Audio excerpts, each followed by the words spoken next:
Embracing the Demon by Celeste King. A dark romance. Chapter 1. Anastasia. Is anyone there? I whisper, peering into the dark. I can't be sure yet if I'm inviting trouble by speaking, but I take the risk anyway. It all depends on whether a friend or a foe lurks in the shadows.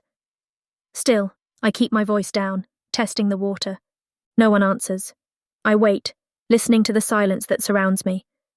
It never breaks, and I finally decide that I must be alone. Alone.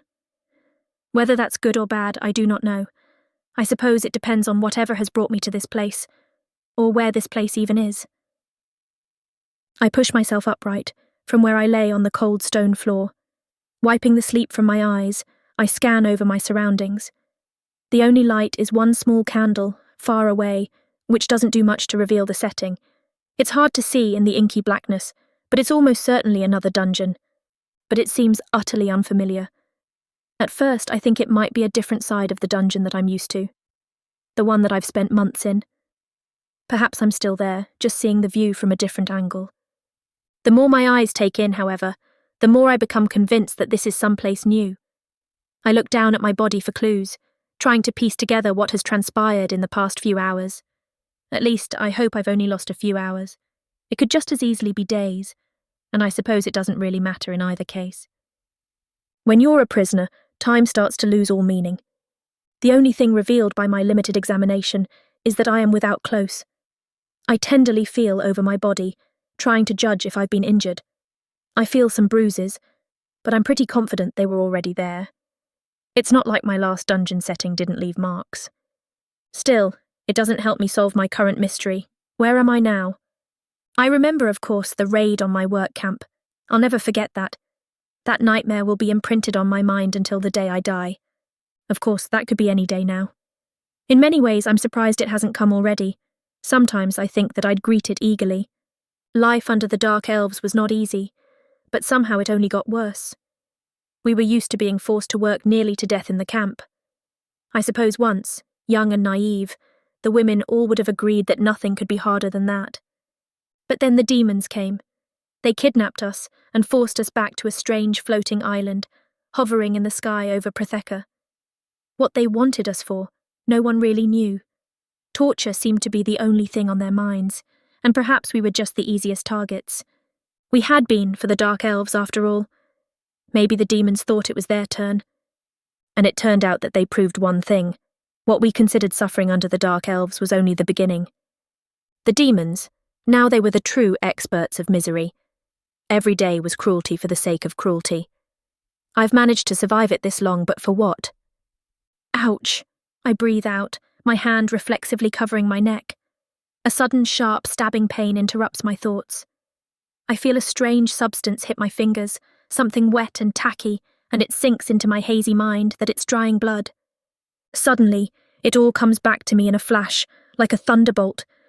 This is the piece of the puzzle I needed. My foggy brain jerks into overdrive, suddenly alert as the floodgates of my memory open. I remember the king drawing a lottery, essentially raffling off the women to his favourite supporters. The cruelty and abuse had lessened in the past few days, though never stopped completely, once the king realised that human women could serve a purpose. That is, other than entertaining demons as they watch us scream, cry, and die. Human women, it turns out, are more fertile than demon women. We have a mission now. To be farmed out like barnyard animals. We will bear their children, like it or not, because otherwise the demons are in danger of going extinct. Their women simply cannot keep up. It takes them far too long to reach childbearing age, and too long to give birth. The rate of live births doesn't match the foolhardy ways of the male demons, intent on killing themselves faster than they can be born. Half-demon children, plunked out over and over by human women, are better than none. There's a silver lining to that terrifying thought, however. Namely that human women at least have some value now. We're worth more alive than dead. The demons won't be kind to us, but at least they'll think twice before they murder us. And like any barnyard animal, we can expect to get the very basics required for sustaining life. Adequate food and water, rest, the things that sound so small and yet can be so very valuable. Things we were never able to take for granted are suddenly a given. It's a step in the right direction anyway. I recall the demon who won me in the lottery. The king announced him as Volikan. He approached me with greedy, flashing eyes, looking as if he could devour me whole. Even now, the thought sends a chill racing up my spine. "I always mark my toys," he had hissed at me. "Hold still, or I'll do it for you." Frozen in terror, my entire body had locked up. Not because of his threat necessarily. It was simply the physical betrayal of a mind that had run off screaming. Then he sank his teeth into my neck, biting hard enough to draw blood. He threw me over his shoulder, and I suppose I must have passed out in fright. And now I am here. Wherever here is. I shiver and try to hunch down in a way that keeps as much of my bare skin off the cold stone floor as possible. It's an awkward squat, but it helps somewhat. At least until my thighs get too tired to support myself. There's nowhere else to sit, nothing warmer. At least, nothing that I can make out in the near-complete darkness of the dungeon. I wrap my arms around myself, trying to retain as much body heat as I can. There's no telling how long I will be down here, and even the air is cold. If I let my temperature drop, it will be much harder to return to normal. Better to simply conserve heat now. Mother, I begin my prayer, resorting to the one thing that has always carried me through difficult times. Your humble servant is here to offer gratitude and thanks for preserving me safely this far. Help me to remember that, as your follower, I must be ready to bend to your will. I pause, trying to banish the fleeting thought in my mind that scoffs at the idea of laying with a demon. If the mother has led me here through such a wild and unpredictable series of events, who am I to question her ways? I clear my throat, resolved to commit myself to her plan, whatever that may be, even if I have to be someone's property. Whatever it is that you desire of me shall be done. Provide me with the guidance to understand your ways, and the ability to recognize your divine intervention when it appears before me. I pray, Mother, that you give me the wisdom and strength to do what must be done. As if on cue, I hear a scraping sound, wood dragging over stone. My ears perk up, listening as heavy footsteps come down a staircase. The sound gets louder with each step, moving closer and closer. About halfway down the stairs, he passes the stone ceiling that obstructs him from vision. The first thing I see is the light from the torch in his hands, my eyes immediately drawn to it. It looks warm and bright, and manages to light up his demon face so that it looks almost handsome. He continues down the staircase, stopping right in front of me. His eyes rake over me, and I know that I should be terrified. But all I can think is that now, with him here, I can feel the warmth that radiates from the torch. It takes the chill out of the air. I can feel my tight muscles relax, reflexively becoming more comfortable. It feels as though it could be a sign from the mother herself. I asked her to show me the way. In walks a demon with a torch that makes him the most visible part of the room. The only thing I can see clearly is him. I should be terrified, but the thought cheers me. I like the idea of having clear instructions, of not having to puzzle this out any further. Maybe we really did come here and go through all this horror to save the demon race from extinction. I can't imagine why, as they seem to be utterly horrid creatures. But I'm not here to question the mother, am I? He smiles at me, his white teeth glowing against his dark, ashen skin. Even in the dark, his purple eyes startle me with their strange glow, and I find myself captivated as I stare at them. "Good," he declares. "You're awake."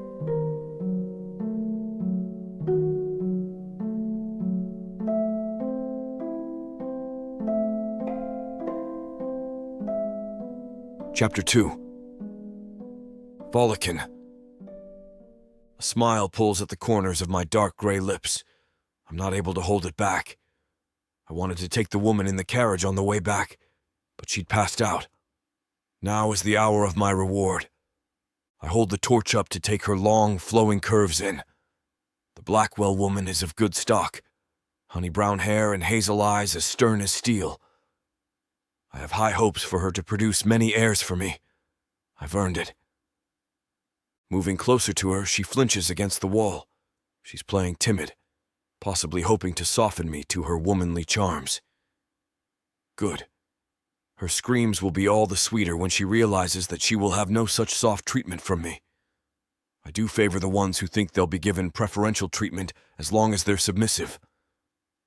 Everyone is submissive eventually, Anastasia. As I slowly walk closer, showing off my hard, scarred body, I admire her supple shape.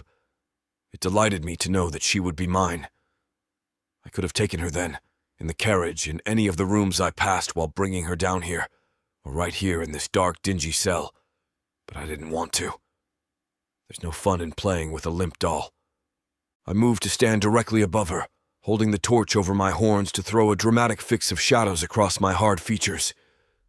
Deep scars appear deeper, dense muscle shows through my ashen skin with a harsher cut. I pour power into my purple eyes, so even while cast in the darkest shadows, they glow. 3, 2, 1, nothing. Nothing? Why isn't she screaming? These tricks always work on the humans. She's likely never seen anything so horrifying in all her life, but she just stays huddled on the floor? No. She's trying to play to her submissive nature. Yes, that's it. She wants to endear herself to me. That makes sense. With such large, soft eyes and soft body, it only stands to reason that she leans into the hopes of my being merciful. While I hold no mercy in my heart, I can't actually hurt her. The king wants her alive to breed, as do I. A little pain won't hurt. Poor choice of words, but I know what I'm doing. I raise my boot over her head and snarl in disgust, pretending that I'm going to step on her. But she continues to gaze up at me, almost like a scolded child. There's a fear in her eyes, taunting me, telling me it's in there. But it's not dread. It's not hysterical nor deep-seated. It's simply the fear of uncertainty. I put my foot down and crouch, tossing the torch off to the side. I grab my long black braid over my shoulder and stroke it with both hands, squeezing it, showing what my hands will do to her if she doesn't give me what I want. I study her for a moment, lowering my head close, trapping her in with my tall horns. The 4 points branch out and scrape against the stone wall above her. Being hard as onyx, they cut into the stone, showering her with grit and dust. How is she not screaming? How is she still only looking at me as if she's worried about what punishment will befall her? Does she have no regard for her life? If that's the case, I'll have to show her there are worse things than death. Delicately, though. My hand lashes out, gripping her throat. I stand to my full height and slam her against the wall, my knuckles taking more of the impact than she does. She grunts in pain as her feet dangle several feet off the ground. I'm careful not to choke her exactly, but I apply pressure to make her squirm in my steel grip. The squirming is good, but it's still not screaming. What is wrong with her? Is she addled? I need her to scream to fuel my berserker blood, to feel its ecstasy course through me. Scream, little dove! Scream or be impaled by my horns! I smash my head against the wall above her, shaking the stone wall.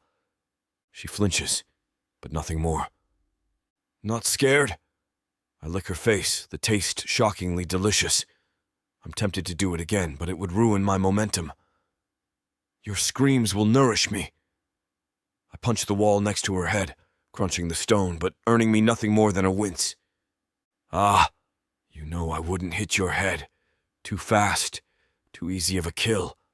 Smart. But what about your soft little belly? I press 3 fingers into her stomach, while lowering my head to hers, gouging the wall with my horns. She grimaces, but still denies me the screams I'm looking for. Perhaps I should wear your guts on my horns. They should make fine adornments, no? She bites her bottom lip, still struggling with the hand at her throat. Oh, let go! Let go! I roar, pressing my forehead against hers. You think you can give me an order? That you can tell me what to do? You belong to me, woman! I pull her from the wall. Even with all my shouting, she still hasn't shed a tear. Whips, daggers, brands, hooks, insertable rods, and other tools of the trade hang from the walls, while the corners of the room hold the larger devices. Centerpieces, each in their own right, promising pain and death.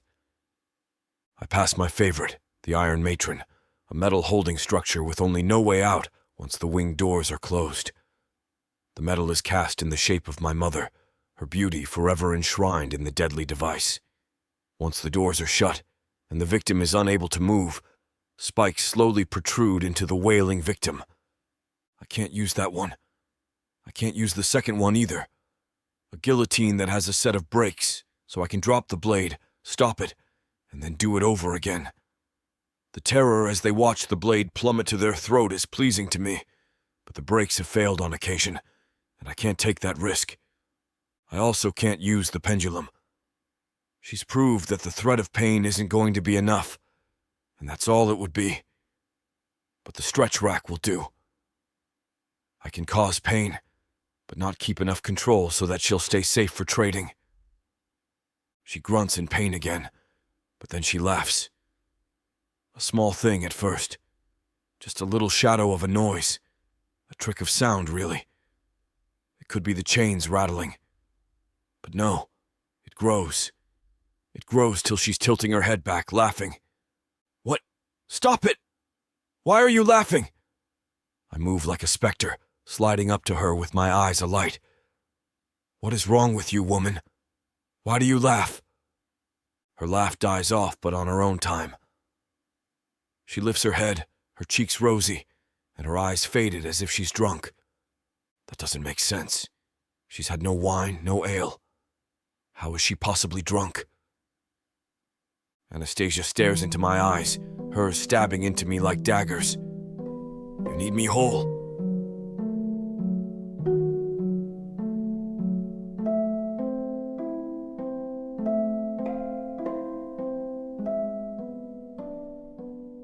Chapter 3. Volikan. Insolent worm! I don't need you whole. I lean in with a grin. Her eyes harden, but she stays silent. You don't need fingers for that, or hands. I grab her fingers and bend them back, careful not to apply too much pressure. She still doesn't give me what I want. Maybe you don't care about your fingers much either. How about your knees? I squat down and lick her calf. Dang. What is this woman? Candy? Best to get a taste now before they're gone, yes? Such supple meat. And my Ergen will love the bones.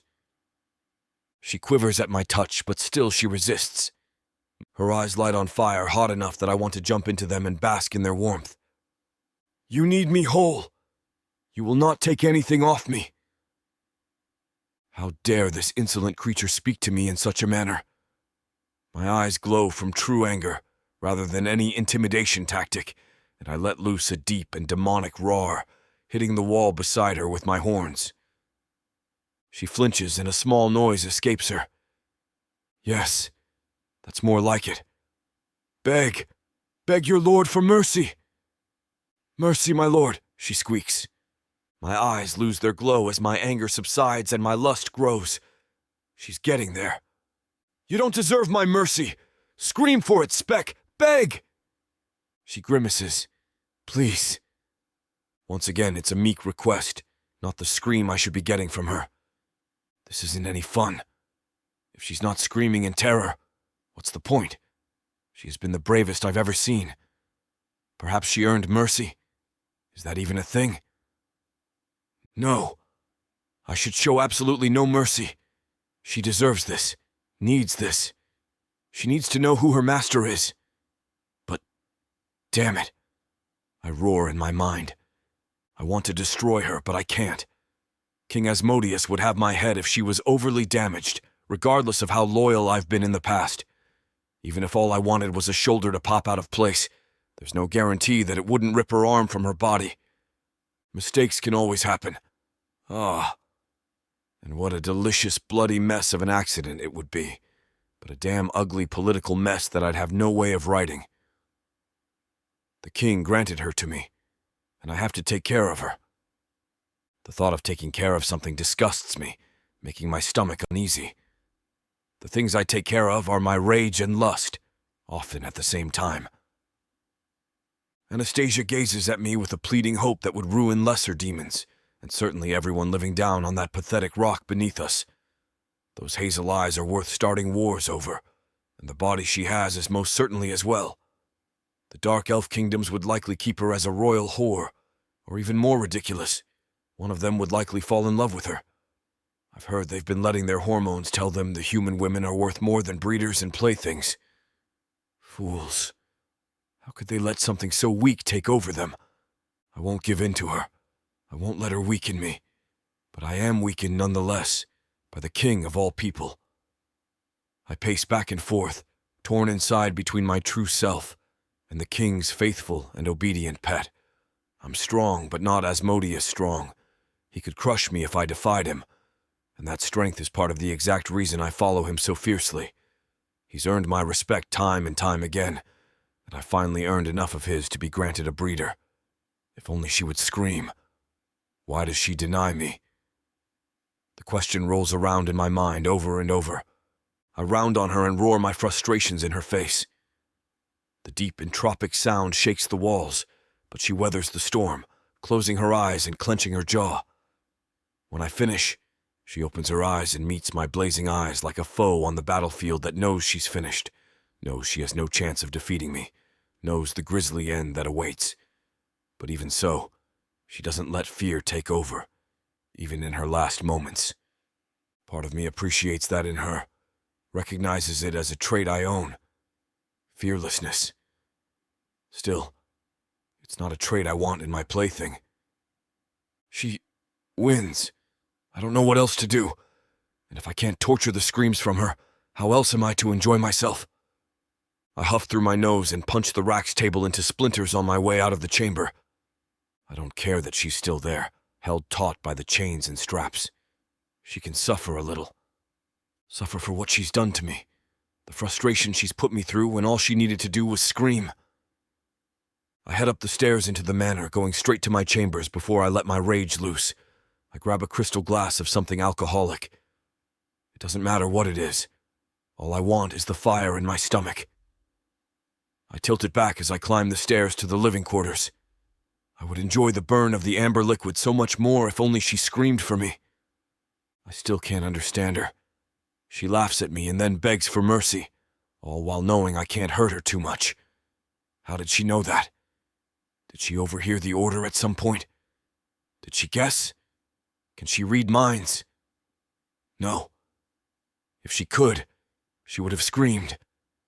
I enter my antechamber and shut the door. After downing the last of the amber, letting it ignite in my belly, I grab the nearest thing, which happens to be a chair, and toss it across the room. It shatters on the wall, but I'm already on to the next breakable thing. A desk, my hunting trophies, chalices, empty bottles of alcohol after I've downed their contents. If it's not part of the manor, it gets its turn to fly. Not even the couches or heavy dining table are immune to my wrath. They're tossed as easily as anything else. I was built for war, not this domesticated lifestyle. If Asmodeus truly wants me to breed, he should have sent the woman to me on the battlefield. She could have marveled at my martial prowess, while also marveling at my physical prowess. Death and blood and ravaging, as it should be. Not call me home to lay with the woman in a bed, surrounded by fine linens, soft pillows, and warm fires. It's a sham. It's not me. But I'm meant to be more than that, aren't I? I'm not meant to only be the terror on the field that comes so naturally. I'm not meant to always revel in its purity. I'm meant for more. Damn the Seven for putting us in this predicament. If only we had more matrons. Damn Asmodeus for putting me in it. Breeding should be simple. I pick a female out, ravage her, and either she lives or dies. If she lives, I find another, and do the same. If she dies, I find another, and do the same. It's not hard. I shouldn't have to take care of her. That's ridiculous. It's degrading.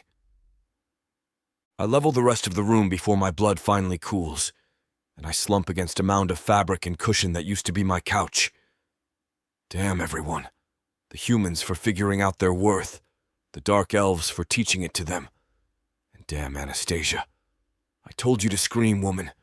You should have just done it, even if you knew. The pitter-patter of bare feet on cold stone echoes through the hall. Who the fuck dares to enter my abode? And why barefoot? Assassins have shoes. What kind of killer runs around without shoes? A dead one, that's who. If I can't get Anastasia to scream, I'll have this assassin giving me what I want. I glance up at the door, creaking open. Anastasia peers in, poking her head through the small opening. She steps inside. The chains and locks still attached to her limbs lay in her arms. How did you get free?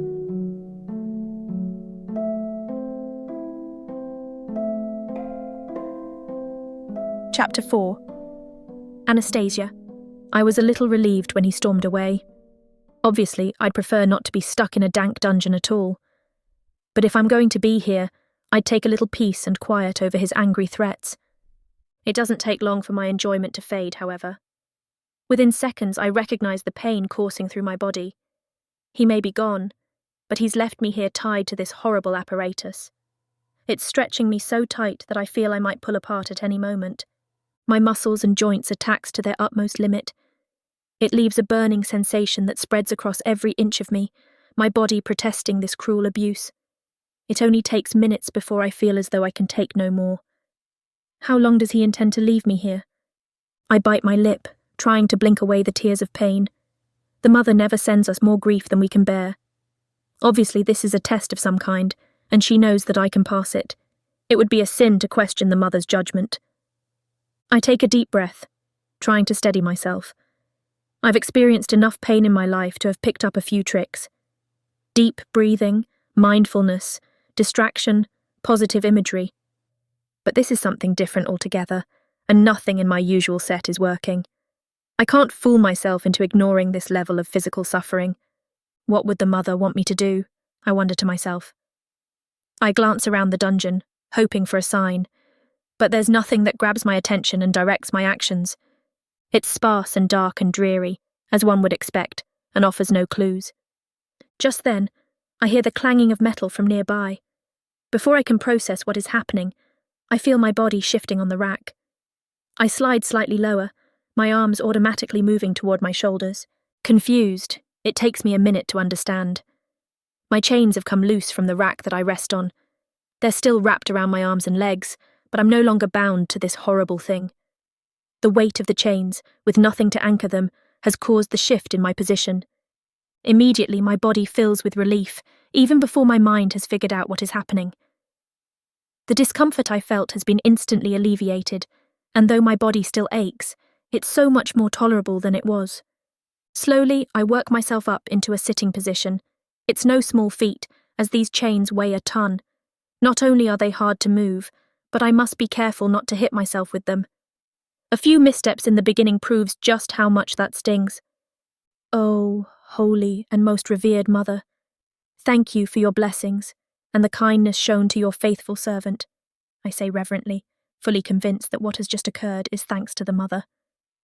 I was looking for a sign from her, and I certainly got one. I stand up carefully, peering at the spot where the chains had once fastened to this bed of torture. The metal plate is still fixed in place, but the link that held the chain has snapped clean off. It's quite rusty, and gives the appearance of having been eaten clean through until it snapped under the pressure. The same appears to be true for the leg chains as well. I know, of course, that it was the Mother who provoked this failure, and I am ever so grateful for her divine intervention. It's very rare that any of the gods pay attention to humans here on Protheka, so her rescue fills me with a special warmth. The Mother takes better care of me than other humans do.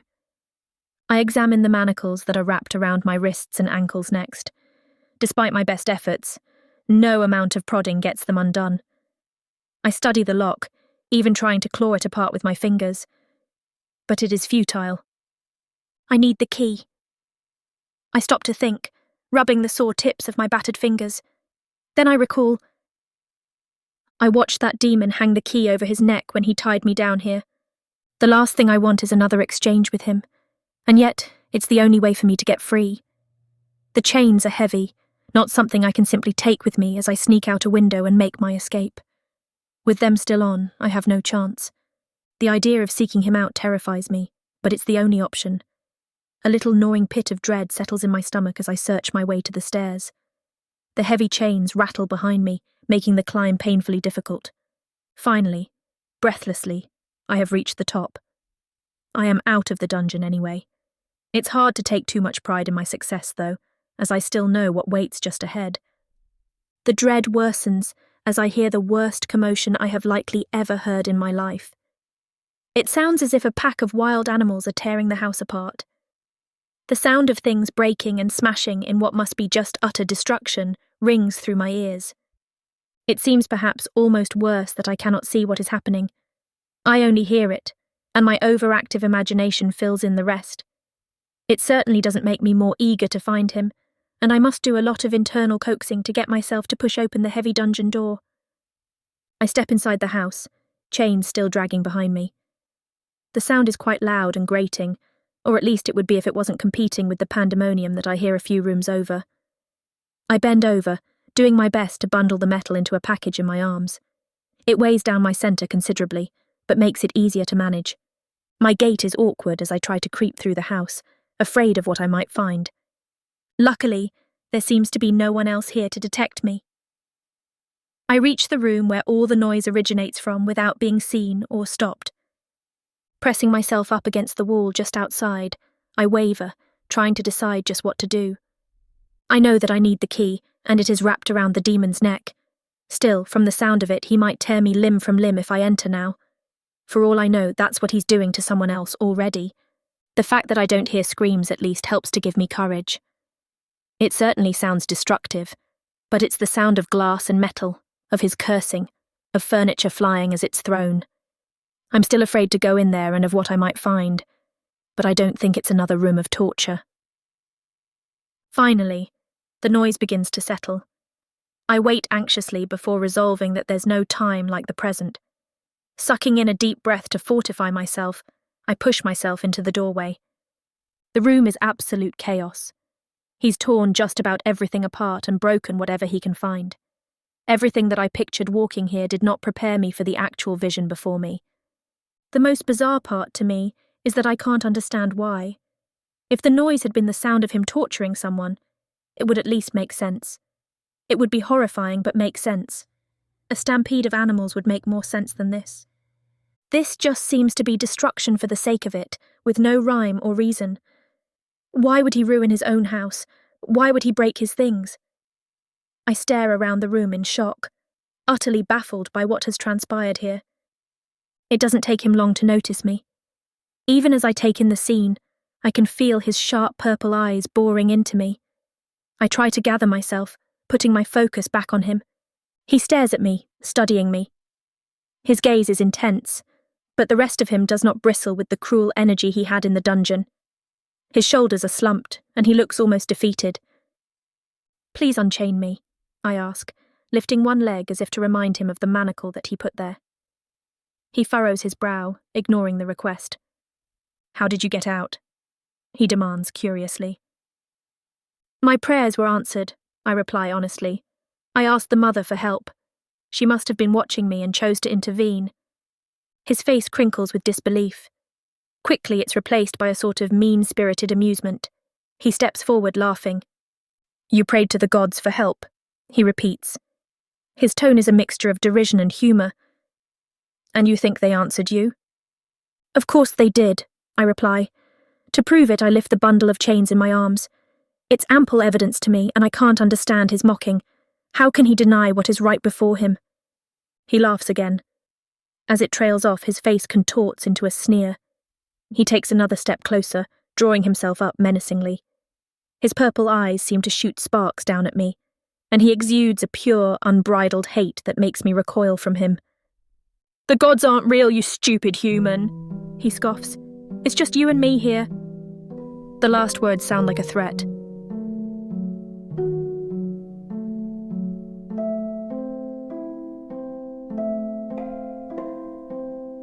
Chapter 5. Anastasia. My limbs begin to tremble at his words. It's an unusual reaction for me, as I rarely give in to fear.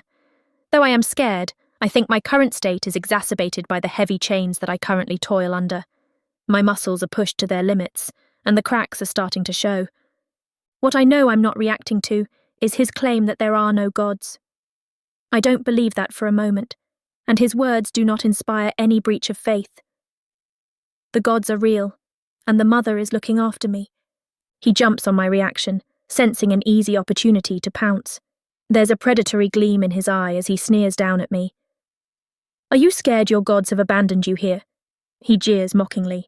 I will my body to stop shaking, trying to conceal it the best that I can. Then I draw myself up confidently. I'll never be as tall as him, of course, but I do my best to look bigger than I feel. They haven't, I snap back. I eye the key that dangles from around his neck, glinting at me in plain sight. If I could just get that. I just told you, I reply. The mother takes care of me. Perhaps it's only you they're ignoring. His eyes flash. No one ignores me, he roars. The anger in his voice makes me tremble again just a little. I glare at him with a steely gaze, trying to look unconcerned. I will not cower for him. He moves closer. It takes everything inside of me, but I do not move, refusing to flinch away. Belatedly, I realize that he's not even after me at all. He's simply storming away, angry, and I happen to be blocking the doorway. I wheel around, trying to chase him down the hall. It's not easy, carrying half my body weight in these chains. Where are you going? I shout, as he's already quite a distance ahead of me.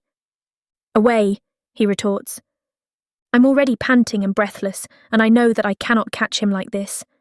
I just need that key from around his neck, if only he would stop running away from me. The chains are broken, so it's not like he's going to put them back on me. I know that I can't depend on kindness from him, but it seems that whatever he thinks of next will at least be better than this. I should have snatched the key when I had the chance, but I didn't expect him to take off like this. I can feel my frustration build as he gets farther and farther away.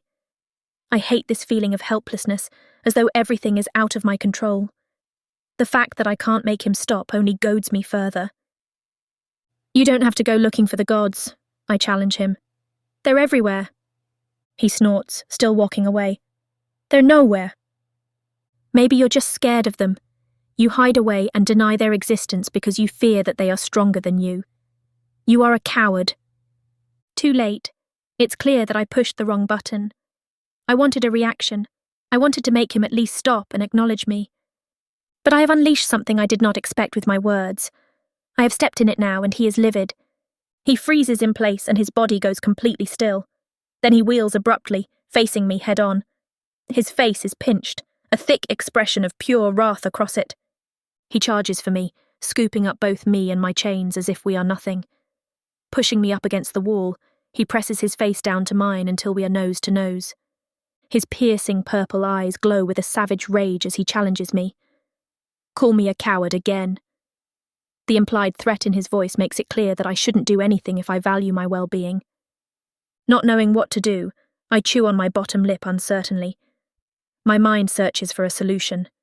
I don't want to cave completely, and yet this is obviously not ideal. I'm too strong to beg him for forgiveness, but perhaps there's a way to step around whatever hole I have accidentally dug. Mentally, I chastise myself for landing in this mess at all. There's a line between acting afraid and inviting trouble, and I have done the latter. Why do I never learn to just keep my head down and avoid bringing unnecessary problems upon myself? His one hand is on my shoulder, pinning me to the wall. The other rises to my throat and begins to squeeze. His eyes light up as I can feel the nails sinking into my flesh. He's enjoying it, though I am not surprised. He watches me expectantly, but I give him as little as possible. It's clear that he feeds off this negative energy, seeking out misery. It delights him, and I do not want to give him that satisfaction. Still, though I try to act indifferent, I can feel my life ebbing away. I can't breathe, and after a few moments without air, my senses begin to alter. Everything is getting hazy, and a ringing noise begins to rattle around in my ear.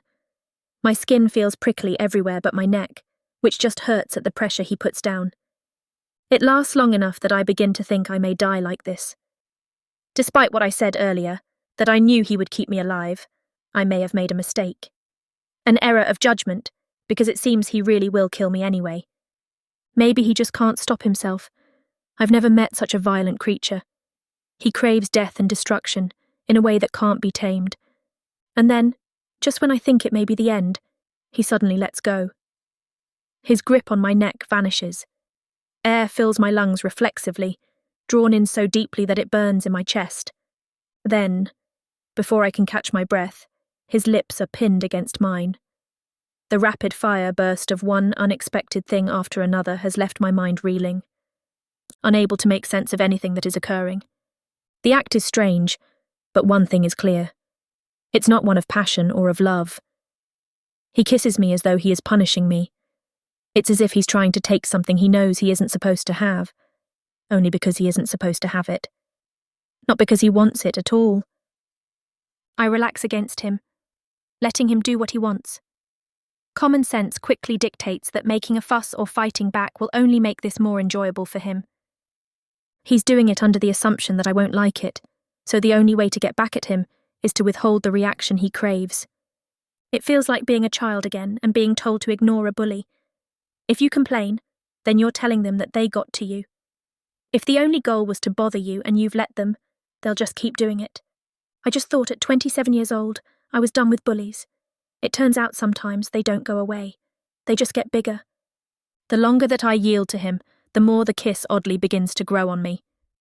It's almost embarrassing to admit or make sense of, and hard to explain. But it turns out that he is a good kisser, and it does feel nice. Not that he's any less of a jerk for doing it, of course. While the mentality behind it is all wrong, the actual act isn't as abhorrent as I would have expected. Somewhere along the way, it begins to change. His cruelness starts to slip away, and he's no longer trying to test me. The kiss shifts into a passionate one, something we are both genuinely enjoying. I can feel it when he softens, slowly becoming more pliable toward me. It's as if the trait was buried so deep inside of him, he forgot it was there. Even as he draws it out, it feels halting and unfamiliar. I can sense that it's both natural and uncomfortable for him, but he lets it unfold. Just as things are getting hot, he seems to remember himself.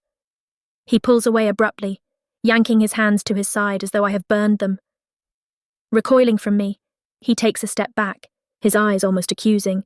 Confused by the abrupt shift, I take note of the expression on his face. It makes me feel a little defensive. I wasn't trying to make out with him, but the reaction still has a way of provoking me in a knee-jerk way, as though he is being rudely dismissive. It occurs to me to remind him that he started it. He doesn't need to give me dirty looks, as though I'm the weird one here. It was his idea. I just played along. But by the time I managed to formulate the thought, he has already stormed off once more. I can see him turning the corner of the hallway, disappearing before I've even put the response into words. And then another beat goes by before an even more important thought hits me. I immediately curse him for distracting me as the realization sinks in. He still has the key.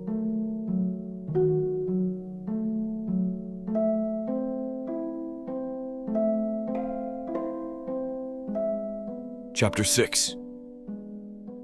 Volikan. I stalk away from the woman, angry and agitated. There's a flood of unfamiliar thoughts and feelings coursing through me right now, confusing me and competing for my attention. Until I can sort myself out, the first thing I want is to get far away from her, as quickly as possible. I know it had been my idea to kiss her, but it wasn't supposed to be pleasant. Or at least, not for her. The initial satisfaction had come from taking my pleasure at her expense. It turned out there was no small amount of satisfaction to be found in her own pleasure. But I hadn't wanted it that way. Realizing it makes my skin crawl, disgusted by the turn of events. Knowing that she liked it makes me feel a little gleeful. And I'm pissed about it. How dare she trick me into doing something nice for someone else, and feeling happy about it. I duck into my private sleeping quarters, shutting the door behind me. Leaning heavily against the door, I tilt my head back and try to think. I finally have the privacy to try to untangle this bizarre experience in peace. My ear stays attentive, listening for sounds of movement outside the door. The last thing I want is for her to have followed me here. I want to be left alone with my thoughts, free of that strange creature. And yet there's a small piece of me that's almost disappointed when I don't hear anything. I can't quite put my finger on the reason it bugs me that she didn't chase me here. But it does. I try to ignore it, instead waiting for my racing heart to slow. It's thumping in my chest, a feeling that I've never had from kissing another, and certainly a feeling that I never expected a human to be able to give me. What is with this woman? I can't help but feel as if she tricked me somehow. She read my intentions and turned them on their side before I even knew what she was doing. Is she really that clever? But on the other hand, it's hard to imagine that she outsmarted me. All that ridiculous talk of gods suggests a childish and naive mind. What kind of intelligent creature would believe such nonsense? What kind of stupid creature could come up with such a manipulative technique by design? It had to be entirely coincidental that she pushed the right buttons in the right combination to accidentally stumble into my unexpected reaction. The adrenaline in my veins is beginning to slow, my body coming back to normal. Now that I'm a bit more composed, I resolve to forget the whole thing.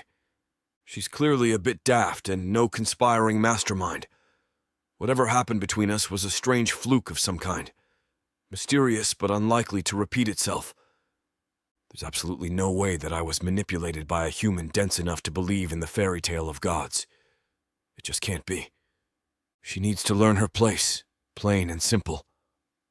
I'm willing to accept some of the blame for this. I allowed her to make me uncertain, and that sort of weak authority is why she's getting out from under my thumb so easily. I have to get myself together and command her like the leader that I am. When I act like her boss, which I am, she'll treat me like one. I can hardly blame her for stepping out of her role when I haven't effectively taught her what it is. I'm too frustrated to address the problem tonight, and I know it won't help to try again if I'm just going to continue to do sloppy work. It will be better to wait and start fresh tomorrow, once I've had some time to get in the right frame of mind. For now, I'll put her back in the dungeon. She shouldn't be roaming the house, free, as if she were my equal. My mind made up, I leave my room to find her. She's returned to the doorway that looks into the living room, looking at all the destruction I've wrought with quiet shock.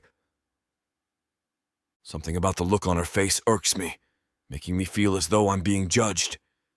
Considering it's coming from an irritating human, I'm extremely displeased. At least it strengthens my resolve to return her to the dungeon and get her out of my hair.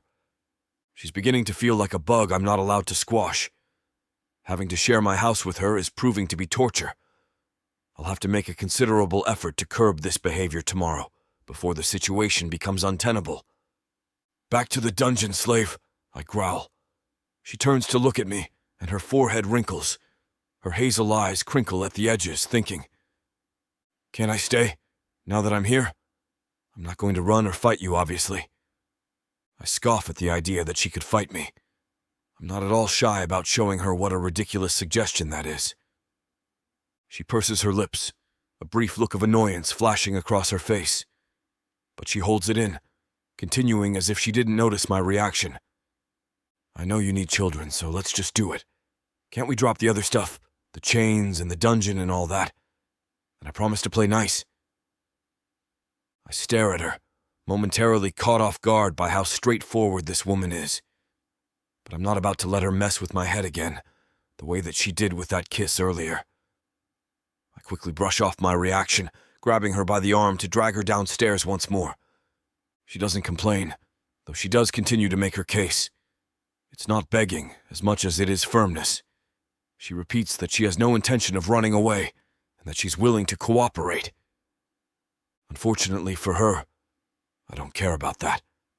In fact, her cooperation is a bit of a turn-off, if I'm being quite honest. "Aren't you scared at all?" I finally demand, annoyed that she seems so indifferent to it all. "All of this is against your will, and you just don't care." "Everything has happened the way that it has for a purpose," she answers. "If my purpose is to bear you children, I will. I trust the mother." I scowl, shoving her into the cage and slamming the metal door shut. Who the hell is this mother that she keeps going on about? This woman is so strange, it's starting to weird me out, a position that never occurs. I'm starting to worry that she might be a bit feeble-minded, and possibly not good stock for breeding. Maybe I can take her back to the king and get another, warn him that she seems to be defective. If I wasn't so afraid of the king's fury, I might. To do so would be to insult his gift, and I don't dare. "Can't you at least take the chains off?" she asks. Her voice is soft, and though she doesn't beg, there's a hint of genuine earnestness. Having the chains off isn't something she's mentioning just to annoy or boss me. She's quite bothered by them. I'm surprised that the idea doesn't thrill me more. Knowing that the chains are getting through to her should delight me, but instead I just feel a weird pang in my chest. I fling open the door, dropping to one knee long enough to unfasten all her chains. When I am done, I look up and meet her gaze. Our eyes lock for a moment. In her gaze is something even softer than her voice, a tenderness that seems to thank me for my help. The idea rattles me because I don't want to be seen as helpful, or even someone who cares about her once. Being thanked is counterintuitive to everything I have set myself to be. And yet that gentle look in her eyes continues to follow me, almost as if telling me that I'm wrong.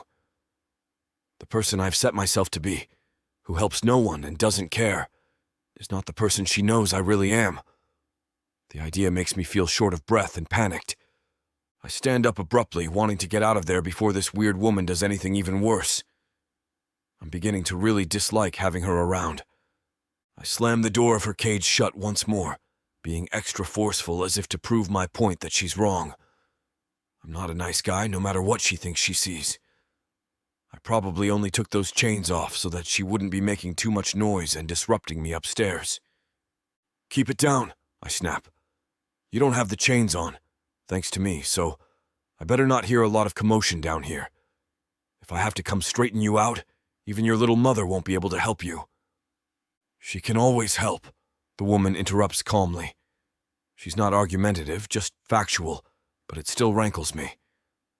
I shoot her a dirty look, letting her know what I think of the matter. Then I spin on my heel, turning away from her abruptly. Making my dismissal clear, I head back up the stairs. She can rot down here for a day while I try to salvage the self-inflicted ruins of my home. The mother, I think, as I walk away. What absolute nonsense.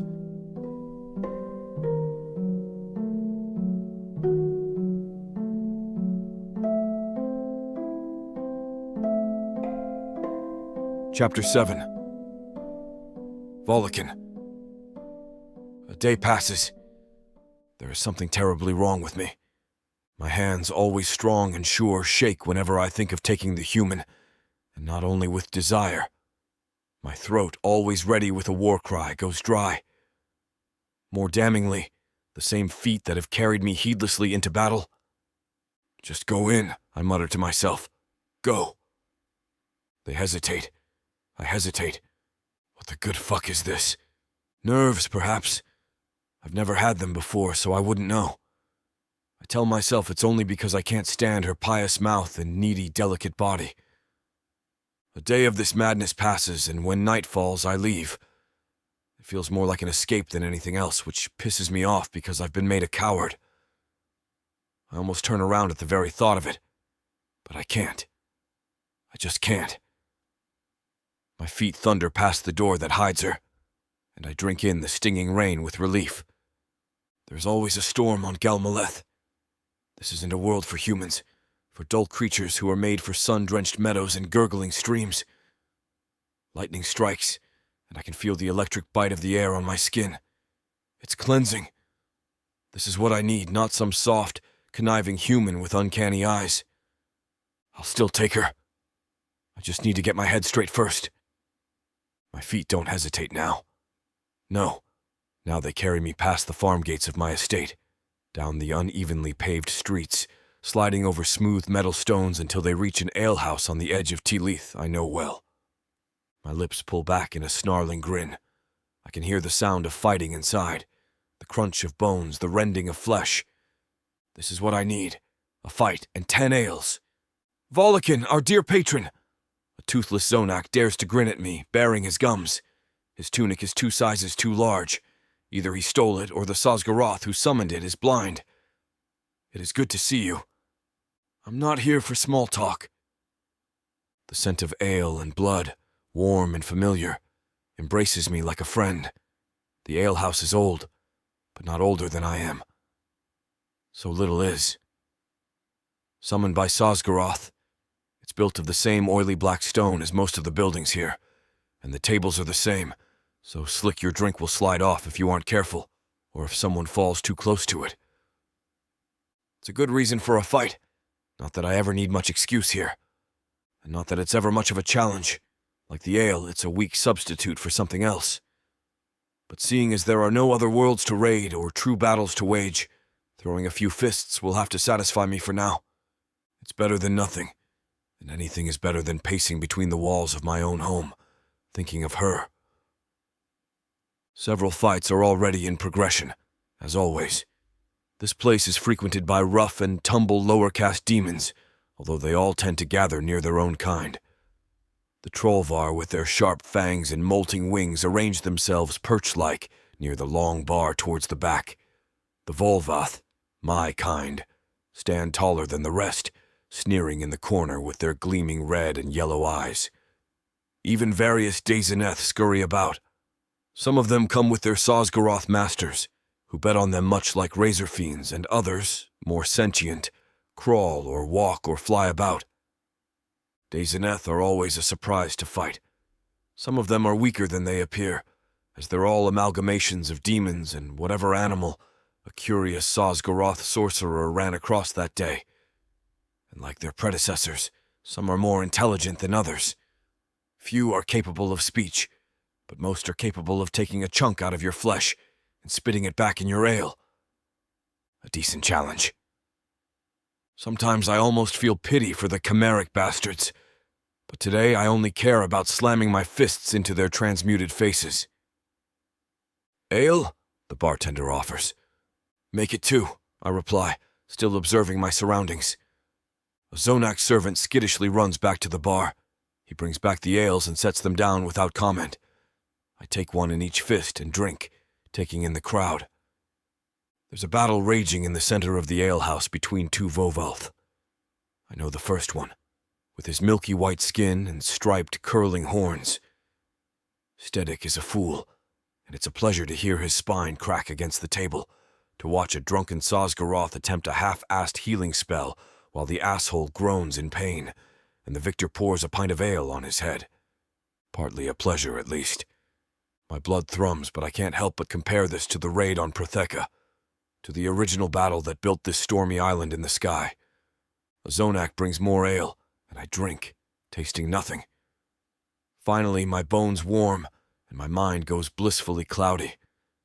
An alehouse fight might not be a grand battle, but it's good enough. It's something.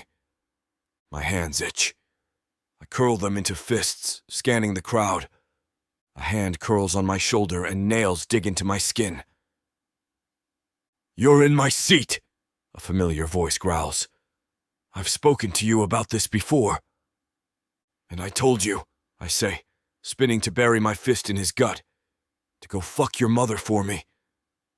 The blow lands, but he was prepared for it, and counters immediately with a sweeping kick.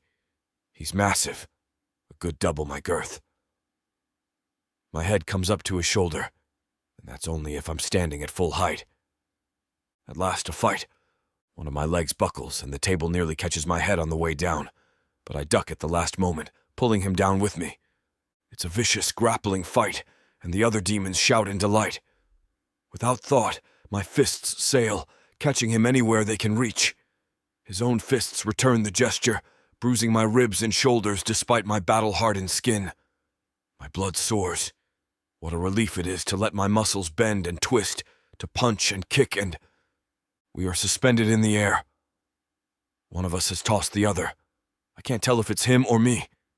The ales here are strong and kicking in beautifully. All I know is that I don't feel numb or bored or confused. I feel alive, as vital as the storm raging outside. With a vicious crunch, the table beneath us collapses, and all other fights and conversations cease.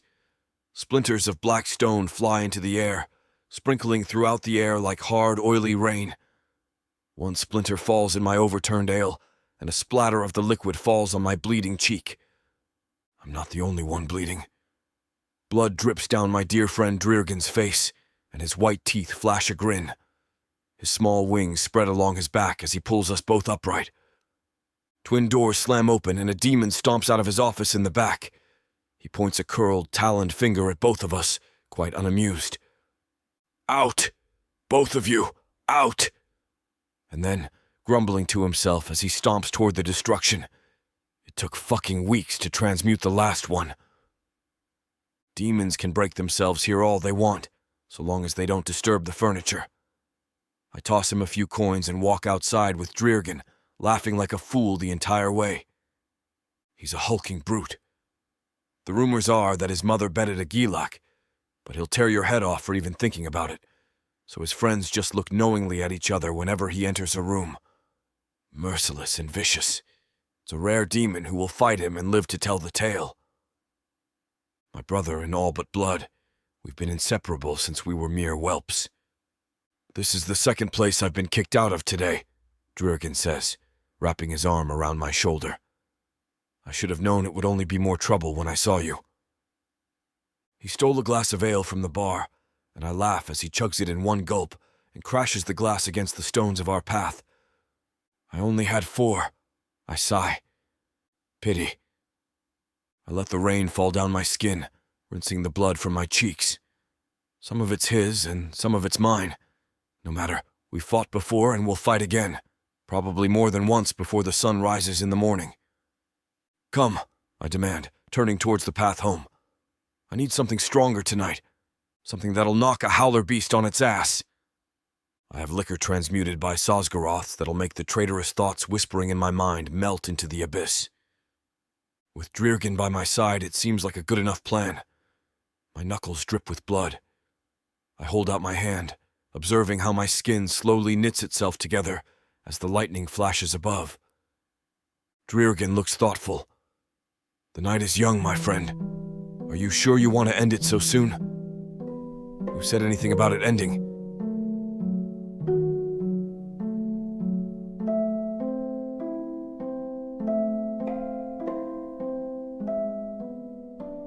Chapter 8. Anastasia. In the dungeon, it's hard to measure just how much time has passed. In the beginning, I was sleeping a lot, which makes it even harder to guess. I think maybe it's been a day, perhaps 2. I roll on my side, trying to get comfortable on the cold stone floor. Ugh, I groan in annoyance, flopping to my other side. It's no use.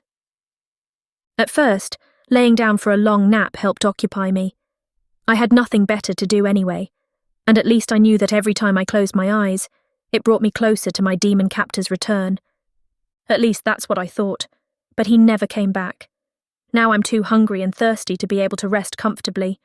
The pangs in my stomach disrupt me and keep me awake, and I'm beginning to think that the demon isn't coming at all. It reminds me of the time that I spent in a cell in the castle.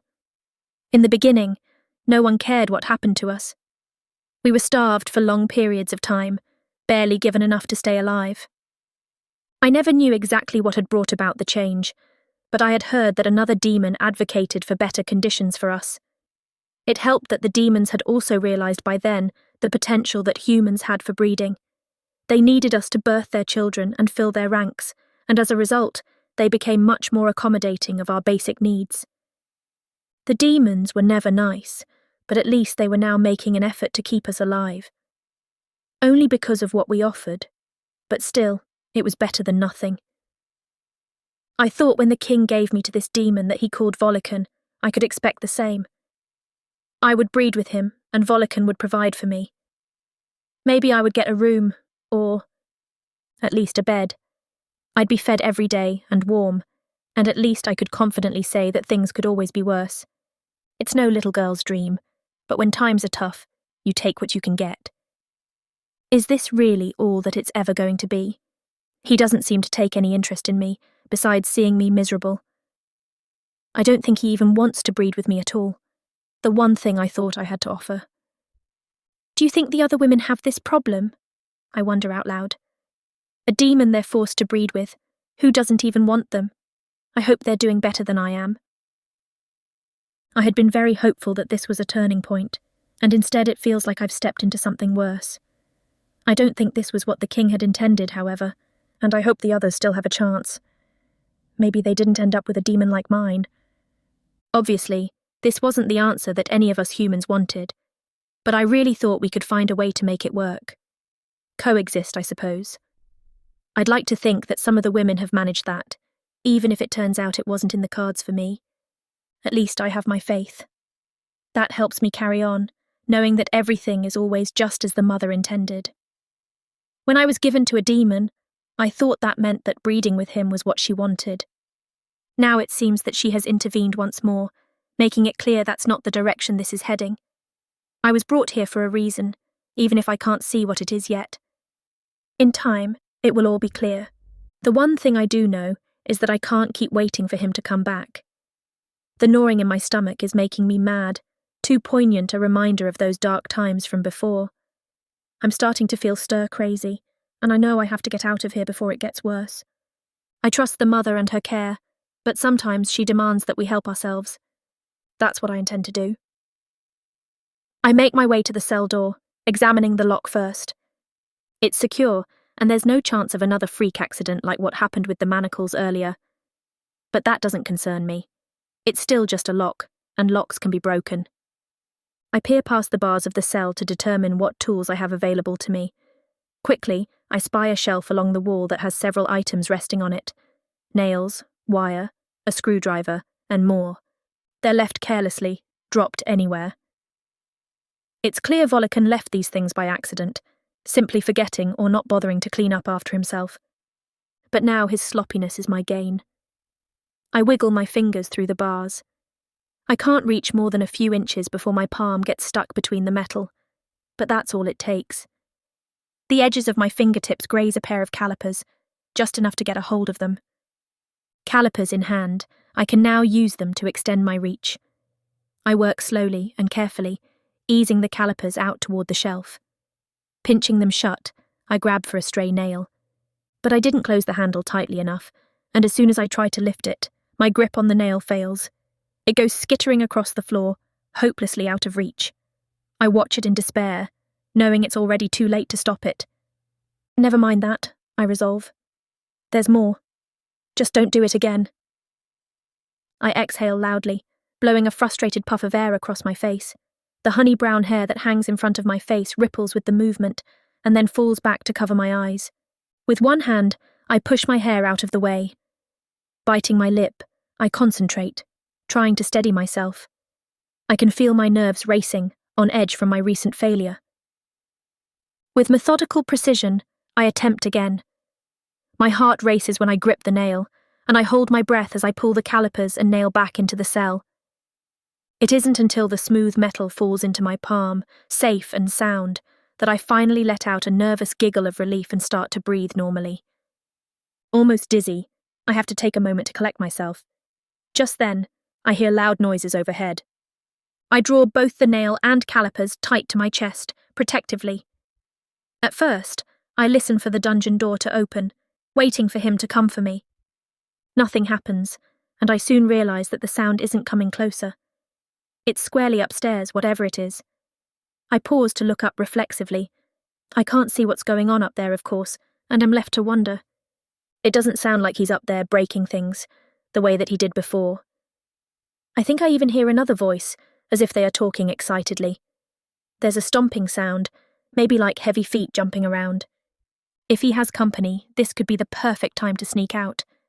It sounds rowdy, the sort of scenario where he'll never notice me. This is my chance. Once again, it feels like the mother has intervened on my behalf. I set my tool down on the floor, moving quickly toward the lock. Nail in hand, I shove it into the keyhole. "Come on, Anastasia, you can do it," I mutter to myself. "You've done it before." The lock is old, and not particularly sophisticated. I have no special lock-picking talents, but when you're a human on Protheka, you're forced to get creative. This one isn't that challenging, and after a few tries, it springs open. I scramble out of the cell, hightailing it toward the stairs. "Thank you, Blessed Mother, for looking after your child," I breathe quietly, folding my arms together in a brief acknowledgement. I don't wait, lightly hopping up the stairs even during my prayer. As I near the top of the stairs, a giddy feeling courses through me. I'm almost there, and soon I'll be free. I have no idea what comes next, but I'm not scared. The mother will steer me in the right direction as long as I listen. For now, I just want to be out of here. away from this horrid place and this awful little prison. I climbed the last few steps in a hurry, reaching one hand toward the door at the top of the dungeon stairs. I freeze with my hand on the knob, hearing an unfamiliar voice. Whoever it is, they're right on the other side of the door. I can't go without being seen. If the door wasn't here, blocking them from view, they'd be in arm's reach. The glee gives way to panic as I listen to them laughing loudly, a raucous, guffawing noise. And then, with no time to hide, the door is suddenly flung open. Bright light spills through the doorway, and all I can do is squint. My eyes have been in the dim dungeon light so long that they don't know what to do, and struggle to adjust. My throat tightens, knowing that I've been found. A monstrous shadow falls across me. At least it blocks the harsh light, making it easier on my eyes. But as I look up at the creature standing over me, the one casting the shadow, I decide that I preferred not seeing. Well, well, well, he sneers. What do we have here?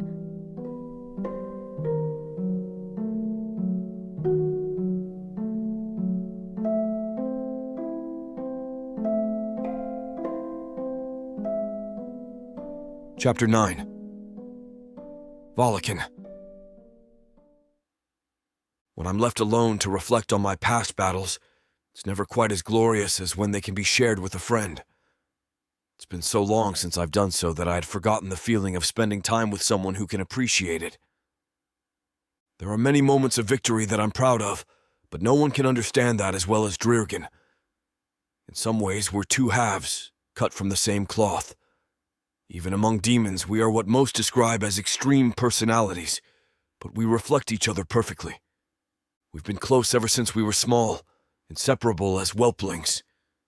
He has always been there to encourage me, and I've grown into one of the strongest, most bloodthirsty fighters thanks to his encouragement. Now, even though we've gained enough independence to live our own lives, we're still almost like brothers. When we come together, it's as if we've never been apart.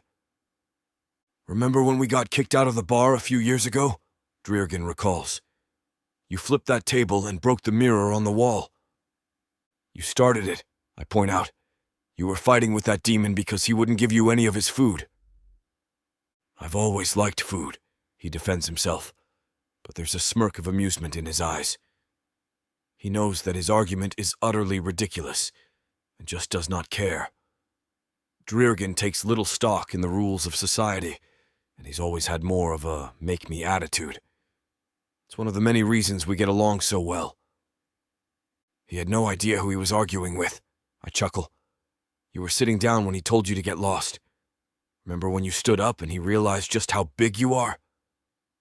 Do you remember the look in his eyes? Drirgan hoots, taking another swig from the bottle in front of him. He looks around the parlor and then seems to remember we are alone. He leans forward animatedly, his voice vibrating with humor. I think he wanted to cry. Against a hulking beast like you, most would, I praise him with a grin. I down a drink of my own, enjoying the bitter taste as it slides coolly down my throat. Drirgan returns the smile, sitting back in his chair. But not you, he points out. Something swells in my chest at the praise, though I do my best not to show it. It would be unbecoming to simper, so I conceal my reaction. Drirgan has always been one of the unforgiving, remorseless, and hardened demons that I know, and I've aspired to emulate his severe nature. To hear him acknowledge that he considers me on his level is a high reward. Of course not, I agree easily. I'd fight you anytime, anywhere. But we've already done that once tonight. Now it's time to drink. I lift my bottle, tipping it in his direction. He does the same, and we clink together in a sloppy toast. Then we both take another hearty swallow, tipping the bottles back as the meager liquid left drains into our mouths. I swirl my bottle around, verifying that it is indeed empty. There's a pleasant haziness that fills my senses now, but I'm not ready to be done for the night. Time for another? I belt out, already getting to my feet. Drirgan jumps to his feet. Even with the alcohol, he always stays sharp. I don't think there's any amount of liquor that can quiet the keen warrior inside of him. I, on the other hand, sometimes suspect that I drink for just that purpose, It dulls the voices inside of me that always cry out for blood, something that Drirgen never seems to get tired of. I enjoy the relaxation that comes from it when everything inside of me settles. I suppose that's why, deep down, I know I'll never be quite as ferocious as Drirgen manages to be. He exudes it naturally, without ever trying. I have my moments where, in a fit, I could destroy anything that stands in my way, but it never seems to be something I maintain as effortlessly as Drirgen. He claps his hands as if calling a servant. Yes, fetch me another, lad. While you're doing that, I'm off to raid the pantry. What kind of terrible host doesn't offer their guest food? Turning around as I move through the doorway, I throw the empty bottle at him. He ducks, laughing as it smashes against the wall. I laugh too, humored by the sound of the shattering glass. I'll clean it up later if I feel like it. I make my way into the kitchen, selecting a new bottle to replenish us. Then I grab a couple extra, just so that I don't have to make the trip again. It suddenly sounds like a lot of work. I set the bottles down on a table for now, looking around for a snack to tide my friend over. Though his comment was made in jest, there's a degree of truth behind it. He has always required a lot of food to maintain his hulking frame. The rumor, ever since we were children, was that he was actually part Gilak demon. Even though he's officially recognized as a Volvoth like me, it didn't stop the stories from spreading. It's understandable, as he resembles a Gilak closer than anything. He's nearly 8 feet tall and a wall of solid muscle. His wings are small and unfit for flying, but that's probably a meaningless point anyway. With a body as massive as his, almost any wings would be unfit for him to fly with. He's simply too heavy. It's worked out for him, however. He can fight in the arena with the best of them and take down a Gilak with no trouble, something that most Volvoths could only dream of. Because of the way he stands out as unusual, the whispers have always been that his mother was terribly tenacious. She managed, through many efforts, to bed a Gilak, and that is how Drirgen came out, as he did. I have no idea if it is true or not, as Drirgen has never commented on the matter. I know that he is aware of the talk, but he does not respond. I'd never dare to ask, so I suppose the rumors will always be circling around in the current of conversation. Looking around for a suitable snack, I finally claim several pieces of dried meat. Juggling everything as I retrieve the bottles, I carry the load carefully back into the parlor.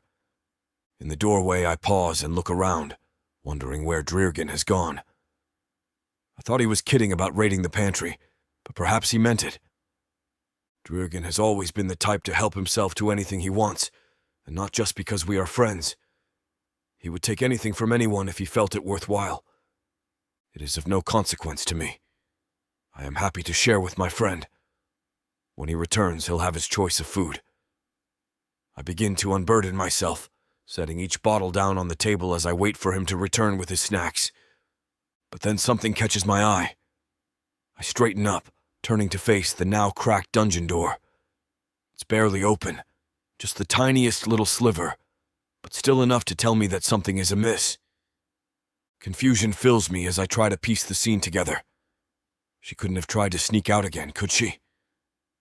That door was closed just a moment ago, wasn't it?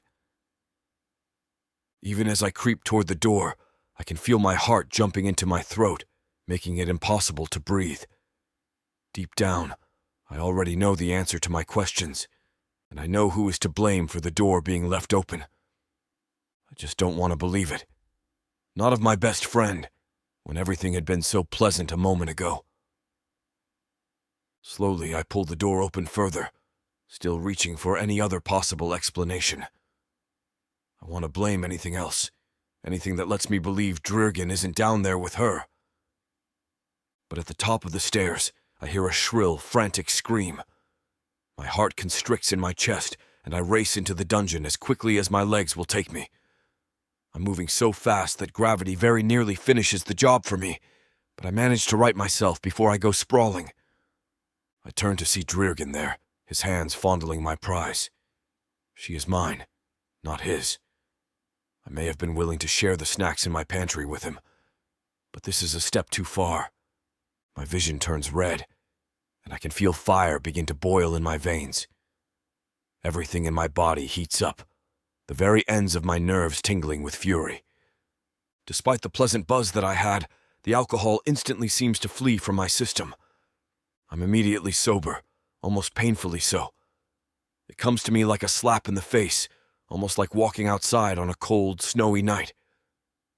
And when she turns to look at me, her hazel eyes silently pleading for me to help her, I lose all control. The berserker side of me takes over, giving in to the rage as I lift a heavy hand to smash his face.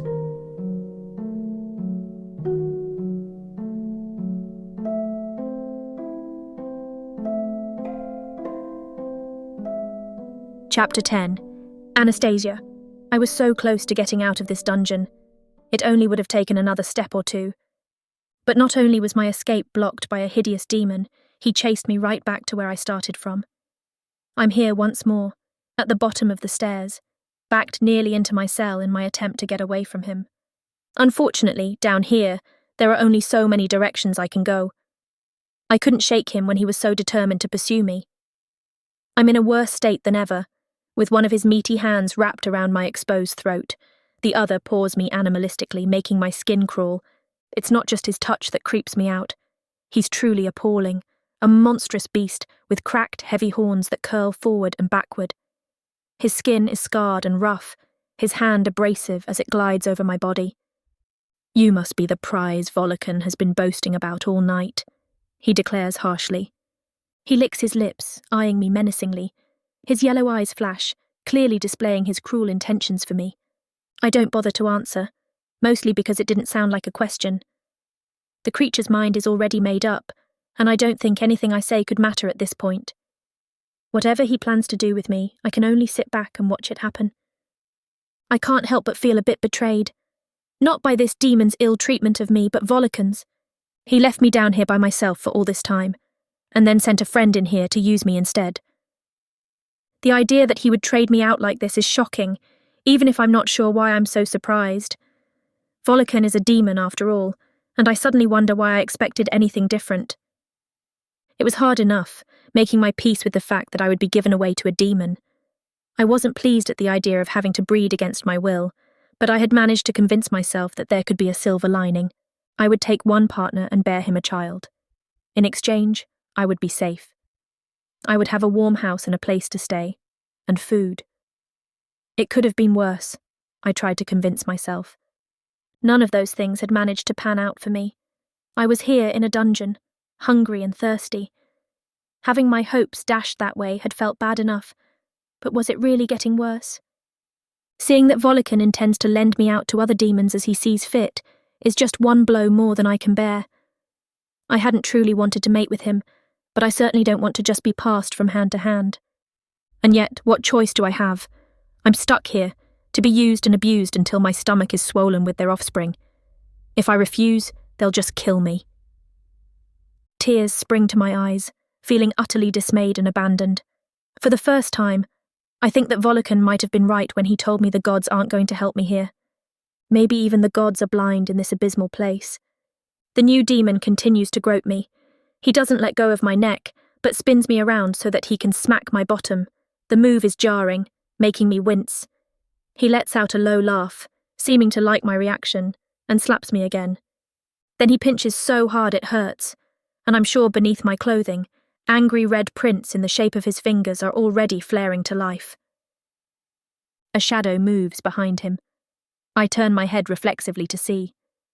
In response, the strange demon tightens his grip on my neck, sneering at the unauthorized motion. It's Volikan. The sight of someone familiar fills me with unexpected comfort, and I immediately chastise myself for it. He's not here to help me. No one can help me now. I stare at him with dull, helpless eyes, wondering if they could ever convey the depths of the betrayal that I feel. Something in his countenance hardens watching me. He stiffens, every muscle in his body going tense, and then in the blink of an eye, it's as if someone completely different is in his place. He rages into action, springing at the demon handling me roughly. Volikan's hand fists, and he smashes it against the large demon's face. Caught by surprise, the demon releases me abruptly. I fall to the ground, thrown off balance, and narrowly miss being gored by Volikan's own claws. I scramble across the floor, scooting backwards as quickly as I can to get out of their way. The two of them fight furiously for some time as I watch in horror. At first, the larger demon seems almost amused by the activity. He's so much larger that it's hard to imagine how Volikan can ever win. But Volikan is relentless, landing blow after blow. They chase each other around the dungeon, leaving a trail of destruction in their wake. The shelf that held the tools I used in my escape gets broken, clattering loudly to the floor. Metal instruments of torture scatter across the floor, some landing near me. I wince, drawing my feet up as though they could burn me. With wide eyes, I watch as the two of them pummel each other.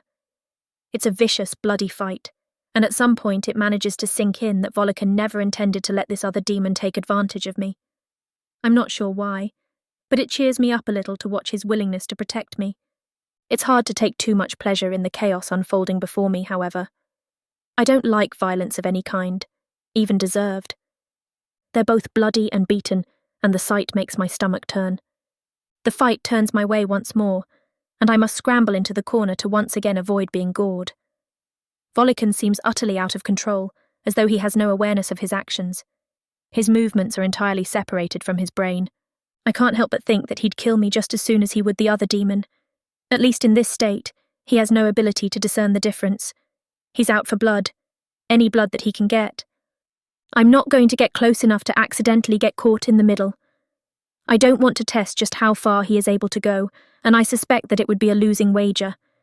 I've never seen anything as ferocious as he is in this state. It seems to be a kind of madness.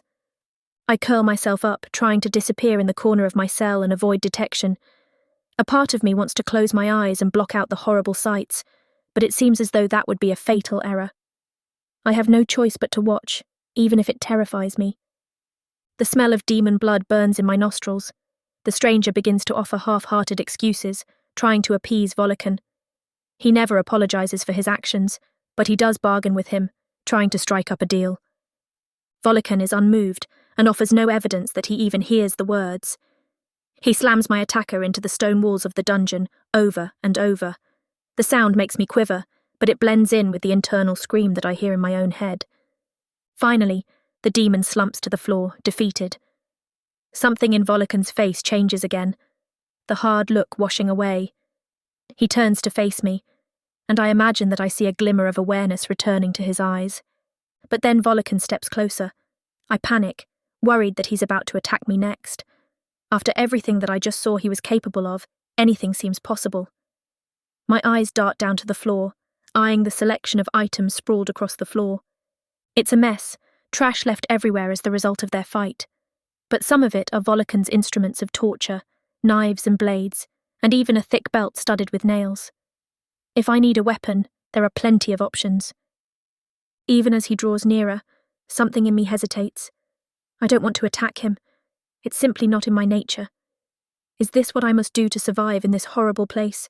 Can I find the courage? Luckily, I do not have to make the decision. He drops suddenly, collapsing to the ground several feet in front of me. I stand up shakily, creeping closer and wondering if he is dead. He's fully unconscious, same as the other demon. But his chest rises and falls steadily, letting me know that he lives. Is that good or bad? I ponder. He's a bloody mess of what he once was, and likely passed out from his own injuries. I glance once more at the selection of weapons, and consider finishing the job.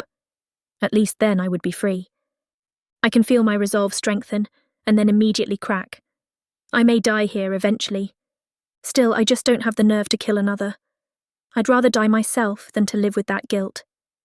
My heart hammers in my chest as I survey the scene, trying to think. Even if I can't be rid of Volikan, I must do something about the other demon. There has to be some way to get him away from me, before he awakens, and I relive this horror all over again. Thank you so much for listening to this production. This channel runs on subs, so if you can smash that like and subscribe button, it would help me bring you more audiobooks like this for free. Thank you so much for your support. Chapter 11. Volikan. I come to, suddenly, gasping awake with a startle. What the fuck? I groan as my senses come crashing back in. The motion makes my head hurt, and I look around in confusion. I feel drained and achy, though it takes me a moment to recollect my hazy memories and remember why. I'm in my own room, but I don't recall coming here. I blink, trying to piece it together. I was drinking with Dreergen, which may be enough to explain the headache. We were having a good time, and then what? Like a lightning strike, it comes to me, making my blood freeze in my veins. That's right. The woman. My anger starts to rise again, bubbling in my chest and crowding my throat. The way that he fondled her is imprinted on my brain. The last few minutes, it turns out, was a relief. It was the last time I'll ever not remember that devastating vision. I already am filled with a longing for the simpler time, when I didn't have to acknowledge how terribly wrong last night went. But now that I remember, there's no stopping it.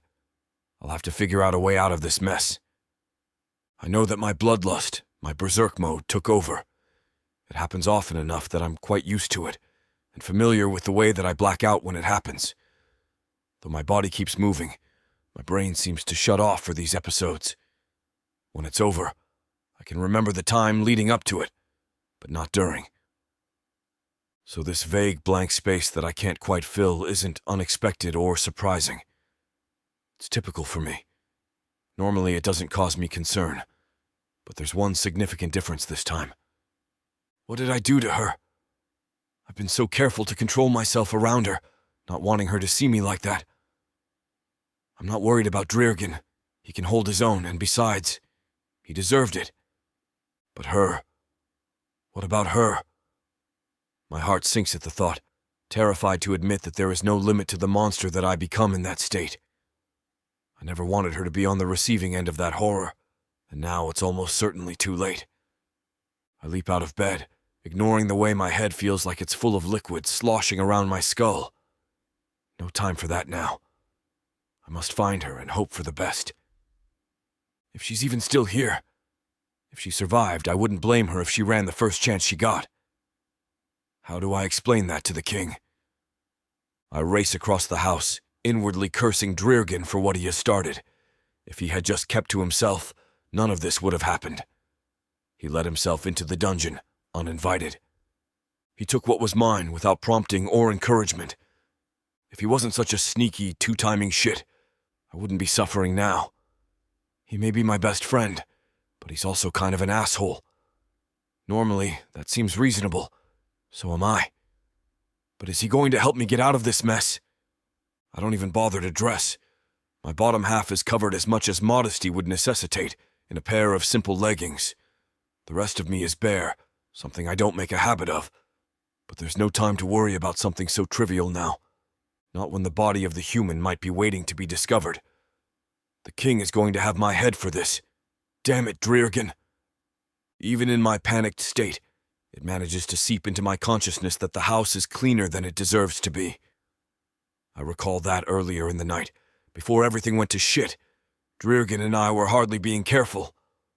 We left plenty of little messes while we drank, including a smashed bottle, but there's no evidence of that now. I stomp loudly down the basement stairs, my heart racing almost painfully in my chest. I have no idea what I expect to find, but it definitely isn't this. There's no mess, despite trashing the place. No Dreergen, and no human. What is going on here? I spin in a slow, wary circle, trying to make it make sense. I was worried that I would find her injured, or even dead. I hadn't expected for her to disappear altogether. Did she really run away? I guess that I can't blame her if she saw an opening and took it. It's almost too bad that I'll have to hunt her down for the misdeed and punish her. Better her than me. Because if I don't find her, the king is going to kill me. I rub my face tiredly, my mind full of reprimands. I had one job, and I failed completely. I didn't breed with the human like I was supposed to. I didn't even have sex with her. And then I lost her on top of that.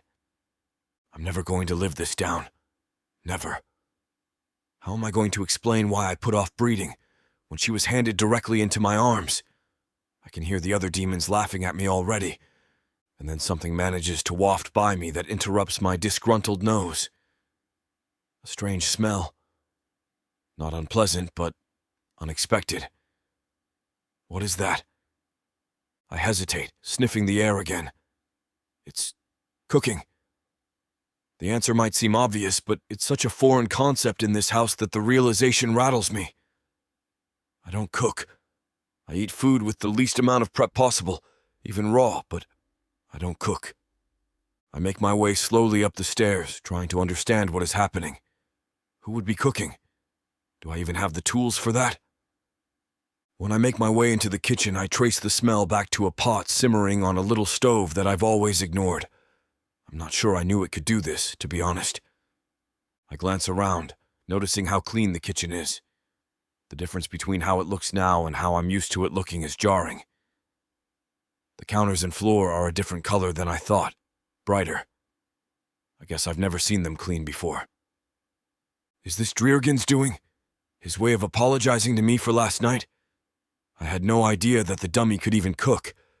At least I might get a good meal before the king has me executed. And then I see her. My head, swiveling around to take in the room, finishes its course. It lands on her in the corner, watching me. She isn't damaged, bloody, or dead at all. In fact, she looks healthier than she did the last time I saw her. Her eyes aren't filled with terror and helplessness, and she doesn't have Dreergan's stupid hands wrapped around her throat. She looks better this way. She smiles brightly, and it gives me a strange pang in my chest that I can't identify. I've never seen her smile. I kind of like it, except for the reaction my body has to it. I don't like that at all. "Good morning," she says brightly, still smiling. "Would you like to join me for breakfast?" My mouth hangs open, unable to formulate a response. I know that I'm supposed to say something, but for the first time since I can remember, I'm speechless. This weak, bizarre human has baffled me. It fills me with a sense of intrigue, suddenly fascinated by her. There are few people who could induce this reaction from me, and for the first time I realize that she must be more complex than I've given her credit for. She doesn't wait for me to speak, which is fortunate. I think it's possible we could stand there all day, staring at each other if she did. Instead, she simply walks away, expecting me to follow. And for some reason I do.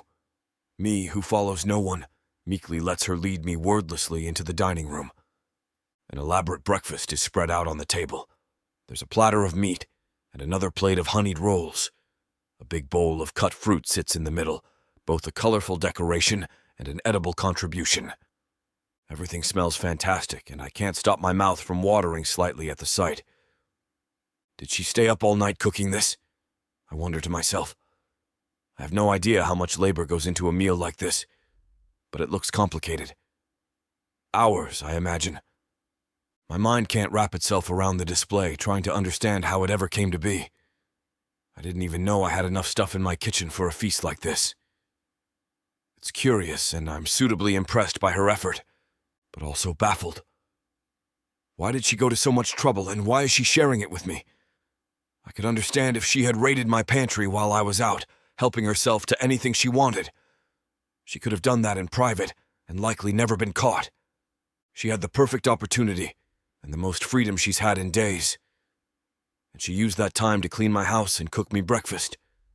I'm filled with confusion, so thrown off that all I can do is stare blankly. She pulls out a chair, finally sitting down when she realizes that I'm not moving. Then she waves a hand toward me, gesturing for me to do the same. Well?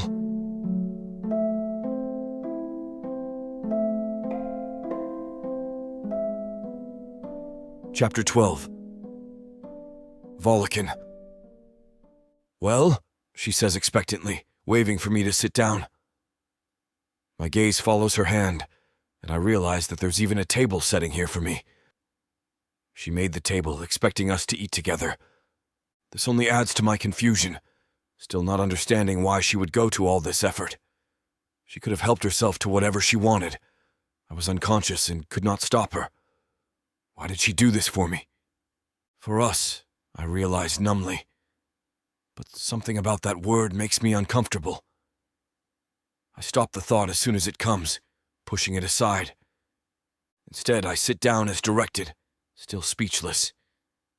I reflexively grab the chair in front of me, pulling it out and dropping into it distractedly. I gaze around the room as if the answers will be found written on the walls. Nothing about this is making sense, but it's hard to put my finger on just what part bothers me the most. Nothing is wrong, but nothing feels right either. And my changed surroundings don't help. It gives me the feeling that I somehow went to bed last night and woke up somewhere else. A place that almost looks exactly like my house, but not quite. It's too clean. I can see the difference, even if it's hard to explain why it feels wrong.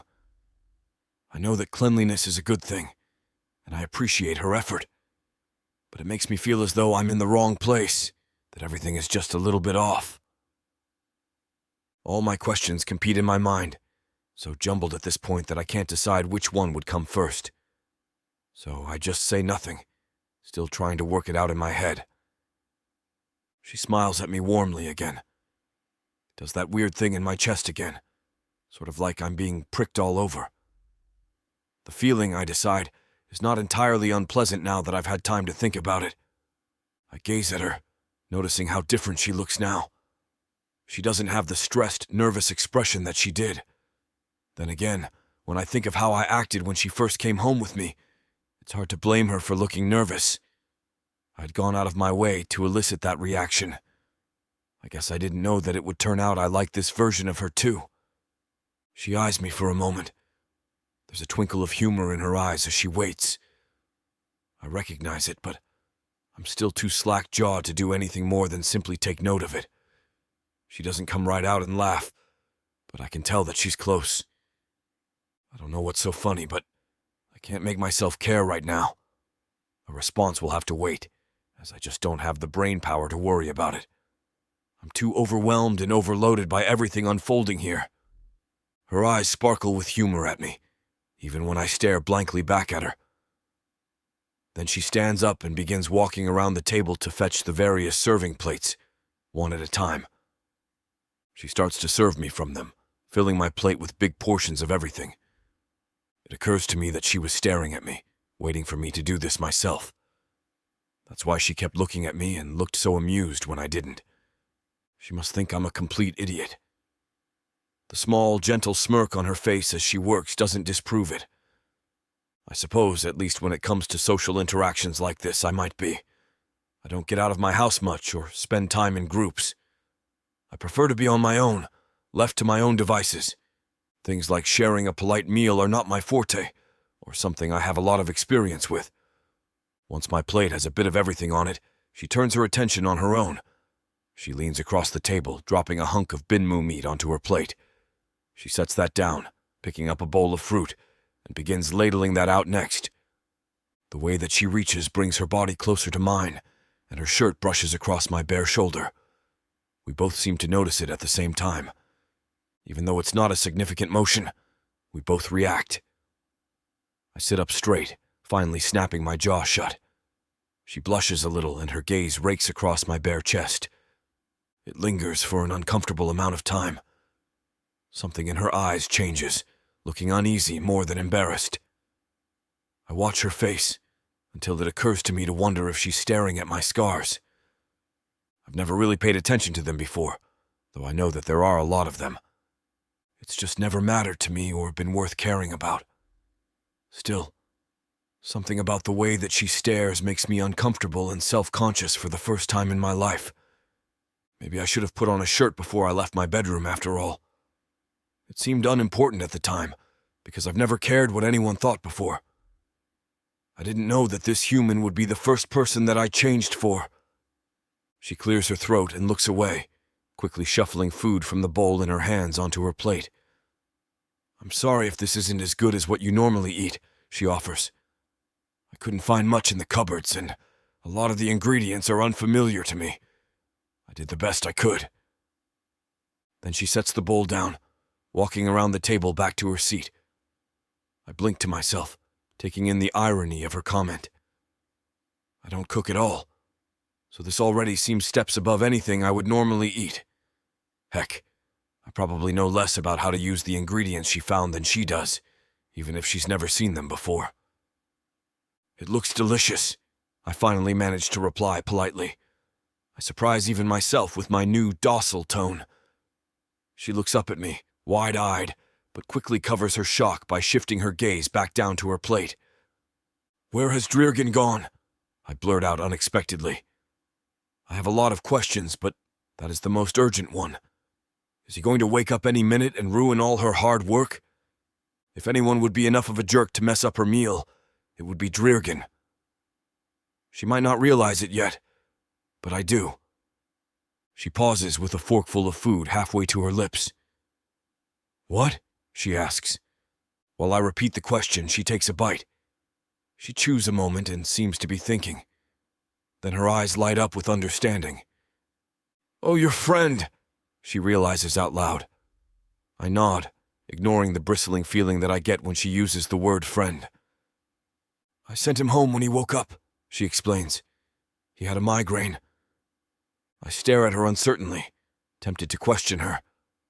I can't believe that Dreergen would just calmly agree to go home the way she's implying. Dreergen doesn't listen to anyone, but most of all, he doesn't listen to humans, especially a small, helpless little woman like her. I can't believe that he wouldn't stay here and see his chance to start last night all over again. He'd make up for the fact that he lost his chance last night, seeing it as a new opportunity to get what he wants. Plus, it would have been his opportunity for revenge against me.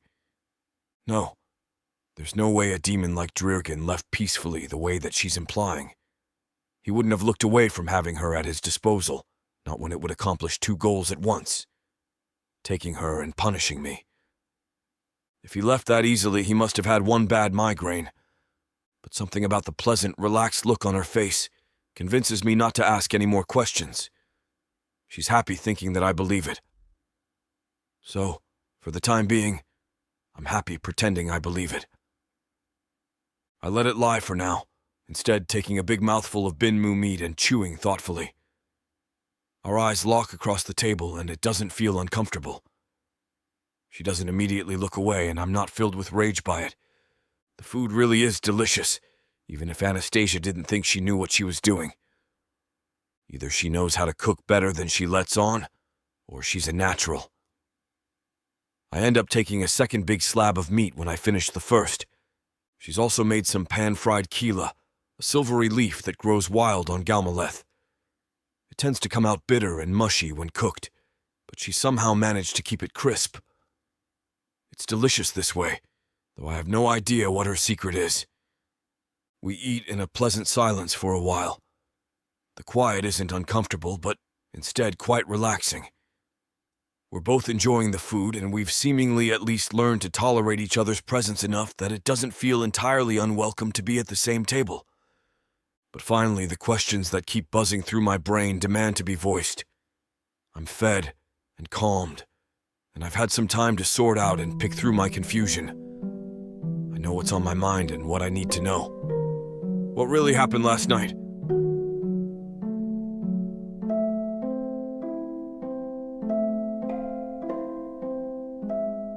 Chapter 13. Anastasia. I take a deep breath, staring at Volikan.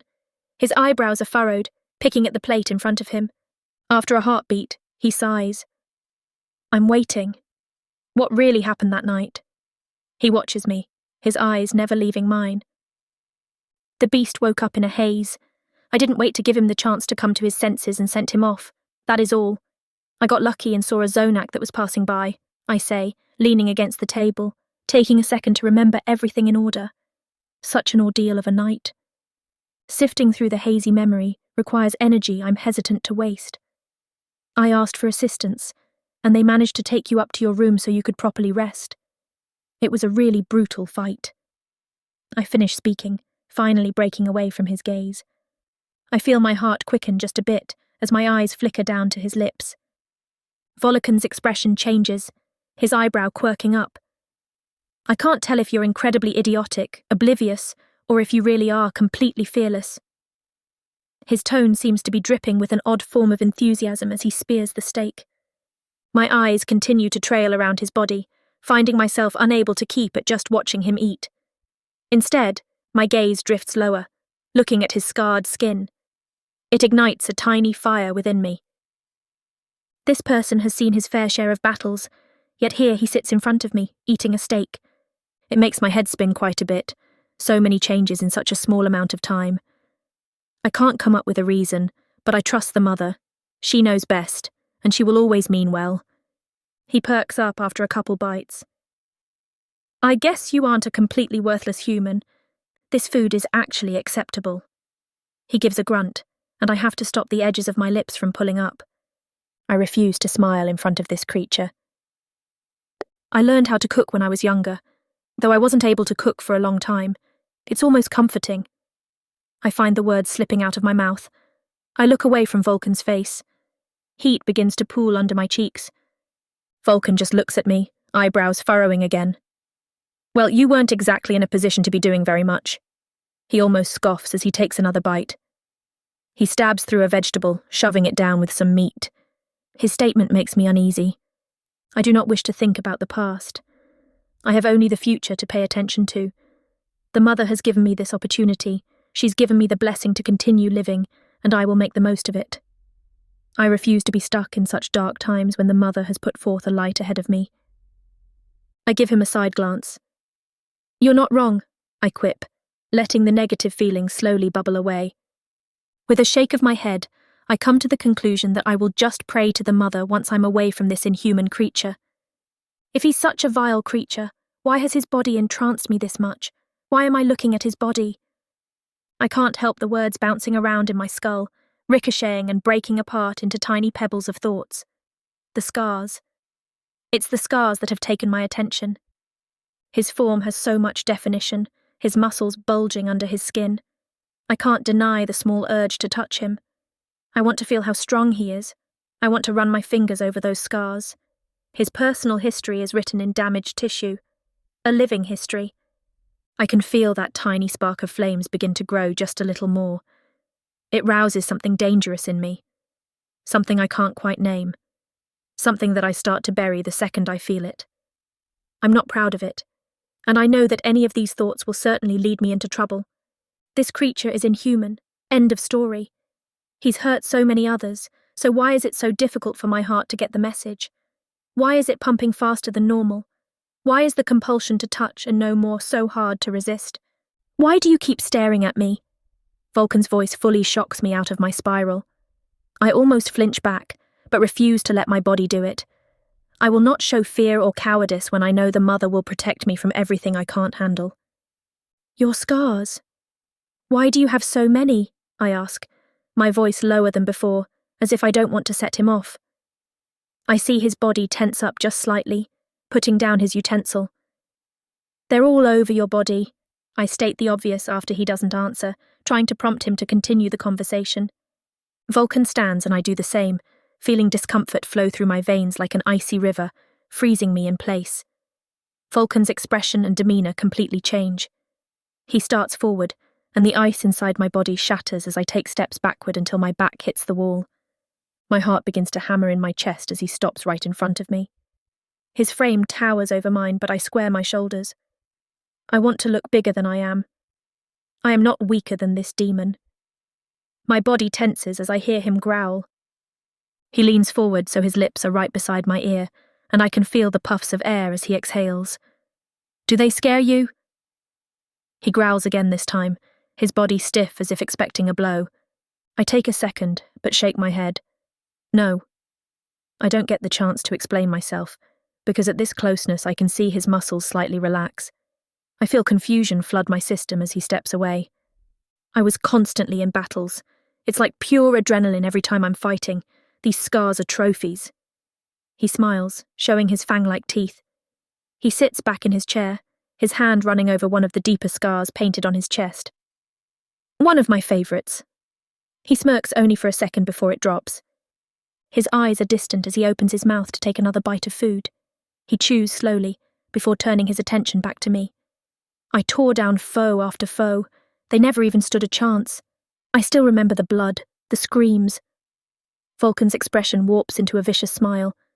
His gaze is still distant, and it buries a sense of unease in me. My favourite weapon is a double-bladed one. I had it specially made for the sake of battle. The edge on one side is smooth, while the bottom contains jagged pieces of rusted metal. I once stabbed 2 creatures through the head at the same time. It was odd seeing such an injury, but I didn't care because of the bloodlust. I never do, which is why fighting comes so easy. He pats his chest. I remember the battles, seeing the currents of water nearby turn red with so many disposed of. He is clearly still nostalgic about those battles. He misses them fiercely. I watch as he continues to reminisce in a proud tone. It's taboo to hear it. Speaking about the past, it's only inviting more violence and heartache to reoccur. I know that stopping him now will only stop the progress we've made, so I let him continue, wanting to know more about him. Volikan takes bites between his memory lane trip, favouring the steak while I half-heartedly listen. I've been stabbed more times than you could count. I'm used to the pain. It does not faze me any more than if you were to nick your finger on a piece of metal. He smiles at me. I fight the urge to roll my eyes at him. I have a much higher pain tolerance than you can imagine, Volikan, I mutter, shrugging my shoulders as he takes another bite. Sure you do. His voice drips with sarcasm, before switching back to the topic beforehand. My attention is taken from the conversation by the pride unwillingly bubbling in my chest as I watch him do so. He actually enjoys my cooking. I look down at my own plate to help hide the smile I'm desperately trying to hide. Volikan seems to be in his own little world. While we got off to an incredibly rocky start, I'm starting to feel a bit better. Maybe the mother was right about him. She put me here for a reason. I smile at the thought. The mother always knows what's best. There was so much screaming, he continues. I remember fighting the strongest creature there, seeing how his life faded from his eyes as I gave the final blow, how the others ran when they knew there was no hope for them. Cowards, always expecting someone else to fix the problems. I'm happy I got to destroy it. I revelled in the fact that I brought them to their knees, that I caused so much destruction during and after the battle. His purple eyes remain distant, a faint smile pulling at his lips. I feel a shiver run up my spine as the reminder rears its ugly truth. This creature is dangerous, and despite my better judgment, I catch his gaze. My hands perch themselves under my chin as I try to calm myself. What battle was it? I ask. Volikan's expression doesn't change. The battle on Protheka, he replies.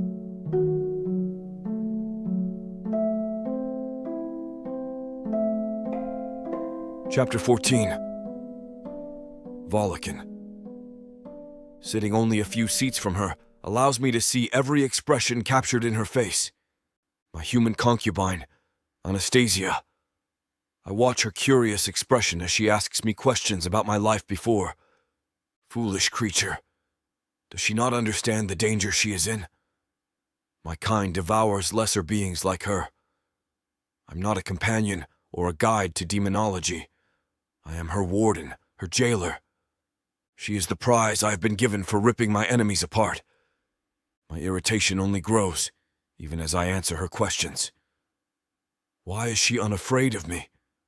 What allows her to be so calm? Any other human in her circumstance would be terrified, cowering in the corner like some weak, beaten animal. But Anastasia only prepared a meal. She maintained her wits long enough to survive being in the same room as 2 ferocious demons, and even managed to send one away. Now she sits before me, plying me with delicious food and trying to gather information from me. That's it, my mind supplies. She's only using you to try and gain an advantage. She's just another pathetic creature. One who will turn on you the first chance she gets. The voice in my mind sneers. There can be no other reason for her kindness. She's simply trying to glean a weakness from listening to my tales, so that she can cling to the hope of escape. My eyes narrow imperceptibly, suspicious of her motives. This Anastasia appears sincere in her attention. But what if it really is all a ploy? I may be one of the Demon King's favored mercenaries, but that doesn't mean he'll be too happy if I let one of his captured humans escape. Offspring are a commodity among our kind. The rarity of matrons means that only a few demon spawn can actually be sired, and fewer still possess the strength to make it past childhood. For the king to bestow upon me a female to mate in order to ensure our race's survival is a high honor, but more acclaim means more enemies. Now more than ever, I must be on my guard. I doubt this waif of a woman could ever seriously harm me, but that doesn't rule out the possibility that she could be trying to root out a weakness of mine. So the little thing wants to hear tales of my fighting, then. After a lifetime surviving on the battlefield, I have more than a few stories to share. Memories of my enemies laying torn and shredded at my feet flash through my mind. Why not share with my new pet? Out of all the battles I've fought, I have to say that the raid on Protheka is one of my easier fights. I start, twirling my knife absently. Watching her face fall as I predicted is satisfying, so I don't bother to mask my sneer. Your world is definitely one of the more benign we've assaulted. Make no mistake. So many weaklings, farmers and elves alike. Your people's screams were like music to my ears that day. The terror of the raid still keeps me awake some nights. As a demon, I require very little sleep, but sometimes a rest from the haunting memories would be a welcome reprieve. I've never gloried in the carnage my kind is capable of, and the berserker rage that pulses within me as a beast I prefer to keep under a cage of self-discipline and skill. My human prisoner, however, doesn't need to know that. I need her fear, and to crush her spirit. If I don't break her, her enrapturing eyes may overpower me still. Kidnapping your leader was the easiest of all. The man hardly put up a fight, claiming mercy for his people like an old fool. We took everything from you, and your strongest could barely lift a finger. Anastasia looks downcast, hollow and tense. I imagine her memories are also terrible, for different reasons, but I refuse to let her forget. There is nothing but danger here now, and she is a prisoner of war, just like the rest of us under the Demon King's claw. Are fighting and destroying really the only things you are capable of? She asks quietly. She is cool, collected, and the tragedy behind her eyes pierces me. Lives were ruined that day and so many suffered. Can you not witness all that misery and not empathize? Are you really such an animal you are incapable of feeling anything? You and your kind are the ones that are animals, I snarl, hackles raised. The carapace at my shoulders vibrates in irritation. That is why you lost. Why should I sympathize with those who are incapable of defending themselves? Even as I speak, more memories flood my mind's eye. The battles before, my kind and others, driven from our homes, starving and scraping for the smallest morsel. King Asmodeus may be the highest order of asshole, but he saved many of us from a fate worse than death. You all are nothing more than dogs for us to tame. I smirk to cover how much her words affect me. You are creatures for us to enjoy and dispose of as we see fit, I coldly explain. Never forget, little one, you live at my mercy. You serve one purpose here and one purpose only. So if you don't serve me properly, I have leave to correct that mistake. I let the threat hang in the air between us. Let her realize just how much danger she is in, always. How much danger we are both in. Just having this delectable, provoking woman under my roof has already caused unforeseen problems. I stand, my appetite forgotten. Once again, Anastasia has managed to get my blood pumping, and I feel the need to leave before my baser instincts take control. She rises as well, flinching when my heated eyes lock on her form. I've disturbed you. I should go. She moves to scurry past me, quiet and quick, but I am faster. I grip her wrist as she moves away, savoring her startled gasp as the plates she held go crashing to the ground. In a deft movement and step, I have her effectively pinned against the table. Her eyes are wide, like a cornered animal. The fear that slips from her scent is tantalizing, a sweet wine that is a potent wine to my senses. I give a primal growl, catching her and dragging her to me. My claws gripping her neck leave no room for escape. Anastasia's fear rises, heady and rich. It is spiced with something else I can't identify yet, without why I realize that this is exactly what I've been craving. How easily I am able to become drunk off of this woman. She's becoming an addiction for me. That's better, I hiss at her reaction, drawing back her collar to reveal my mark.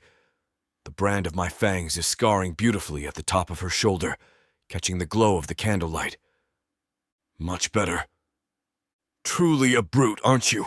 She bites out, glaring rebelliously. Her insults morph into a stimulating gasp as I lick the faded wound.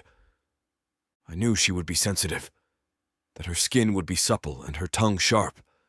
She is lucky I am feeling magnanimous after a good meal, else I would punish that insolent tongue with another bite, deeper than the last one. There will be plenty of time to leave other marks, I remind myself patiently. Even after food, a hunger lingers. I have yet to be satiated. I've wanted this woman for days now, and all that separates our bodies are a few flimsy scraps of clothing. You are my plaything, do you understand me? I hiss against her ear. My toy. King Asmodeus gifted you to me to use as I see fit. All I can feel is her body, twisting against mine. Her hips tilt, as if trying to break free and run, but my grip at her neck tightens in warning. This woman is calling to dangerous instincts of mine, where the borders of pleasure and pain swirl together. Valiantly, she struggles in my hold. Her resistance thrills me, just as it did down in the dungeon. Only now I will not restrain myself. My control has reached a breaking point, and the brawls last night are practically forgotten, for all the good they have done to cool my ardor. Over and over I will use you, Anastasia. My words carry dark promises that have her body writhing. Your only purpose from now on is to satisfy me. My fangs glide along the pulse in her neck and render her struggle useless. She stills in my arms, pliant as I trace along her neckline, her hands coming to settle on my bare chest. Without a word, she begins tracing pathways along my scars. Rarely have I allowed myself such close contact with another being, and the sensation is intoxicating. Her tracing movements are gentle, almost reverent, but firm pressure grounds me in the moment. The taste of her fear lingers in the air, but her strokes are captivating. She doesn't try to outmaneuver me as an enemy would, I realize. It is the touch one would give a lover. Shock reverberates through my system at her electric touch. I am reeled by the irresistible combination of her terror and desire. I must have more. I cannot resist her magnetic touch. Pressing into her palm, I pull her fingers away, yanking her into the press of my body instead. I slant my head to hers, dragging her into a savage kiss, lashing over her lips with my tongue.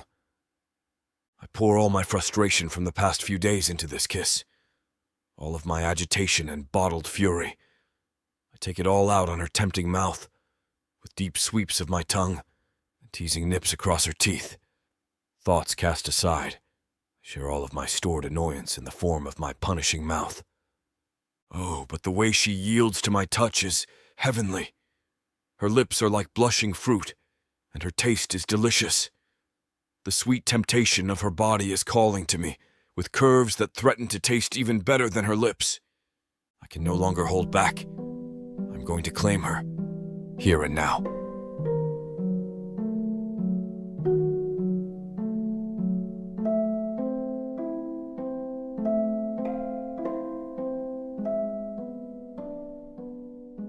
Chapter 15. Anastasia. Volikan lifts me onto the table, his strength allowing him to handle my full form with ease. My body trembles in his arms as he kisses me long and deep, although whether this is from fear or excitement, I can no longer tell. I should be afraid of this man, terrified of this demon who has me trapped beneath him. For days I have been frightened for my life, and anxious about my situation. My fate is to be condemned as the breeding fodder for this powerful demon. Yet as he lavishes kisses along my collarbone, I can feel no terror. It has burned away in the wake of Volikan's consuming caress. Even though this is one of the demons who aided in the destruction of my home, I cannot bring myself to hate him. Not when he makes me feel like this. Not when his touch fills my body with an electric warmth that overwhelms my every thought. He pushes me down against the hard surface, knocking dishes down to clatter across the floor. The sound rings in my ears, but I can't focus on the remnants of breakfast when Volikan's fangs nip at my flesh. By the mother, No man's touch has ever made me feel this way. This driving heat threatens to burn away my sanity, along with my concern. Volikan looms over me, strong and large. My vision is filled with him. His ash-coloured skin appears to catch in the morning light, like alabaster veined with scars of past glory. The darkened braids of his hair fall over his shoulder, and his violet eyes seem to glow as he traces over my prone body. Despite all his cruelty and violence, I find myself thinking that I have never met a more beautiful man in all my life. Check out the uncut version on Kindle Unlimited.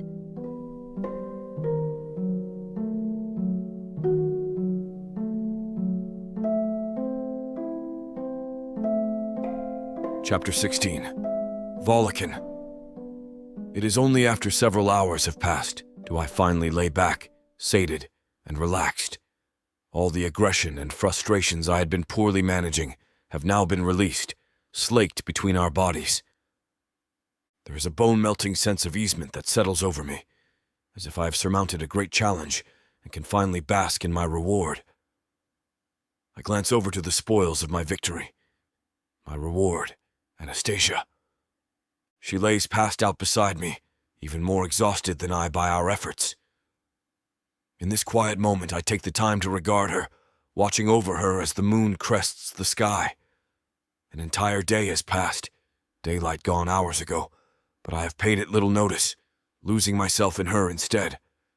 Now, without distractions, I am free to study her at my leisure. Pale light shafts through the windows, casting strange shadows.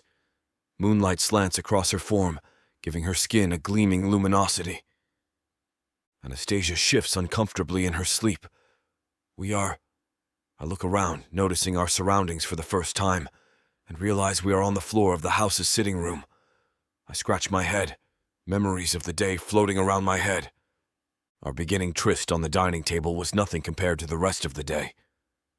Almost unconsciously, I reach down to stroke a claw-tipped finger over her body. My life has left me little time to pursue women, much less enjoy them at my leisure. A life built on survival is hardly fit to be able to hold such a beauty in my arms like this, yet she is here.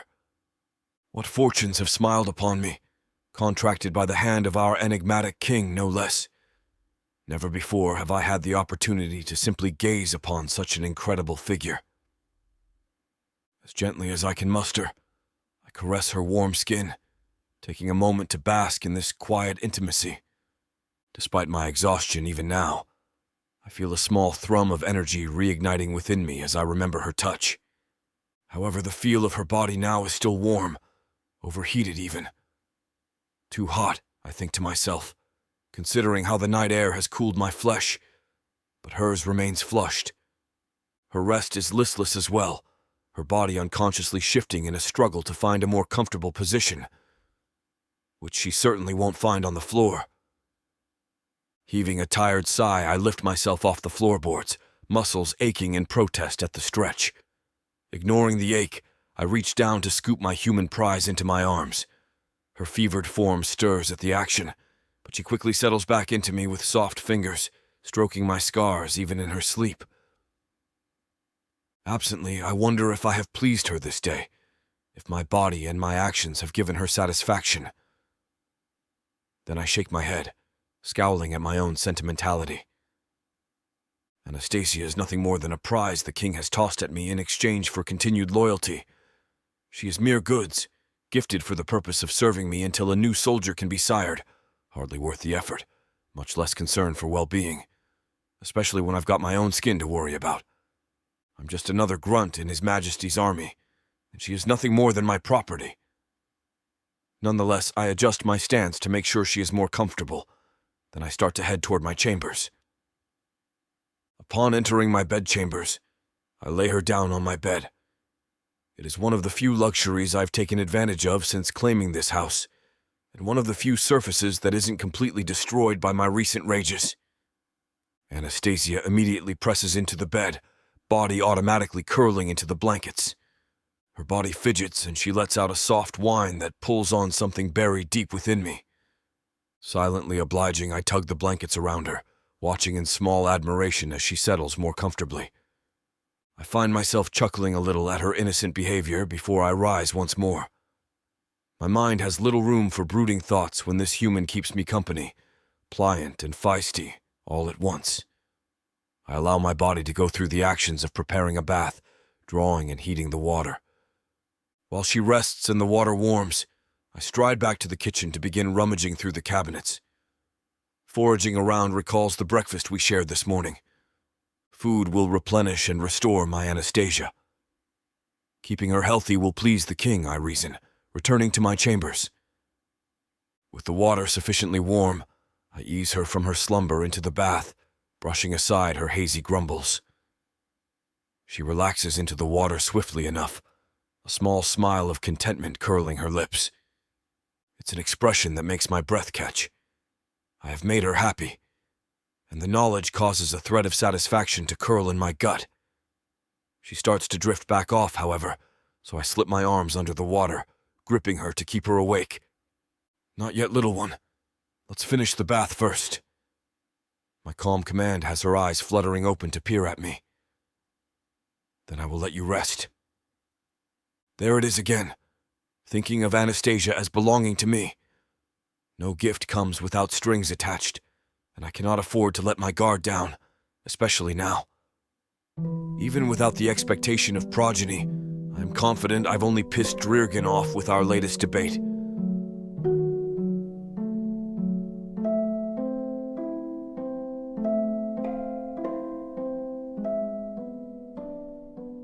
Chapter 17. Anastasia. Volikan and I have settled into what could only be described as a unique agreement. A truce, I suppose, of sorts. He gets to take me whenever he wants. It might sound grim, but I had been prepared for this anyway. That was the deal from the moment that the king signed me over to him. The difference is that now, it's more like a game.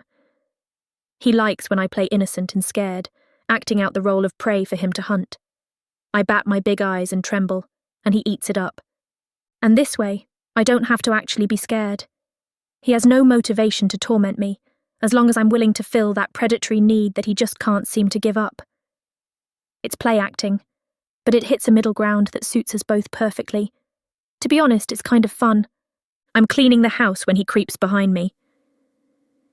Instantly, I can feel my body react, expecting him to grab me at any moment. I'm not scared. My skin tingles with anticipation. He walks behind me, completely ignoring my presence. At first, I'm a little confused and disappointed, but when he makes a point of entering the kitchen a second time, a few minutes later, it all begins to click. He's not ignoring me. He's playing with me. Volikan does this a few more times, this game of in and out. Each time, I wonder if it's going to be the time. When he finally grabs me from behind, pulling me tight against him, I can't help but smile. Later on, we continue our game, away from possible prying eyes. "No, let me go," I shriek, trying to roll out from underneath him. We're in a big, open field, where we like to sneak off to make love, so there's no worry of anyone overhearing us. Not that anyone would jump in to defend a human here anyway. Pretending to be unwilling had sounded like a good idea. But when his eyes darken at me, I immediately begin to sense that I've made a mistake. His grip on my wrists tightens. Straddling my hips, he leans his face closer to mine. I swallow, reflexively, a tinge of fear coming over me. It's a feeling that he hasn't given me in some time.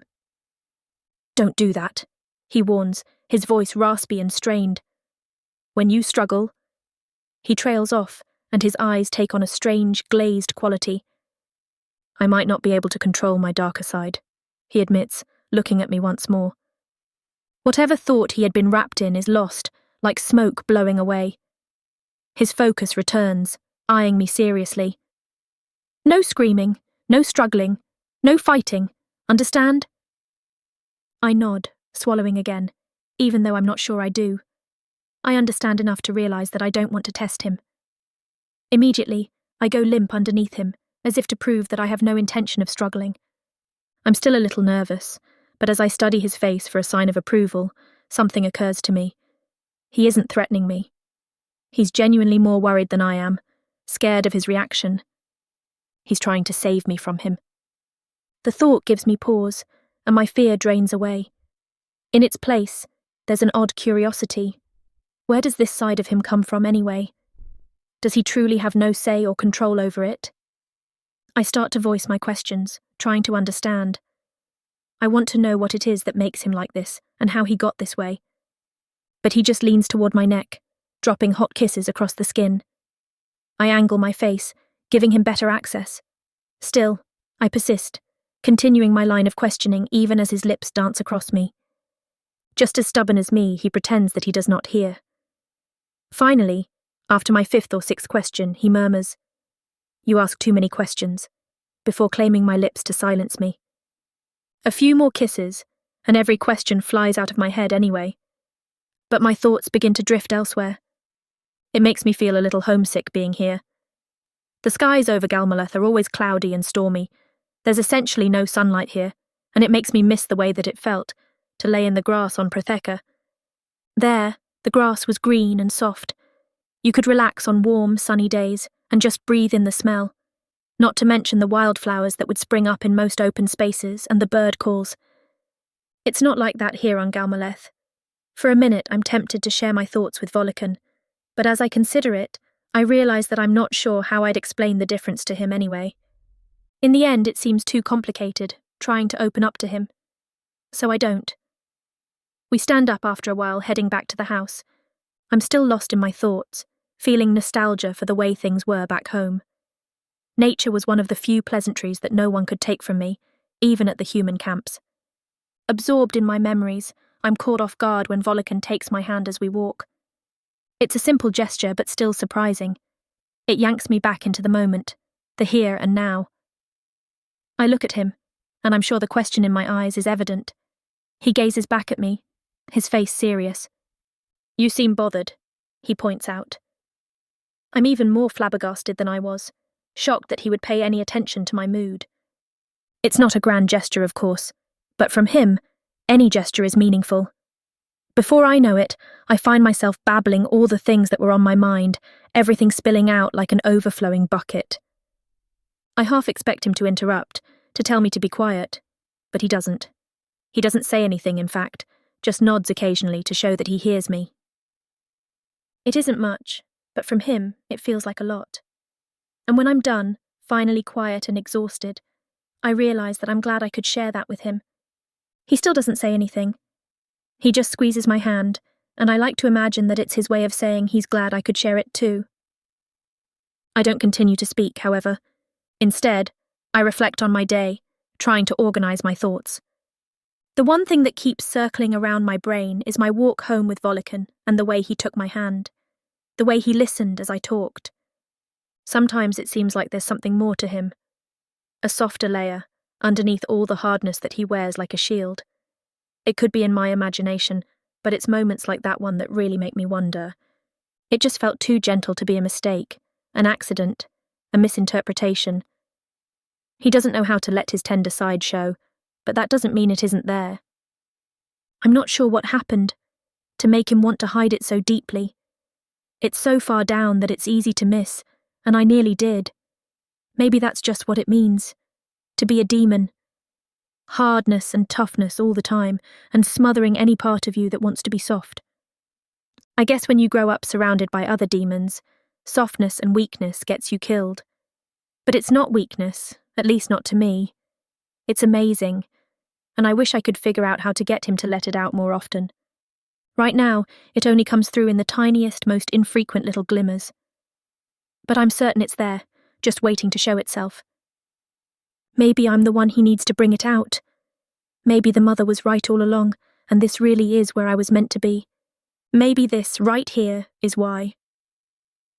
Your humble servant comes to thank you, Mother. I begin my nightly prayer. Thank you for leading me here and showing me the way to navigate this difficult situation. It seemed insurmountable at first, but thanks to your guidance, I can now see my way through it. Thank you for giving me the strength to manage, and for your tender love and care.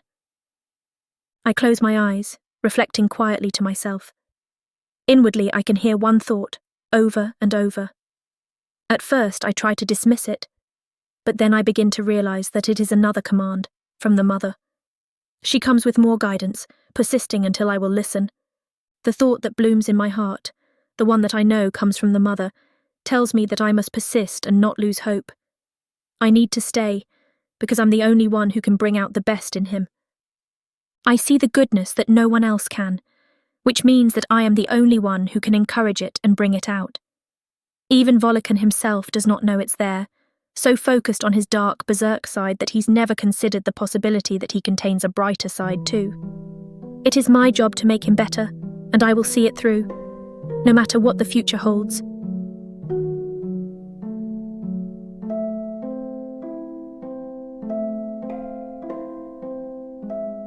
Chapter 18. Volikan. "That one looks like a thistle," she says, pointing. I turn just enough to see, without disrupting her head from its position where it rests on my arm.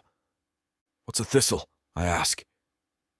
She gives me a sideways look as if trying to decide if I'm teasing her. I'm not sure why she thinks I would.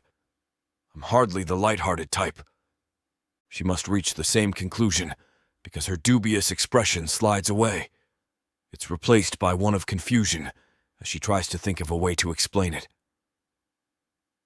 "They're an animal on Protheka, covered in wool, very fluffy." I roll back onto my side, losing interest in the cloud. Facing her now, I smirk. "Doesn't every cloud look like that, then?" She sighs good-naturedly. "No," she insists. "Not just like that. That one has legs and eyes, even. Don't you see it?" I don't bother to look a second time. "If you say so." All I see are storm clouds, the same thing we see every day. She frowns, and for some reason I want to laugh at the absurdity of it all. She's such a bizarre creature, so earnest and insistent about the most meaningless things. And yet for some reason I find it to be one of the many likable things about her. I wonder sometimes where she finds the energy to care so much about everything, so deeply. It's both impressive and inspiring, even if it's something that I don't think I'll ever be able to fully understand. "Do you miss your home?" I ask, and find that I really want to know. I may not, as a rule, have the deep, limitless sincerity and concern that Anastasia does. But I do, for one subject alone. Her. I can feel her head shake from where it rests on my arm. The field grass crinkles with the motion. "Not anymore," she admits. "Not really." I study her face, wondering if she means it. But she seems genuine, though that should be no surprise. She's always genuine, so wholehearted in everything she says and does. Something inside of me bubbles at the words, realizing that I'm more relieved than I ever thought I would be to hear her say that. It shouldn't matter to me whether she likes it here or not. Not really. What would I care if she'd rather be on Protheka? If she considers that home? And yet, the knowledge that she doesn't feels unbearably significant, taking a weight off my shoulders that I didn't know was even there. "I used to," she continues, "but I think I just felt out of place here, and lonely." "I don't feel lonely anymore," she admits. I bite back the urge to say the same thing right back to her, even if it's true. With Anastasia around, I find myself getting so lost in her that I don't even think about fighting. She's a welcome distraction from the bloodlust that used to claim my waking thoughts. It's almost as if simply being seen by her, in my entirety, gives me the peace that I've been missing. The peace I thought I had to find through war and violence. It isn't that I don't still enjoy those things. It's that I don't need them. I can forget them entirely, no longer blinded by their almost enchanting pull. Because I've found something even more intoxicating. I put my hand across her stomach thoughtlessly, my fingers rubbing across her firm skin. It's only a matter of time before she'll be swollen with my child, her muscles tender and skin stretched. The idea sends a thrill through my veins, imagining seeing her fertility confirmed with a large, pregnant belly. She smiles at me, and I can tell by the look on my face that she's thinking the same thing I am. She's imagining herself, heavy with child. Anastasia isn't far enough along for us to confirm a pregnancy, but that doesn't matter to me. I'm positive that there's life growing there, small enough to evade detection. My fingertips tingle when I caress her stomach, which I consider as good as proof of the life blooming within. She sighs a little, nuzzling her head against my shoulder and drawing closer. She lifts her hand to her stomach, letting it rest over mine. Silently, we watch the storm clouds roll overhead, our hands intertwined. Everything feels right when she's like this, in my arms, like this is the way that it was always meant to be. Even if I feel like an idiot that it took me this long to realize it, and that I treated her like a prisoner in the time leading up to this moment. I've done my best to make up for it now, at least. I'm learning to be careful with her, understanding her human limitations. She can't handle the same rough, fierce treatment that demons wouldn't bat an eye over. But at the same time, I wouldn't change that for anything. That's what makes our time together so special. She's a human, not a demon, and that's an amazing, beautiful, wonderful thing. I'm growing to love all of the things that make her what she is, including all her human traits and behaviors. They fascinate and intrigue me, and some of them make no sense at all, but I love each and every one of them. I love the way that she yawns and how cold her hands are when I hold them late at night.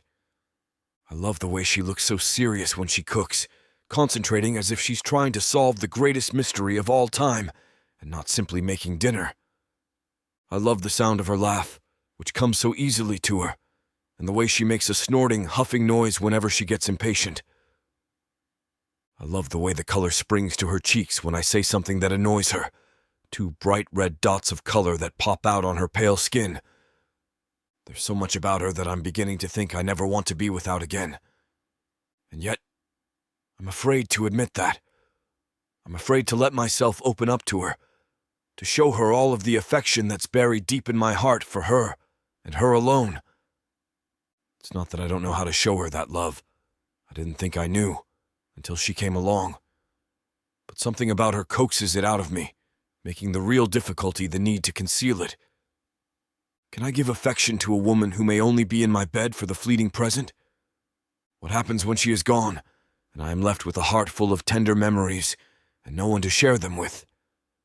Perhaps it would be best to not open that gateway in case I can never get it closed. Because it feels like once I let the emotions spill out of me, and tell her everything that she means to me, I won't know how to think of anything else. And then someday when she is gone, it just might kill me, knowing everything that I have lost. Perhaps if I never admit it to myself, I can live a life of quiet denial. It won't be quite as fantastic that way, but it also won't be quite so devastating. The king only gave her to me to mate. Once that's done, there's nothing that says she's mine to keep. As much as it hurts me to think about, I'm certain that she'll be taken away to deliver my child, and then sent into the arms of another. The king only sees her as a method of breeding. He does not understand the warm feeling that spreads through me when she says my name, how her smile makes my cheeks feel warm, how much I enjoy just laying here with her doing nothing, which somehow feels like everything. With one hand still resting on her stomach, I wonder if I can feel the tiny little flutter of the baby that I imagine is growing within. She squeezes my hand and turns to smile warmly at me. I look at her hopeful face, feeling that I can read her mind. She's excited to think of the baby, and so am I. But it's tainted, darkened by the knowledge that if life really does grow within her, our days together are surely numbered. We won't raise the baby together. She'll almost certainly never see it, save perhaps a glimpse during labor. It will be ripped from her arms after delivery, considered the property of the king. Just like the way that she'll be ripped from my own arms. She was never really mine at all, just a loan. I don't want to give her back. I stare into her warm hazel eyes, which glow with excitement, and realize that I don't have the heart to explain to her what lies ahead.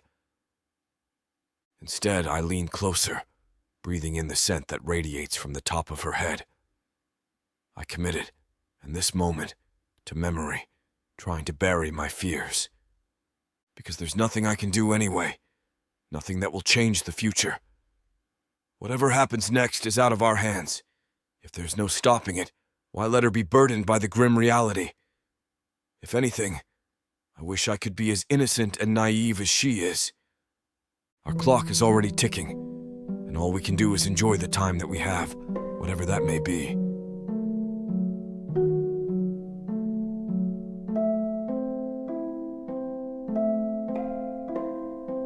Chapter 19, Anastasia. This game makes no sense, Volikan grumbles beside me. Though he's always been a bit dark and gloomy, this feels different somehow. I suspect that he's grumpy about something more than the game I'm trying to teach him. I bite back a sigh, trying to stay positive. One thing I've learned is that matching Volikan's bad mood with one of my own helps nothing. Instead, I just start picking the stones up off the table, calling an end to our game. That's okay, I offer. We can do something else. There's no evidence on his face that he's relieved, which confirms my suspicion that he's upset about something else. In fact, there's no real evidence that he's heard me at all. He seems to be staring off into space, paying no attention. Whatever he's thinking about, it certainly seems deep, and has captivated his attention. I don't mind that Volikan has an occasional bad mood. It's only normal after all. Everyone feels down sometimes, and he's come so far from where he started. I have everything that I could have ever wanted, here in this house. It's the best conclusion I could have ever dreamed of, even if I worried that I would never see this. Early on, when Volikan seemed to want nothing to do with me, I never imagined we could ever end up here. It's not just this house, which is so much better than anything I've had before. I have plenty to eat, and a warm place to stay, and all the basic comforts that anyone could desire. When I was held prisoner by the king, there were no comforts. There was barely enough food. Even on Protheka, in the human camp, hunger was a routine part of life. We were often cold, hungry, tired, and basically struggling every minute to stay alive. This is the first time where I don't feel that constant pressure. Here I'm provided for. I'm safe and cared for, and someone like me knows just how valuable that truly is. And it's not just the stuff that Volikan gives me, the resources. He's warmed up to me, and we seem to grow closer every day. We talk about nothing, for hours, and spend almost every second together. I always knew there was another side to him, something more than the dark, glowering demon who wished me harm. I knew there was something hidden, deep in his core, something kind and good. It took a lot to bring it out, but now that I have, I know it was worth all the effort. Like I said, I don't mind that he has an occasional bad day, but I didn't work this hard to see him fall back into his old patterns. I'm not willing to give up and lose him to the gloom that he wallowed in before. I study him, trying to think of a solution. He doesn't even seem to notice me, absorbed in his thoughts. Then it hits me, in a brilliant strike of genius. There's one thing that always improves his mood. I stand up, putting the little cloth baggie of stones away on a shelf. Maybe we can try again another day. Then I turn back around, slowly sidling toward Volikan. He's seated on the sofa, staring off into space. But when I get close enough to grab his shoulders, he turns to face me, his eyes widening in interested surprise. That's better, I think. Finally, he's focused on me. He smirks a little as I slide my leg across his lap, straddling him. With a hand on either side of his face, I lean forward, kissing him deeply. He doesn't hesitate to return the gesture, and soon I can feel myself heating from the inside out. I press my chest against him, pressing fervent, intimate kisses against his skin. Though he's participating, I still sense a certain degree of hesitation. He's interested, but it just feels off. I persist, trying to coax him along. It's hard for me to put my finger on just what is wrong. He's not rejecting me outright, and our impromptu make-out session isn't bad. It just feels like only half his mind is on the task. The other half must be 1,000,000 miles away, and I can't help but wonder why. I sit up, pulling away from him slightly. I can't help but feel a little wounded to realize that his heart just isn't into it. Our eyes lock as I shift back, and my heart sinks to see that he doesn't seem upset by my action. In fact, he barely seems to notice at all. His gaze seems to go right through me, making me feel about 2 inches tall. I've never been so confused. To see him now, it's easy to think that he doesn't care about me at all. But I know that he cares, deep in my heart. He has no reason to treat me as well as he does, if he didn't care. He could do whatever he wanted with me, but he's so careful and protective. That's a choice that he's made all on his own, an obvious reflection of the way that he values me. I don't know what's going on with him right now, but I know it can't be that he doesn't care. He could have strapped me to the rack and left me in the dungeon, only paying attention long enough to force himself on me. He could have used me at his leisure, only engaging me for the purpose of breeding. In fact, that's exactly what his king expected him to do. He could have, with no guilt or recrimination. No one but me would have thought anything of it. He didn't, though, which proves how much he values me and the potential child growing inside of me. We aren't just breeding stock to him. I'm his lover, his companion. So why won't he even look at me now? I trace my fingers gently across the horns on his head, thoughtfully. Finally, I just come out and say it. Is something wrong? What? He says. The glazed, cloudy look leaves his eyes. They sharpen, coming to focus on me. I repeat myself, altering the question slightly. Obviously something is wrong. What's wrong? What's the matter? I try again. His face darkens. Something flashes across it, but it's gone before I can put my finger on it, make sense of what it is. It's so fast that I almost think I could have imagined it, except for the lingering, uncomfortable sensation that it leaves behind. It's a general creeping uneasiness. I can't define or explain it, but it settles into my chest, refusing to budge. It's nothing, he answers, shaking his head. I frown a little, wishing that I could believe him. But that knot, that little ball of dread, does not relent. It's nothing, huh? I ask skeptically. I'm wary of pushing him too far, too hard, too much. Volikan is too temperamental, and I don't want to completely ruin the evening. Even like this, it's not entirely horrible. Everything feels like it's starting to slide sideways, leaving me a bit disoriented. And yet, being with him is still better than being without him. I don't want to push him away completely. I just want to know what's wrong. And that's why I know I must tread lightly. I eye him expectantly, hoping that he'll admit whatever is really on his mind. But he just looks at me with a smug smirk, his face clearing. Yes, it's nothing, he replies confidently. His expression is a far cry from the dark, distracted look he wore just a few minutes before. I can almost convince myself that I had imagined the whole thing, that everything is fine. He wraps his arms around my waist, swinging me gently to the side. I giggle as he pushes me down into a laying position and leaps agilely to his feet, squatting on the couch beside me. He narrows his eyes playfully, his hands sliding up my side as he leans closer. They skim over my skin, making me giggle and squirm when he accidentally tickles the narrow of my waist. He ends by finally gripping my wrists, gently pinning my arms up over my head. Laying himself down over top of me, draped across my body, he nips at my earlobe. The sensation makes me giggle again, but this time it's more of a nervous reaction, every nerve in my body lighting up at the touch. What's so funny? He whispers in my ear. There's a certain weight to the words, his voice low and gravelly. I swallow hard, shivering reflexively. Nothing, I manage to croak out. My breath comes in short little gasps, already anticipating what will come next. I don't think it will ever cease to amaze me, how he can make me unravel with the simplest of touches. Pretty soon, I feel as though I could melt, shapeless, into the sofa. I giggle and squeal, almost forgetting his strange behaviour earlier. Except for that worried, tense little knot in my chest that never completely goes away.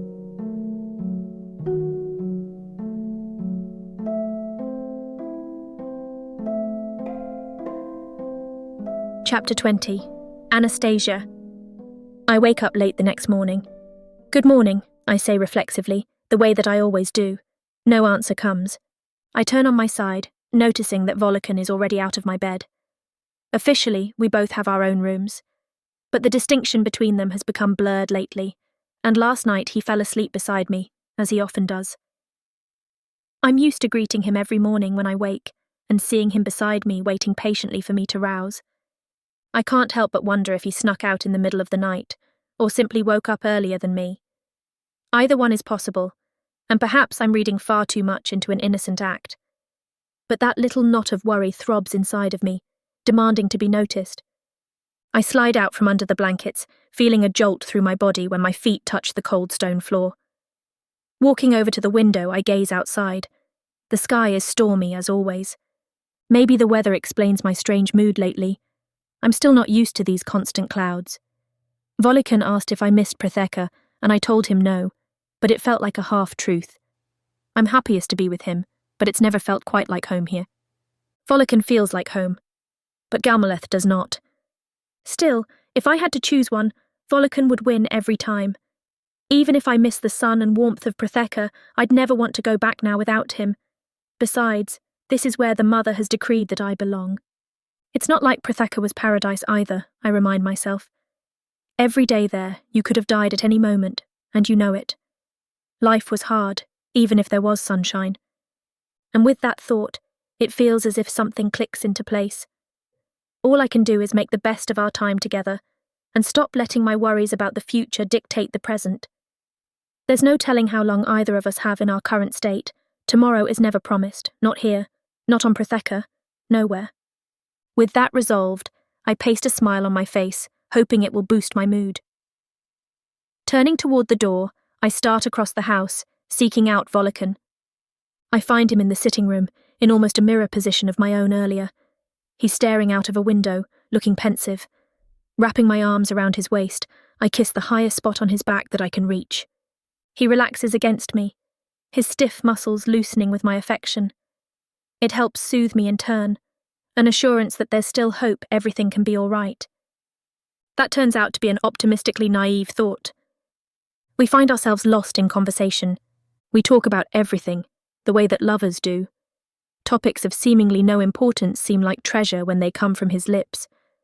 I hang on his every word, fascinated by the mundane things that he chooses to share.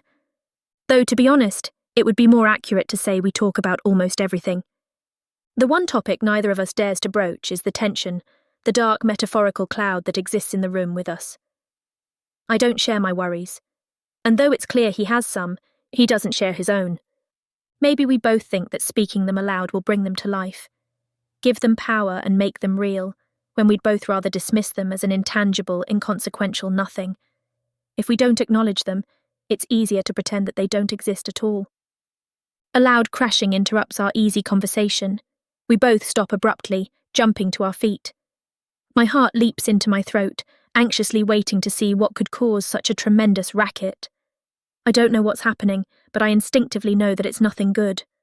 My pulse is still racing, frantic, when Driogan stalks into the room. His large, heavy footsteps feel as if they are thundering into my very brain. I freeze, my panic growing, and look at Volikan as if searching for reassurance that everything is going to be okay. He handled this demon last time, right? I'd prefer not to witness another scene like before, as I don't care for the violence. But by now, I trust Volikan, and try to steady my nerves as I wait for him to do whatever needs done. Volikan's face hardens, watching Driogan intently. A few other demons flank him on either side. It's clear by Driogan's posture that this isn't a polite social call. I don't know what's coming, and I don't think I want to.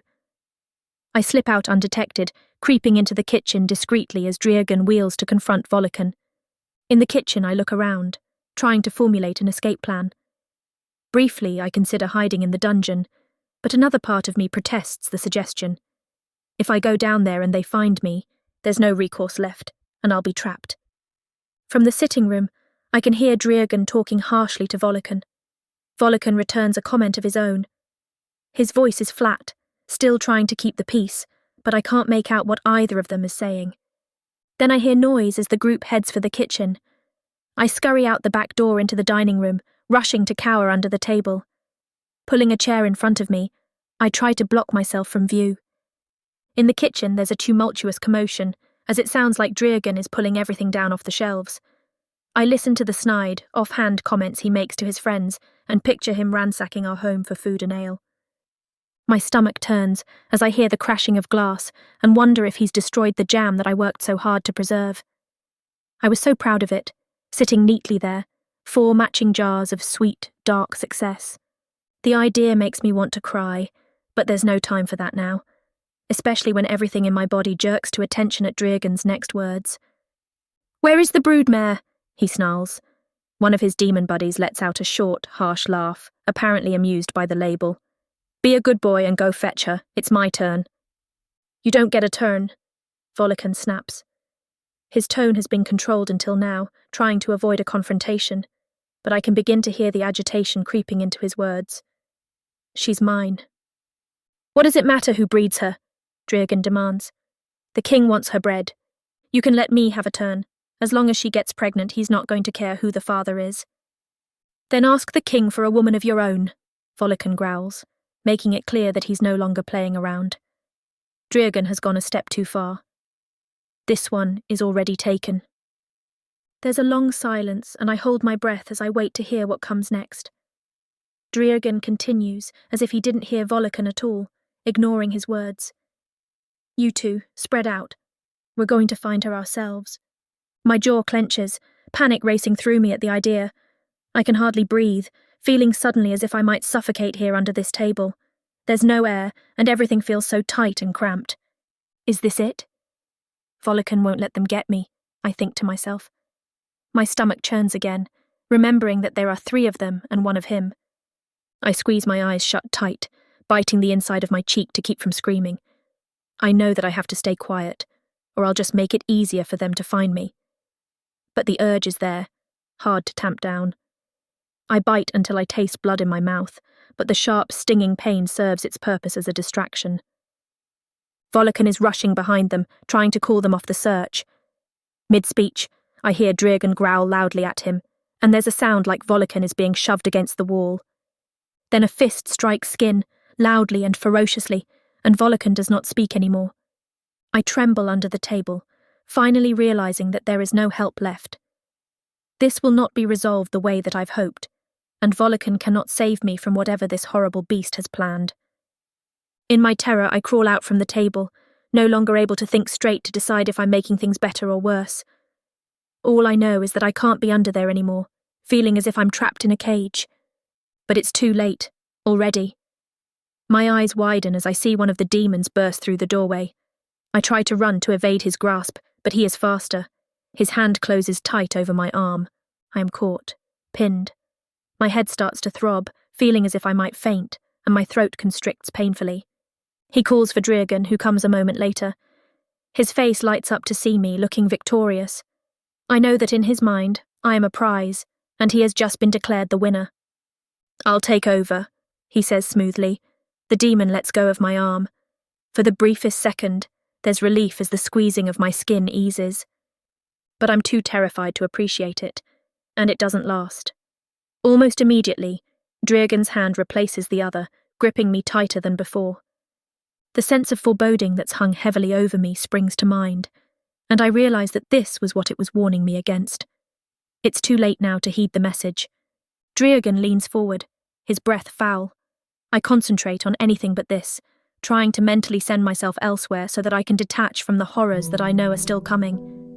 In my head, I'm in a field back home, smelling the flowers.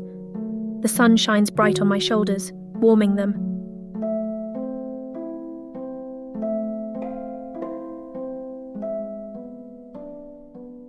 Chapter 21. Anastasia. He wants what he wants, and he wants me. My wishes are unimportant and inconsequential to his own satisfaction. You're not getting away from me this time, he warns confidently, looking smug. He leers at me, so close that I turn my head just to put some distance between us. Even when I look away, I can't stop fixating on my last sight of his face. His lips were so slobbery that the image is imprinted onto my brain, leaving me with a sickening sensation that's nearly enough to make me gag again. He grabs my other arm, hauling me roughly against him.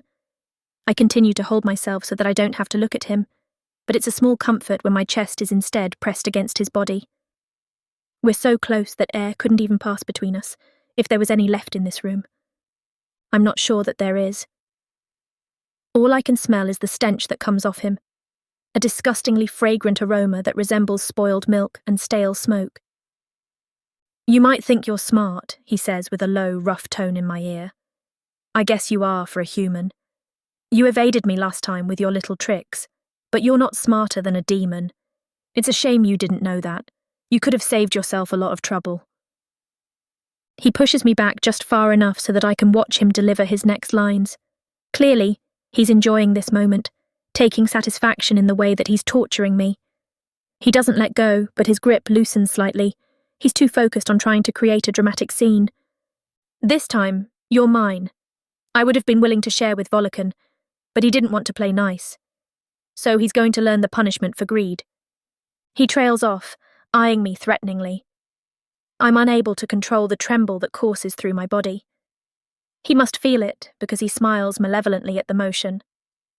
I know that responding is a mistake, but I just can't help myself. The hanging question lingers in the air, and I have to ask it. "What's that?" I nearly whisper, my unsteady voice confirming my fear. His smile widens. "You're my toy now. I'm going to play so rough with you that Volikan won't even recognize you when I'm done. I'll smash that pretty little figure of yours so bad that no amount of magic can rebuild it. Once I've had my way, Volikan can have you back, but even he won't want you then." He straightens himself, trying to draw himself into the most intimidating pose he can manage. It's not hard, considering he's a hulking beast of a demon. Still, I can tell that he's drawing this out for all that it's worth, wanting to make it as awful as possible for me. It isn't just about the sex. I don't want to sleep with him, of course, but if that was really all it took to make him go away, I might. But that would only buy me a meagre amount of time. In the end, he feels that I am his to punish, that he has every right to claim whatever strikes his fancy, whether he's earned it or not. The fact that I did not give up and eagerly roll over into submission at the very beginning is enough to have sealed my fate. He owns me, he owns everything as far as he's concerned, just as long as he wants it. That's the only requirement in his twisted, self-important brain. I take advantage of his distraction, sucking in my breath to give myself courage. Steeling myself, I move quickly, jamming the top of my knee hard between his legs. I make contact with the desired target, a strong, solid blow that brings him to his own knees. His hands drop from their position on my arms, coming to protect the sensitive area between his thighs that I've now maligned. He groans loudly, squeezing his eyes shut as he reels from the pain.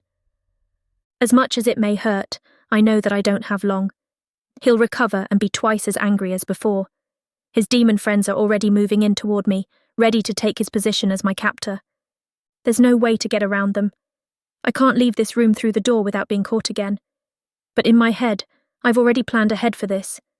There's still one escape path that no one expects me to use. I leap quickly onto a chair, stepping onto the long dining room table. Racing down the length of the table, I urge my feet to carry me as fast as they can. I can feel their hands grabbing behind me, reaching for the fabric of my clothes and sprint even faster ahead. With another deep breath, my mind screams out to stop. It doesn't like what I'm about to do and protests loudly, but I know that it is my only choice and swallow my fears down. Then I launch myself off the table, through the big dark window.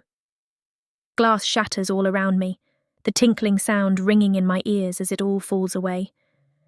My feet land gracefully onto the ground, and I'm grateful for little wonders. Because one misstep could make this all for naught. I stand up, trying to ignore the burning sensation that spreads through my skin. I don't even bother to look, knowing there's no time. I race toward the city of Teelith, my only hope at the end of the tunnel. The light from the city seems to call out for me, reassuring me of the promise of refuge. I try to focus on that and that alone, even though I can feel warm liquid running in pathways across my traumatized skin. I'm bleeding. How badly, I cannot tell. It feels bad, but right now, everything feels bad. My lungs burn as I stride ahead, barely able to take in any oxygen.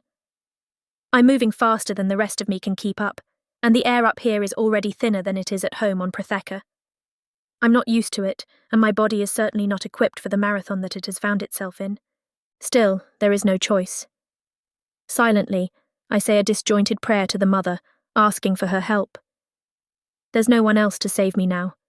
Volikan will be okay when he eventually comes to. Driogan is after me, not him. He only knocked Volikan out to get him out of the way, but he has no real intent to harm him. Volikan was simply an obstacle, preventing him from getting to me. But if they catch me, I won't be. Driogan's threats were proof enough of that. He won't leave anything left behind except the scraps, even he has no use for. I'm finally far enough away that the commotion of the demons chasing me has ceased, even Driogan's angry, booming yelling. The gate is coming closer, and I'm nearly there. For the first time, hope starts to bloom within me, believing that I might make it. And then I see the gates beginning to swing shut. Night is falling, and Teelith is closing. It's a tradition every night. more to keep wild animals out than anything. Except this time, it's going to keep me out. I dig deep, drawing power from some invisible place I didn't know I had within me. With one last final push, I increase my pace, sneaking through just as the gate swings shut. My skirt catches in the latch behind me, illustrating just how close I truly came. I bend over, resting my hands on my knees while I catch my breath. When I recover enough to at least keep moving, I summon the strength to tug on my dress. It refuses to give at first, and I consider just giving up. I could lay here on the ground until morning, until someone finds me. But then I realized that would be a mistake. I'd probably freeze out here if I didn't bleed to death first. I need help and medical attention, so I tighten my grip on the fabric, ignoring the searing pain that comes from the multiple cuts across my palm, and pull until it finally tears free.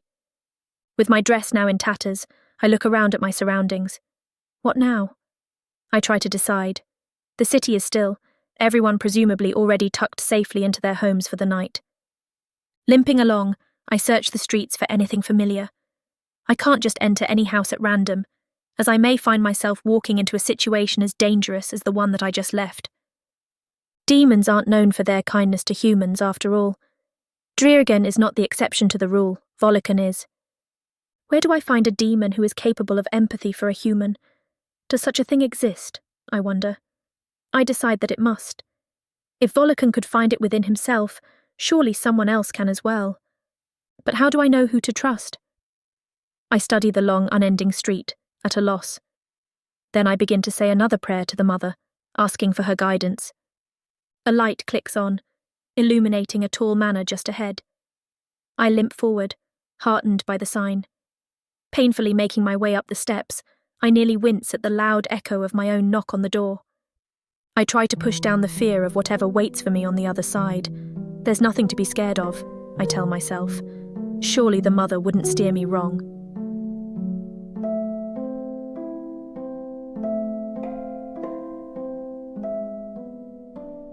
Chapter 22. Volikan. I wake up with a start, my mind already turning. I remember exactly what happened and where I left off before I was cold-cocked out of consciousness. He didn't hit me hard enough to knock that out of my brain. I stand up slowly, my arms in a defensive posture. "You bastard," I mutter, looking around. I'm prepared to fight in case Driergen is still here. Spinning around the kitchen, I realize that I am alone. Right away, I note how silent the house is. There's no noise to alert me to her whereabouts, or Driergen's. It fills me with a sense of foreboding. I suppose it's better than waking to her screams, but barely. Somehow this feels scarier. I don't know what's happened. I walk out of the kitchen into the sitting room. No one is there either. I wonder how long I have been out. Glancing out the window, I can see that it is now dark. The house is a mess, but that barely registers in my frantic state. Everything around me feels like it is spinning.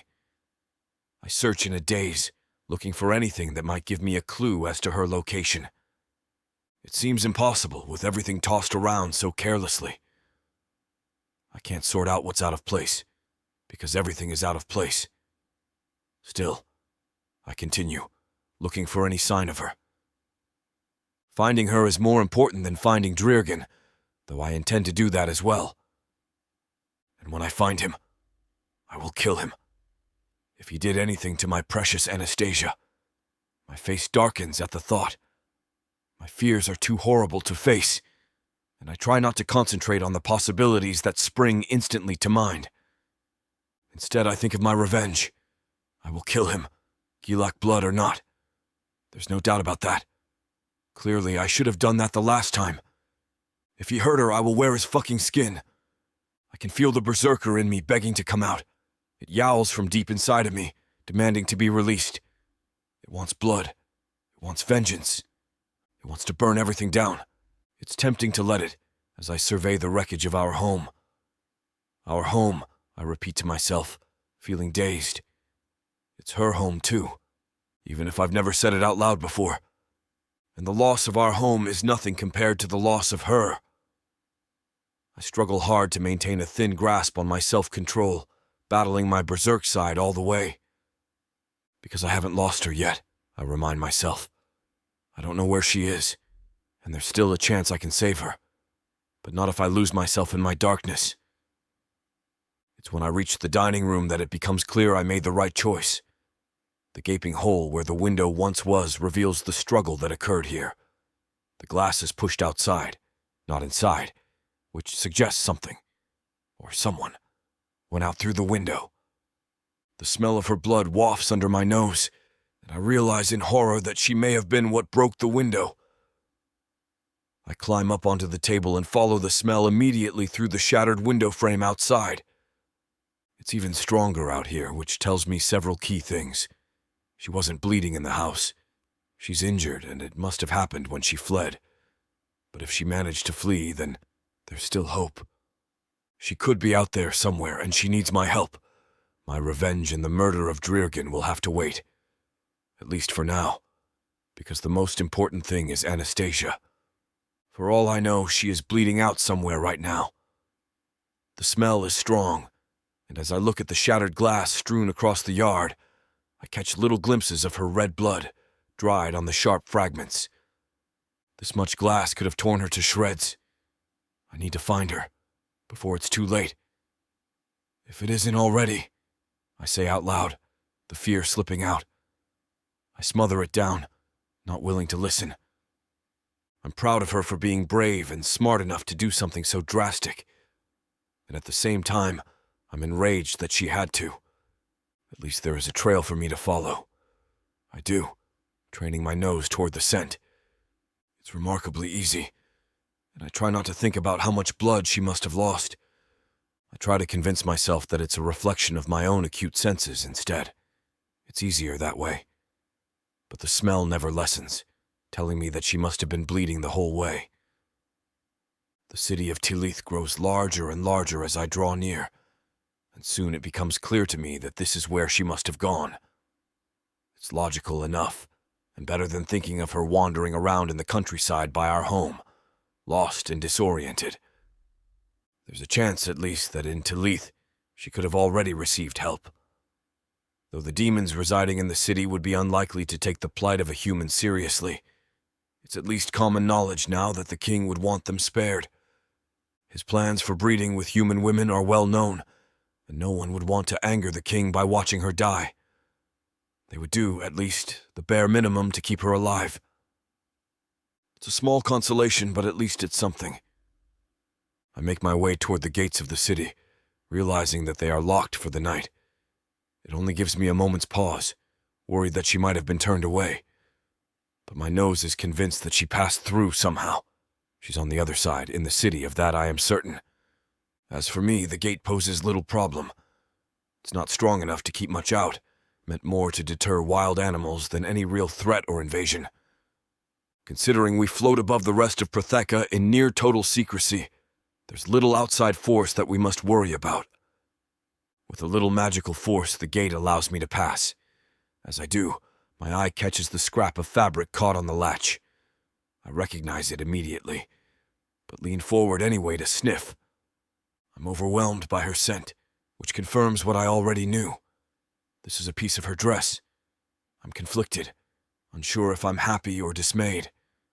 Though it's finally a solid piece of evidence, something tangible that proves she was here. The state that she must have arrived in worries me. I push ahead, not having time to worry about that now. Finding her and making sure that she's all right is the main goal. I'll do whatever it takes once she's in my arms to make up for everything that she has been through. I focus once more, following her scent through the city. It takes longer than I expected, and I stop several times to question my judgment. I'm not sure why she walked as long as she did, rather than stop at a house near the gate. I can't decide if it is a good sign or a bad sign. At least if she walked this far, it means that she was capable of it. And yet it seems like a strange course of action, and I can't help but worry about her state. Was she confused? Delirious? But no matter how many times I stop, my nose is certain that I'm going the right way. I haven't made a mistake. She really did travel this way for whatever reason. It may not make sense to me now, but that's not the point. I will find you, I promise her. Finally, my nose leads me to a tall, stately manor house. It's quite elegant, a nice home. Whoever lives here is certainly privileged, a bit better off than the ordinary lower-class demons such as myself. The only reason I'm favored by the king enough to get a mate like Anastasia is because of my skill in battle. I was born a nobody, but I fought for the king long enough to catch his attention over the years. Even now, it came almost as an afterthought. A thank you he felt I deserved, because I have stood by his side for many significant events. I was there for the liberation of Tilith and the raid on Protheka. I suppose it could be argued that, without me, we might not have any of the women at all, and that's why the king gave me Anastasia. I didn't come for money or power, the way that whoever lives here must. I pause, looking over the manor once more. It occurs to me that something about it looks familiar, and then it hits me. My blood runs cold as the last piece of the puzzle falls into place. I know who lives here, and if they have Anastasia, I might never get her back at this rate.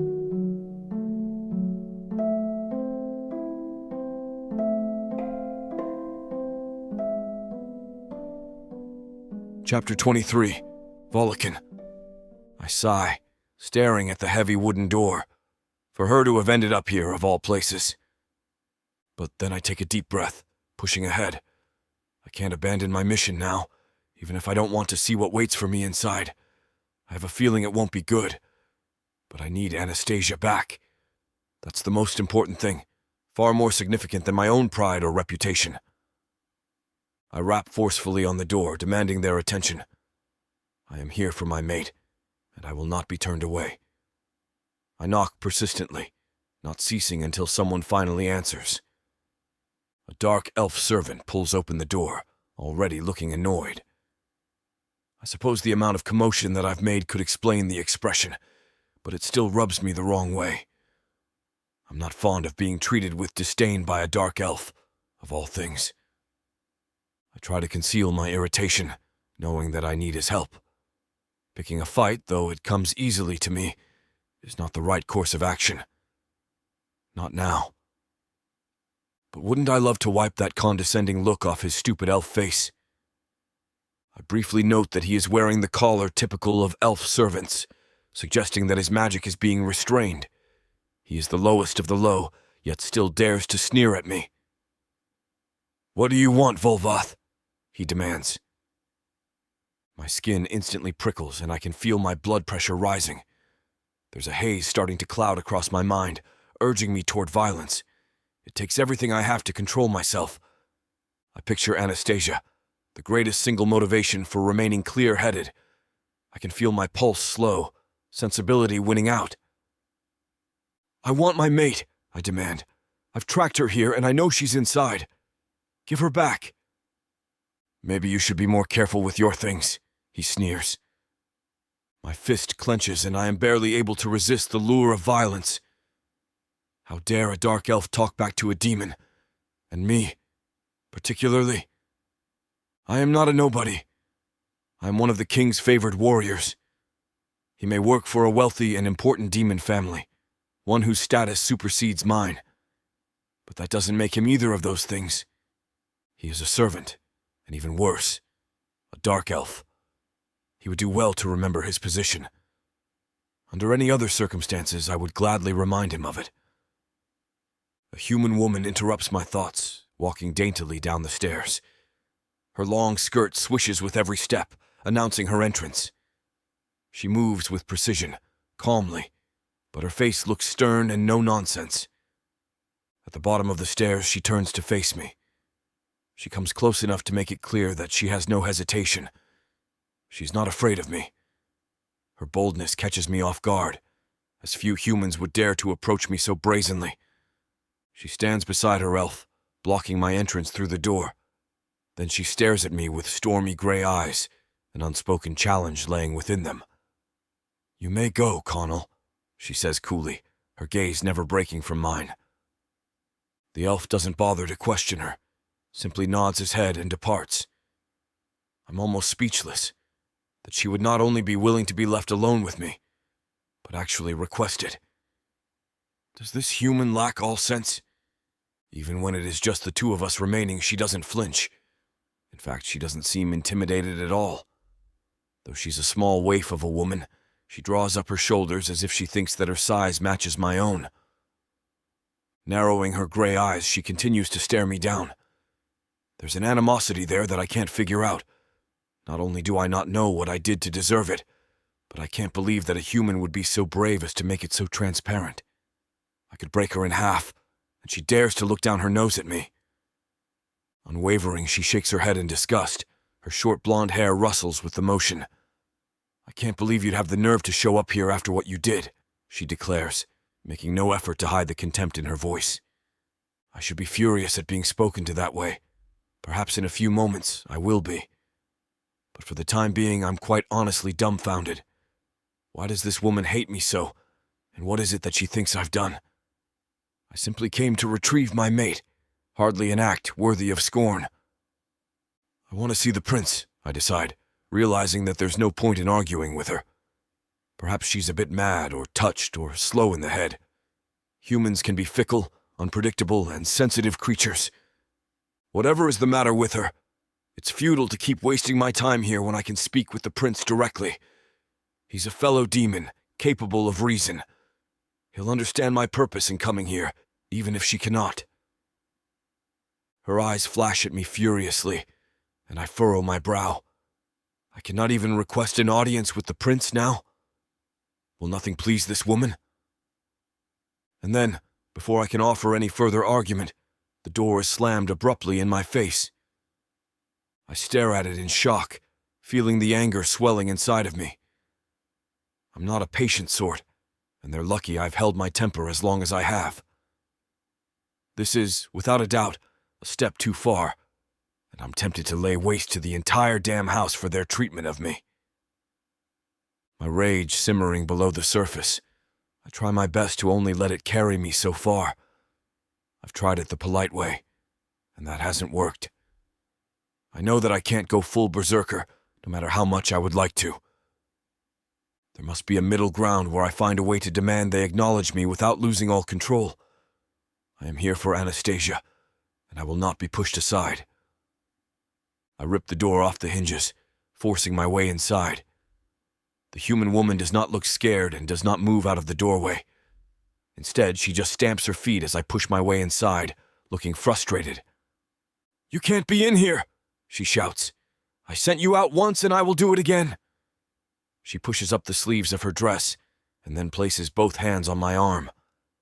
Grunting, she pushes with all her strength, as if she believes that she can force me back out the door by herself. Once again, I find some of my fury seeping away, replaced by an incredulous feeling of disbelief. It's almost hard to maintain such an intense level of anger when your main foe is a person so utterly ridiculous and bizarre. What does this woman think she is doing? "Laura!" A smooth, calm voice overhead interrupts our strange face-off. She lets go of me, her face twisting into a scowl, and we both turn to face the source. Prince Thorek is descending down the same staircase that the woman did moments before. "Volikan," he greets me next. His voice is cooler, directed toward me than it was for her. "What are you doing here?" "I'm here for my mate," I try again, hoping that I'm finally talking to someone with sense. The woman stamps her feet again. "You can't have her. You don't even deserve her," she snaps. Those words are very nearly the breaking point that pushes me over the edge. My vision begins to cloud, seeing red, and I can feel myself spiraling as the berserker inside yearns to come out. The prince, luckily, puts a stop to it with a firm but demanding call. "Volikan!" I shake my head, pulling out of it in the nick of time. The prince is not as frightening as his father, but still has a presence and aura that demands respect. He knows how to make a room stop, or a half-crazed warrior when needed. I could fight the woman, of course. I'm not sure that I'd feel bad at all for it, the way that she's been pushing me around. Much like her little servant, she would do well to remember that I am not insignificant. Perhaps she'll remember to apply some respect to my name, with a bit of physical correction. But she is the prince's human. If I hurt her, I will have to answer to him. And that will be a fight that I cannot win, as he has the power of the entire demon kingdom behind him. I can't even cast aspersions on him for that, because if anyone hurt my Anastasia, they would have to answer to me the same way. I may not understand why he defends this small, shrill, obnoxious woman, but I understand what it feels like to intertwine yourself so completely with a human's well-being that you would do anything to protect them. At least I do now. I am here for an audience with the prince. I will not leave unrequited.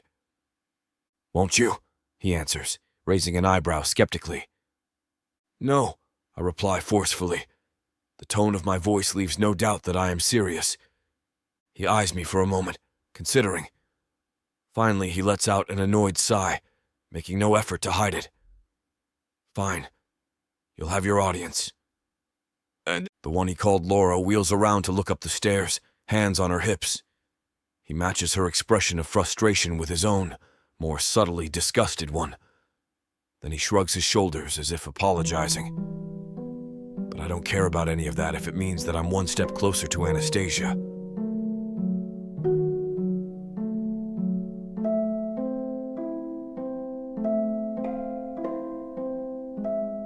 Chapter 24. Volikan. The prince leads me to the veranda himself. His mate Laura follows right at his elbow, inserting herself between us as if to prove that her position here outranks mine. She's a human, but she is his mate, and this is her house. It irks me slightly, but I choose to ignore it. She's not wrong, that I am only a guest here, but I can't figure out why she's so determined to rub it in. From the start, she has opposed me at every step. She made no qualms about hiding her annoyance that the prince has agreed to speak with me at all. But I am only here to reclaim my own mate, and can't understand why she's so antagonized by this. At the veranda doorway, the prince turns to Laura with a gentle smile. He puts one hand on each of her elbows, drawing her in for a tender kiss. The exchange is so sweet and wholesome that I'm suddenly filled with envy for the two of them. It opens my wound even deeper, making the ache that I feel not having Anastasia here with me resonate deep into my bones. Laura pulls away from the kiss, turning her eyes pointedly to me. Her expression is full of judgment, an unspoken challenge in her eyes. "This is how you should treat a mate," she seems to say. It hits me suddenly, what her contentious attitude means. They are hiding Anastasia from me because they think that I caused her injuries. She's a human woman, sticking up for one of her own against the monster that she believes abused her. It's almost painfully uncomfortable to realize that I respect that about her. This Laura has been a thorn in my side, but for such noble reasons that I find it hard to blame her. I would want nothing less for Anastasia, except that they've accused the wrong party. "You're dismissed, Laura," he says, kindly but firmly. Her mouth drops open in surprise and her face reddens. I can tell that she's ready to argue, and I feel almost guilty. As much as I admire her dedication to Anastasia, no one, not even a mate, can talk back to the prince with an audience present. My mind is reeling, trying to think of some way to sidestep the issue. I want to reassure her that I have only the best intentions, that she doesn't need to defend Anastasia to me. But Laura seems to think better of it. Her mouth snaps shut, and she just nods stiffly. The prince offers her one last reassuring kiss, and she relaxes at his touch. Seemingly appeased that he can handle it, she turns to leave us as directed. But she offers one last scornful look in my direction, making her distaste apparent. I'm conflicted, both angered at her treatment and somehow also thankful for her protectiveness. I don't want to argue with her anymore. I just want the misunderstanding to be cleared up. I didn't hurt Anastasia. Dreargan did, and I have every intention of making a suit of his skin as payback. Though, from the looks of it, this Laura may be coming to help. The prince leads me onto the veranda, gesturing to a seat. He claims one for himself, and I wait for him to be seated before following his lead. Then he leans forward, resting his arms on his knees. One of the hardest things I've ever done is right now, waiting patiently to be invited to speak. Talking out of place in front of a member of the royal family is a significant breach of conduct. I've already pushed my luck in forcing my way this far, and now that I'm this close to Anastasia, I don't dare risk being turned away. Still, my entire body tenses as I barely resist the urge to blurt everything out. My heart is pounding anxiously, desperate to get down to business. Luckily, he does not make me wait long. "You have your audience," he points out dryly. "Speak your mind." I don't hesitate any longer, frantically explaining everything that has transpired. In any other state, I would be self-conscious of the way that I am babbling.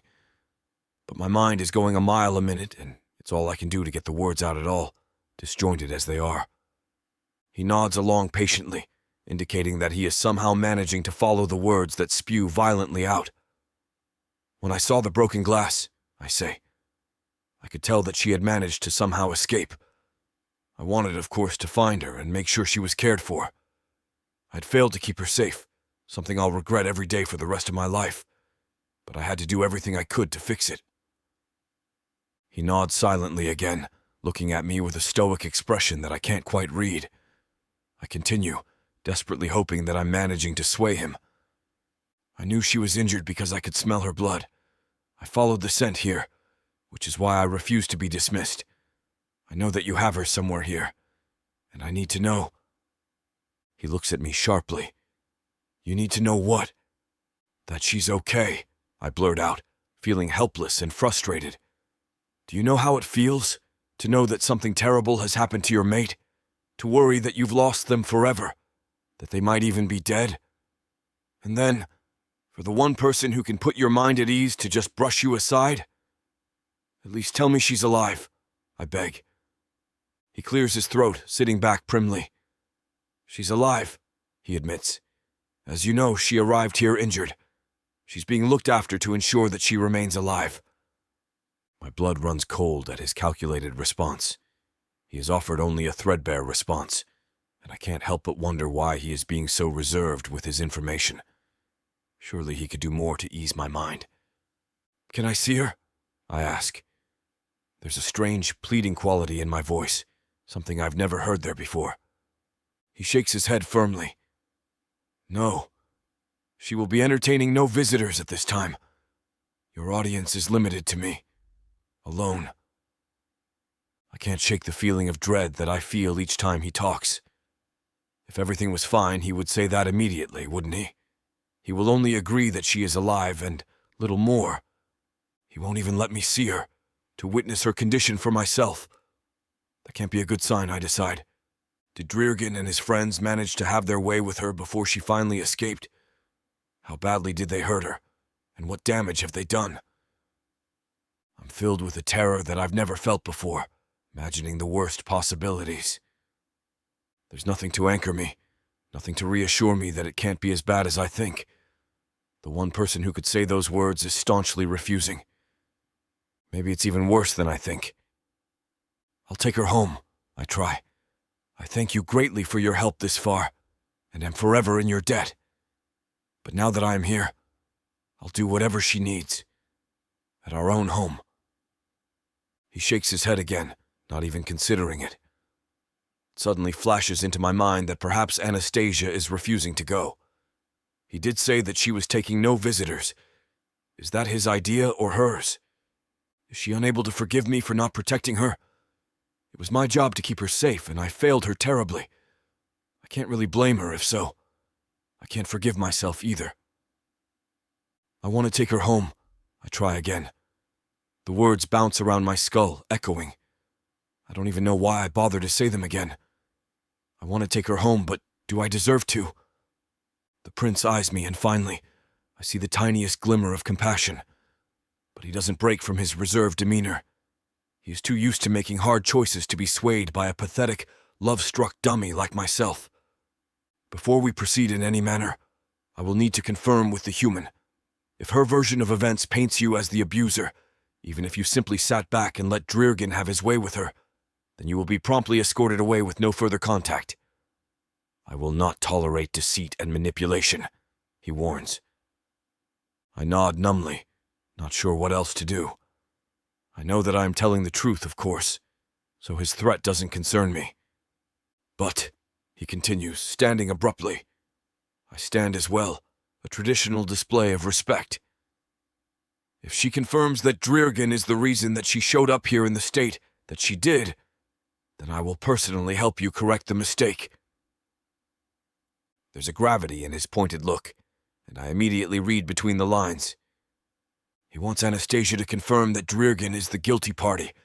Once she does, the matter will be promptly dealt with.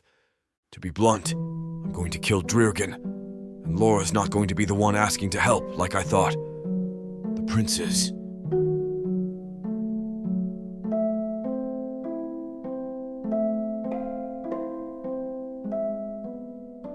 Chapter 25. Anastasia. I wake up in a strange room, my entire body feeling shattered. Though my surroundings are unfamiliar, I'm in too much pain to worry about that now. My mind is too groggy, my aches too sharp and pronounced to forget. If I am in hostile territory, I suppose I will die. At the moment, that doesn't sound too altogether terrible. I just want the pain to stop. As my eyes flicker around the room, I hear movement to my side. Suddenly, Laura's worried face leans over my bed. I smile, though even that small motion causes a fresh wave of pain. Tears spring to my eyes at the sight of a familiar friend. The mother guided me here, of all places. Clearly, she was deliberate in her actions. Even for a blessed deity, I am surprised at the greatness of her caring. A sense of relief washes over me, knowing that I no longer need to worry. I won't die here, and I don't have to concern myself with the fear of further torture. In Laura's care, I am going to be all right. It doesn't take away the pain that I have now, but it deadens it some, makes it feel more manageable. I just have to slog my way through it until I recover and get my strength back. Are you hungry? Laura asks gently. I have breakfast ready for you. Without waiting for an answer, she turns to retrieve a bed tray from the sideboard of my room. It is already prepared, filled with a rich assortment of foods. I feel a pang of regret at her efforts, knowing that it is more than I can possibly eat in my current condition. But I am hungry, and excited at the prospect of having food in my empty stomach. As she carries the tray over, I let my eyes rake over my body, assessing my condition. I can't see what lies beneath the blanket, but everything seems to be intact. My limbs are all here, and nothing feels broken. I'd have to take the covers off to do a more thorough examination, and the thought of that much movement fills me with dread. For now, I settle for worrying about the parts of me that I can see. I am covered in bandages, but the light kind that are used on healing skin. I feel no heavy casts or tourniquet, to indicate a more permanent problem. I imagine my pain is from assorted scratches, scrapes and bruises. Maybe a sprain, somewhere. Nothing that won't go away, given enough time and rest. I let out a sigh of relief, feeling it resonate painfully deep within my bruised ribs. I wince, making a note not to do that again. She holds the tray over the bed, looking at me with a questioning and sympathetic expression. I'm okay, I assure her, talking slowly to not irritate my jaw. It feels bruised and swollen. Sore, but okay. Great, I guess, now that you're here. She smiles at me tenderly, carefully arranging the tray across my lap. I was so scared when you showed up at our door, she admits, but I'm so glad you did. If you had to be anywhere, in your condition, this was the place to be. We have access to all the best, and you'll be fixed in no time, she promises. It's all thanks to the 7, I inform her. They led me here. I begin picking bits of soft fruit off the tray, the kind that will be easiest to chew. Laura stares at me silently, but does not respond. I suspect that she does not have the same relationship with the 7 that I do, which is not unfamiliar to me. I've met many who cannot see their guidance, largely because they fail to open their eyes to it. It is all around us if one only cares to look. She clears her throat, changing the topic. I don't pursue my line of thinking further. Despite being a dedicated servant, I hate proselytizing. The mother makes herself known to those who are ready, and it is not up to me to change anyone's mind. A demon came to call on you, she begins hesitantly. We put him off for now, as we weren't sure you wanted to see him. For all that we know, he is the one that did this to you, and we certainly weren't going to let him near you again. At her first words, I feel my heart soaring, thinking of Volikan. But then, as she continues, it occurs to me that her instinct could be right. What if it is Driegan trying to finish what he started? My heart pounds nervously as I ask for clarification, trying to decide if I am overjoyed or nauseous. What is his name? I finger a piece of fruit anxiously, unable to eat any more until she responds. Volikan, she confirms. My tense body relaxes. A dull ache spreads through me, but I'm too focused on my thoughts to give it more than a passing notice. He is good, I confirm, beginning to weep at the mention of his name. As glad as I am that Laura was here to save me, all I really want is to be back at home with him. Images spring to mind that replay my trauma before my very eyes. He was always good to me, I stress urgently, seeing the hesitation in her eyes. It was others who tried to hurt me and take me from him. I was happy there. He did his best to fight Driegan off once, but then he came back again. Laura's jaw clamps together tight. She gives me a hard, steely expression, searching my face. Are you sure? She responds. Her voice is firm, as if demanding the truth. But I have spoken my truth. I try to wipe my teary eyes, flinching as my fingers brush across my tender face, bumping into cuts and bruises I cannot see. Yes, Volikan is very good. It comes out as a whisper, earnest but soft. Laura softens.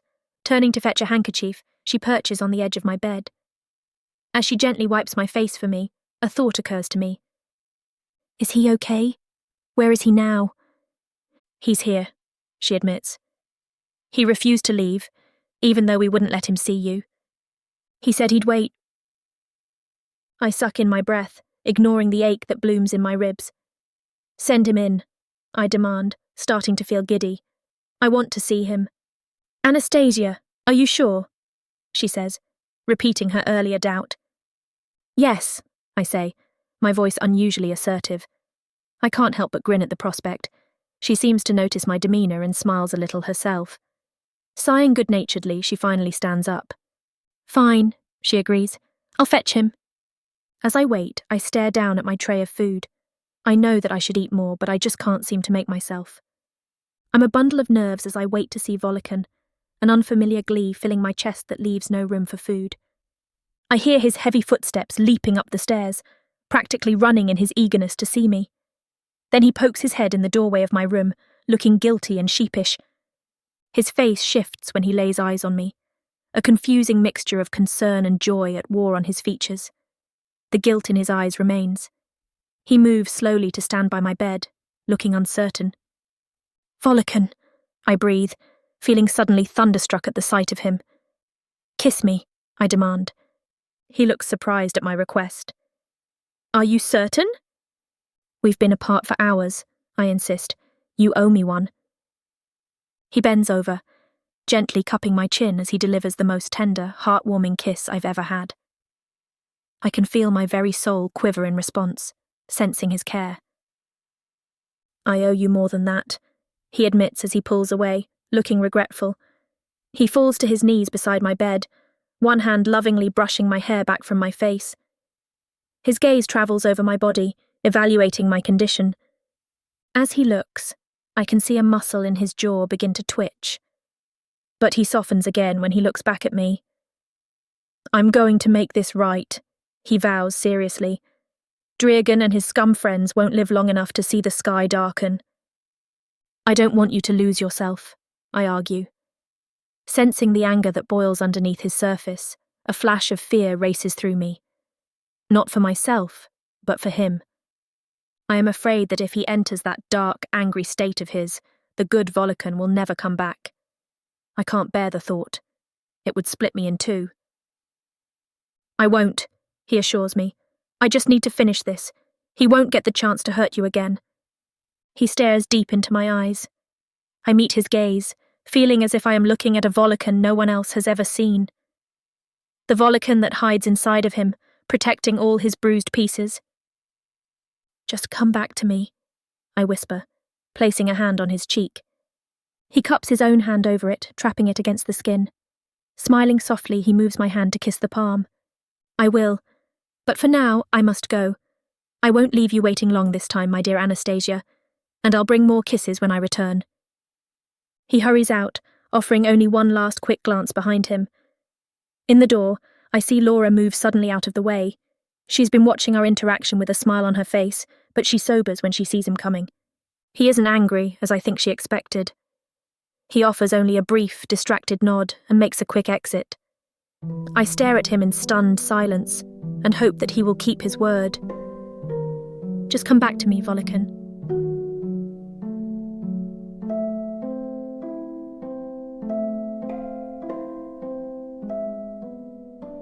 Chapter 26. Volikan. My blood thrums with barely checked rage, and with Prince Reg Thorik at my side, I can act with impunity. Crowds part for us as we march down the street. Even the matrons take a step back as we pass, their eyes lingering on the hard leather breastplates and armor we wear, and the prince's twin scimitars. Lightning flashes above, glittering in the hilt of my sword. Today is the day Dreargen dies. The path to the bar is well worn and familiar, and I can't help but remember all the times I stumbled down it with Dreargen in tow.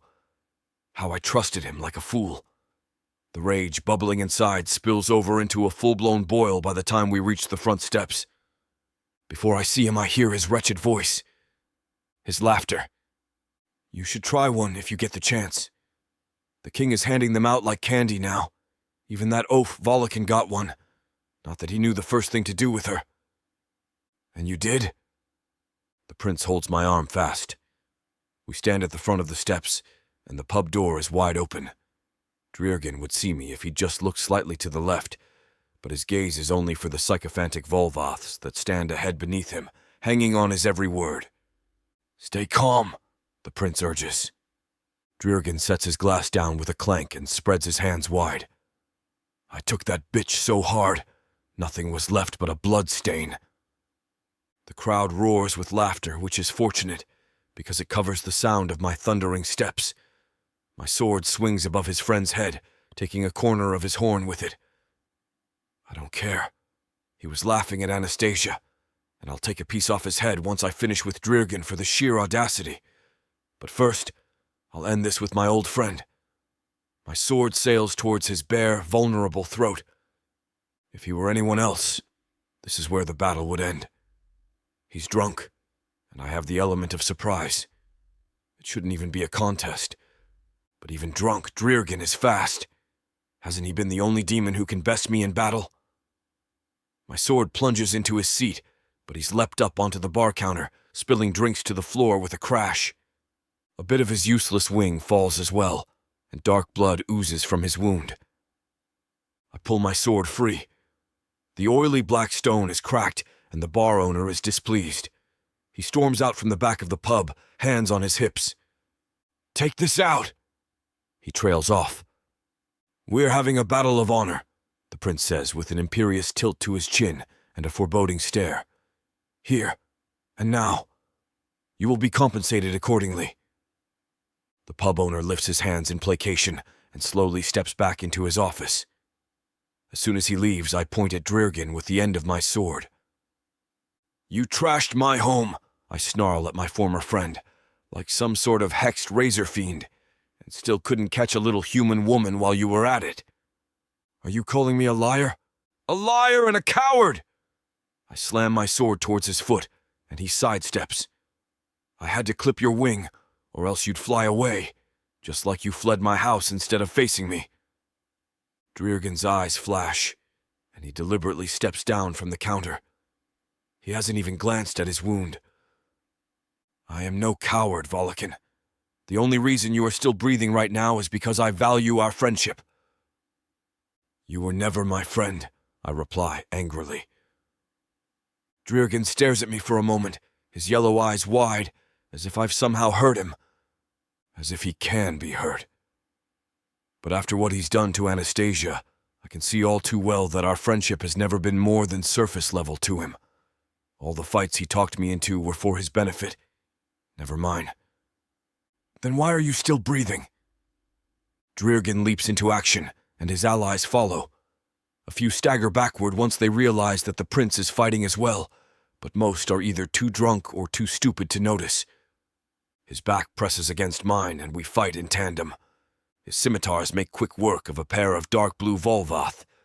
Their heads roll to the glass-strewn bar floor, and their thick black blood makes that same floor slick and dangerous. The demon behind them slips, a fatal mistake, because the prince cuts him down where he lies, while he twirls the other scimitar up, removing a demon's arm, still gripping its jeweled dagger. I only have eyes for Dreargen, but it seems as though the entire bar is standing in my way. My sword work isn't as fanciful as the prince's, but my footwork is fast, and my blows are brutal. I cut down everyone in my way until my armor is dripping with their blood. "I'll hold the rest back," the prince says. "Finish this." With the prince guarding me, I step towards Dreargen. I know his every move, and he knows mine. Before he can launch himself at me, I've already stepped to the side, blade ready. He parries me easily and twists his ankle behind mine, trying to twist me to the ground. I skid. There's too much blood on the floor not to, but I take him down with me. His massive weight crushes me to the ground, but my blade drives him back, taking a deep slice into his thigh with it. "Is that all you've got?" he taunts, pacing in a semicircle in front of me, while the rest of his friends die at the prince's hand. "You've always been weak, Volikan. It's no wonder you're whipped by some scaleless meat sack." He's trying to piss me off, and it works. With a low growl, I launch myself at him again, and our swords dance while our fists and feet fly.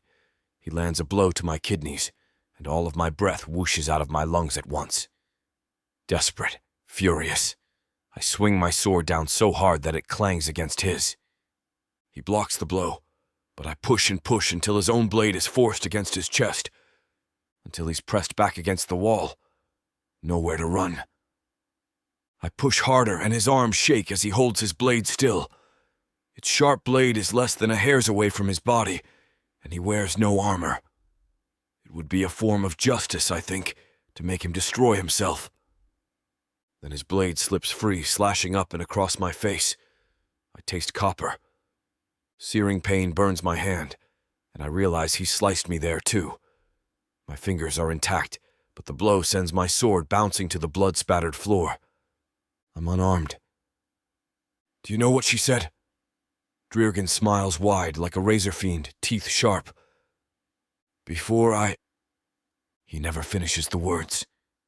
Rage propels me forward, and I hold his sword arm with one hand as I punch into his chest with the other.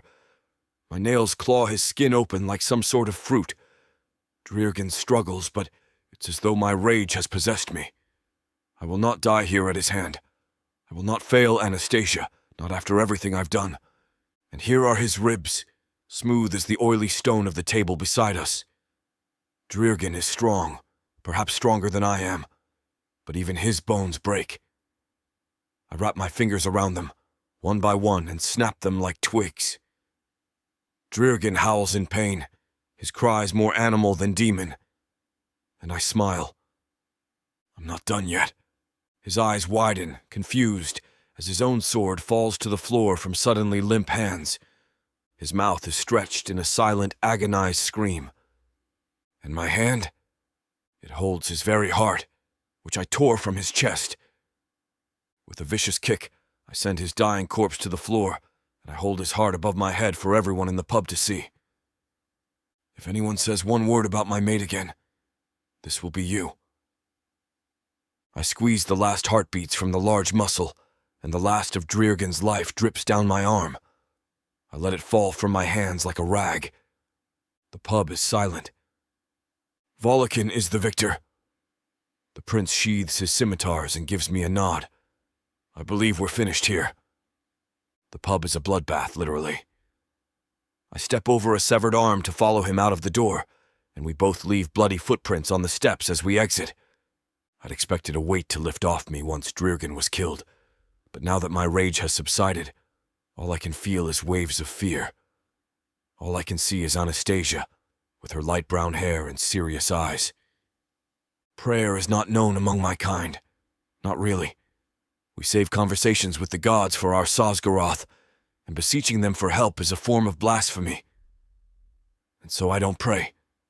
I don't know that I can. But I do look up at the lightning-filled sky and hope that Anastasia's goddess hears her pleas. If I were a god, I think I'd grant her an audience, too. Come. The prince slaps a good-natured hand across my back. We're done here. Let's go see your mate. I nearly trip over my feet in my haste. Anastasia, I'm coming.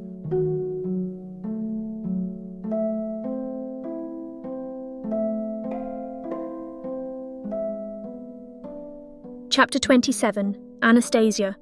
We wait in the sitting room for our men to return, and I picture how many women before me have done the same thing. Few, I imagine, had the luck to make their vigil in a home full of servants who keep fetching food and drink to satiate their every whim. I'm lucky to be out of bed at all, though I'm sure Laura would have left servants to meet my needs anyway. It isn't the food that lured me here to the sitting room, but the company. I couldn't stand to spend another second confined to bed, my head ruminating on my suffering. The change of scenery, I thought, would at least get my mind off everything. Not just my pain, but the fact that I wait anxiously for Volikan to return. Laura tried to argue, but I insisted, and she was ultimately unwilling to deny my request. It has, unfortunately, been a less than successful endeavour. I can't shake the gnawing sense of dread that has settled in my stomach, worrying that Drirgan will prove to be an unbeatable foe. But I still imagine that it would be worse if I had remained in bed and tried to make the best of whatever distraction I could find. "How do you find living with the prince?" I ask, gazing around the ornate room. It's not quite a mansion, but certainly Laura has found herself living much larger than she had ever expected. Human women on Protheka would have little chance of ever finding such conditions. Of course, human women of Protheka aren't mated to a prince of the royal demon family. He may not be the crown heir, but he's still quite a prestigious catch. She smiles happily, her face taking on a dreamy quality. "Oh, it's perfect," she confesses cheerfully. "He's the most wonderful mate anyone could ever dream of, even if I don't deserve such a thing. I'm so content here with our perfect little family." Something in her answer gives me pause. I glance around the room, thoughtfully considering it. "You two don't have children yet, do you?" She shakes her head and opens her mouth to speak. Then she clamps her mouth closed, sitting up straight. "No, have some of the bread. It's very soft and easy to chew," she offers. It's a kind thought, and shows that she's aware of my tender, bruised jaw.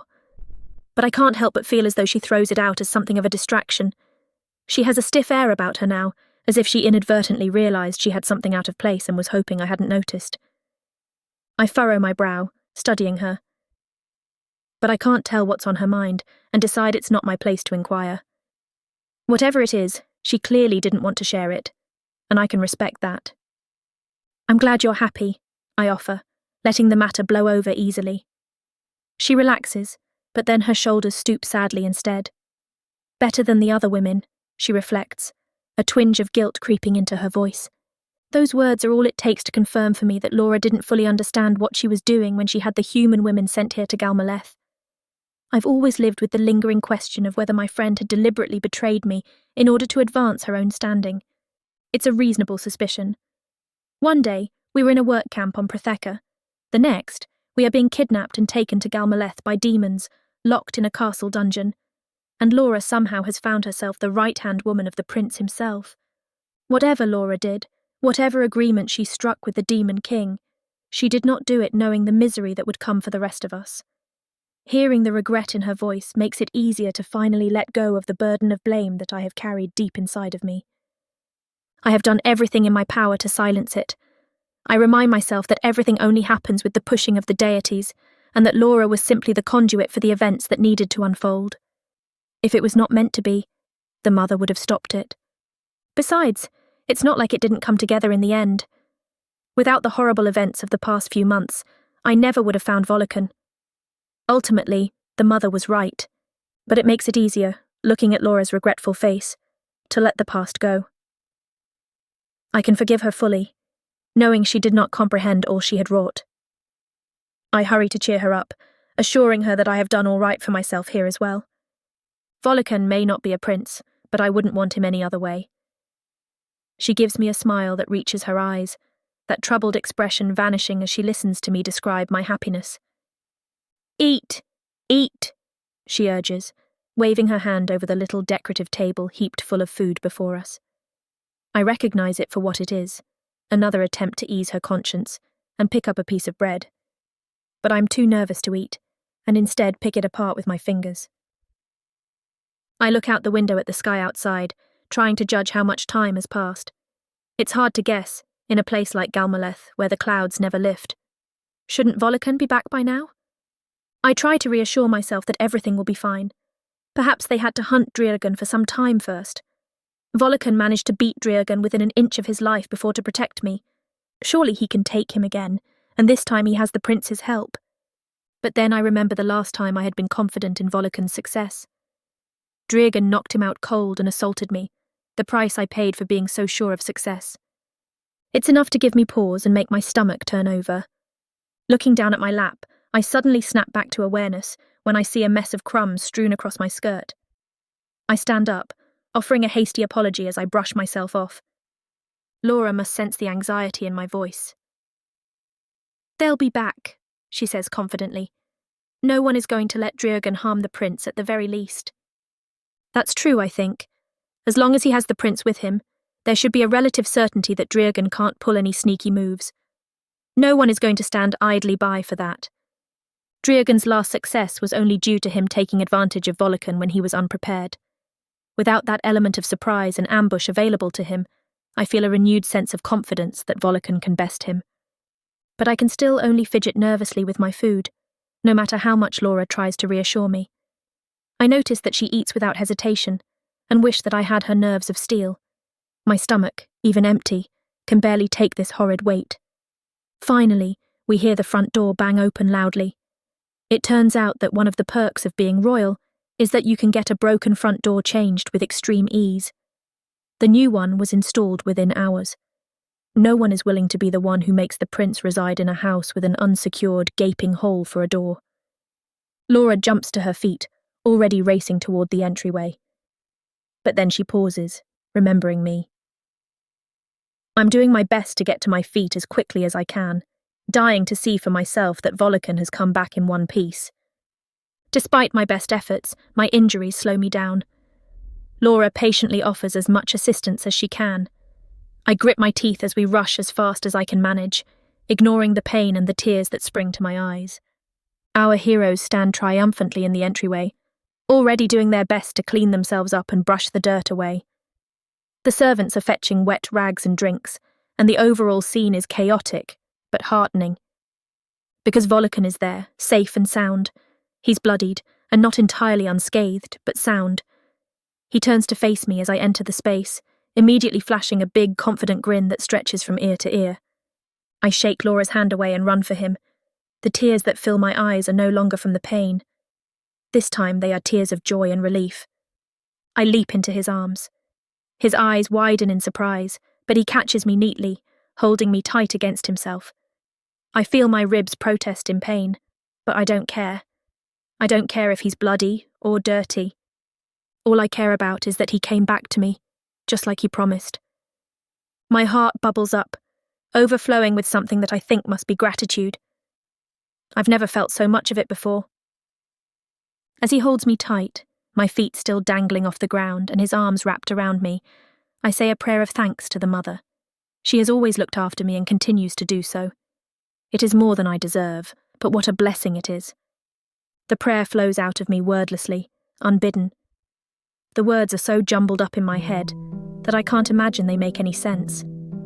But I know that she senses my intention, and that's all that matters.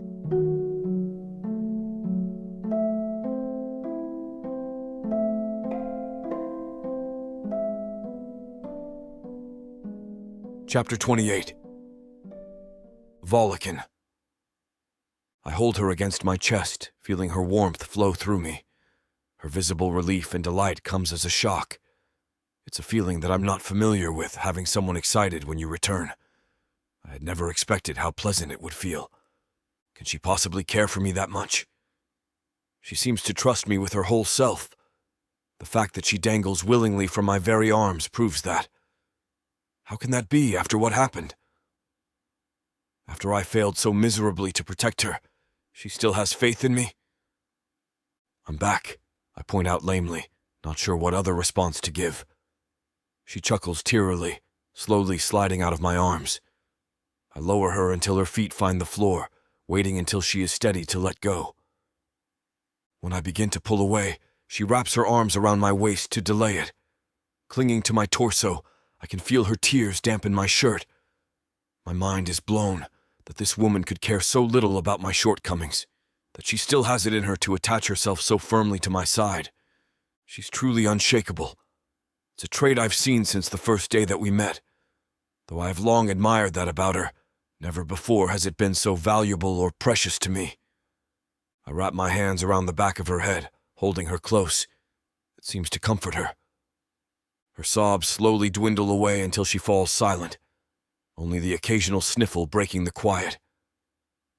The prince stands behind her, his arm draped across Laura's shoulder. Both smile at us contentedly, watching our reunion. He turns to drop a kiss on Laura's forehead, and I consider matching the gesture. The throbbing from my split lip, however, discourages any further exploration of that idea. Now that the threat has been dealt with, the prince begins, I see no reason why you can't take your human home with you. That is, if she's willing to go, he adds, a teasing note in his voice. Anastasia misses the jest. I am, she replies firmly, pulling her head away from me to make her speech. I want to go home. I want to stay with Volikan. Her voice makes it clear that she will take no argument. The prince and Laura laugh softly. She seems to realize the joke too late, and a sheepish expression spreads over her face. Prince Regthorek nods. So it shall be, he agrees easily. You may both go with my blessing to keep her as your mate. Be good to her, Volikan. I nod, suddenly feeling a lump in my throat. I'm too overcome to say anything more. The newfound knowledge that Anastasia can be mine, forever, moves me in a way I never knew possible. When the king gifted her to me, it was only with the intent of breeding. And at that time, I was reluctant for even that. Now I can't imagine ever letting her go, and I'll forever be grateful to the prince for his understanding. Laura steps next to us, extending her arms for a hug from Anastasia. Anastasia gives it readily, and the two embrace for several minutes. I notice something in the way that they hold each other, as if both are trying to draw strength from the other. It strikes me how difficult it must be to be a human on Galmaleth. It's not a new thought, but it seems to resonate somewhere deeper inside of me this time. I file this memory away for the future, making a mental note that Laura is a good friend that Anastasia likely needs. As if reading my mind, Laura speaks. Come visit any time, she says. There's a hopeful tilt at the end of her words, more of a request than an offer. She looks genuinely pleased when Anastasia agrees. She will, I add, confirming Anastasia's response, even though no one had addressed me. I'll be sure to encourage Anastasia to make time for her human companion, especially now that I'm beginning to understand the value of such a thing. Laura turns to me with grateful eyes. There's an unspoken apology on her face, and I know she's remembering how harsh she was when I first came for Anastasia. I bear no ill will for the matter, simply grateful that Anastasia had someone who would protect her so fiercely when I could not. I don't make her say the words out loud. Instead, I give a firm nod of agreement. A flicker of understanding passes across her face, and she smiles shyly. Our truce is officially sealed. I turn toward the door, one arm draped over Anastasia to lead her. As we walk outside, Laura hovers in the open doorway. You should consider getting security, she calls behind us. Anything could happen, so far from the gate and all alone. She reminds me of a nervous mother watching her child leave home for the first time. But I have to admit the idea isn't half bad. I pause on the step, turning to face her as I think it over. Maybe I will, I finally reply, quite seriously. It's a thought that never occurred to me, as I never worried about my safety when I lived all alone. The isolated location of my home was a blessing, not a concern. I still don't worry about my own safety. There are few demons who would dare to mess with me, and likely none that would survive such a venture. I became the king's battle-scarred warrior by skill, not chance. But now with Anastasia there, it's a different matter. I don't want to live forever with the fear of something else happening to her. Dreargen might be gone, but there's always another threat. Humans are too fragile, too weak. On this demon island, she'll need extra care and protection, and she means too much to me to take any chances. In the immediate future, I have no intention of letting her out of my sight, but over the long run, I know that I can't have my eyes on her every minute of forever. It's a sensible long-term suggestion, and I'm glad that Laura spoke up. Maybe I will, I echo again, interrupting my own thoughtful musing. Thank you. She nods briskly, but I think I see a tear lingering in the corner of her eye. I turn Anastasia around before she can see, waving a final goodbye over my shoulder. If kind-hearted Anastasia sees her friend's sadness, we'll never get out of here. Besides, it's Prince Regthoric's job to comfort her. My arm still wrapped around Anastasia's shoulder, I lead her down the steps of the house. She is moving gingerly, carefully, trying not to jostle herself and cause more pain. At the bottom of the steps, I get a better idea. Positioning myself behind her, I scoop her cautiously into my arms. Then I carry her the rest of the way home, taking my time to minimize her discomfort. It's a long walk, but something about being able to watch her beautiful face the entire time makes it easier. She's close enough to kiss, and if it wasn't for my lip, I'd probably try it. But instead, I just settle for holding her snugly against my chest, one arm under her knee, and one supporting her back. It's enough for now. When we finally arrive home, I put her straight to bed. I don't want to see you out of this bed again, not until you're all better, I declare seriously. Not even for the bathroom. I'll carry you there when you have to go. She rolls her eyes playfully. Volikan, I'm bruised, not crippled. You still need to rest, I insist. It's going to take all your energy to heal. You don't need to be wasting any of it on silly things. Are you going to hand-feed me too? She demands, a touch of sarcasm in her voice. I shrug my shoulders. Probably. Now stop arguing. She tugs at my hand, urging me to sit on the bed beside her. I do, carefully arranging myself so that I don't bump her. Once I am positioned, she gently runs her hands over my face, stopping to spend extra time on my lip. Her touch is so soft that I barely feel it, despite the swelling and the open wound there. It's already begun to scab over, but still feels warm and tender. Who's going to feed you? She demands. You shouldn't have to forget your injuries to worry about mine. I grin at her, finding it funny that she would compare our situations at all. Mine are the most glancing of injuries, and demons heal faster than humans anyway. By tomorrow morning, there'll likely be no trace left of mine. Hers will sting for weeks. I'll heal, I reassure her, making a deliberate choice not to comment on how stubborn she is. You need to focus on yourself for now. We have a future to think about. I rest my hand across her stomach. The reminder seems to serve its purpose as she ceases her protests. She might not be willing to admit her weakness and rest for her own good. But as a matter of care for the baby that could be growing in her stomach, she changes her tune. That's true, she admits, biting her lip thoughtfully. She finally settles back against the pillows, relaxing fully in the bed. I stand up to fix her blankets, tucking her in. You should close your eyes while I find some dinner, I suggest. She closes her eyes obediently and yawns. I'm not hungry. Okay, dear, I agree, smoothing the hair back from her face. I know that I'm going to go into the kitchen anyway and at least have a snack waiting for her when she's ready. But for now, I take a moment to gaze down at her. She lays there so peacefully, so serene. I'm glad that she's back home where I can take care of her, where I can keep her safe and watch her with my own two eyes. Speaking of safe, that reminds me. I have to look into getting security.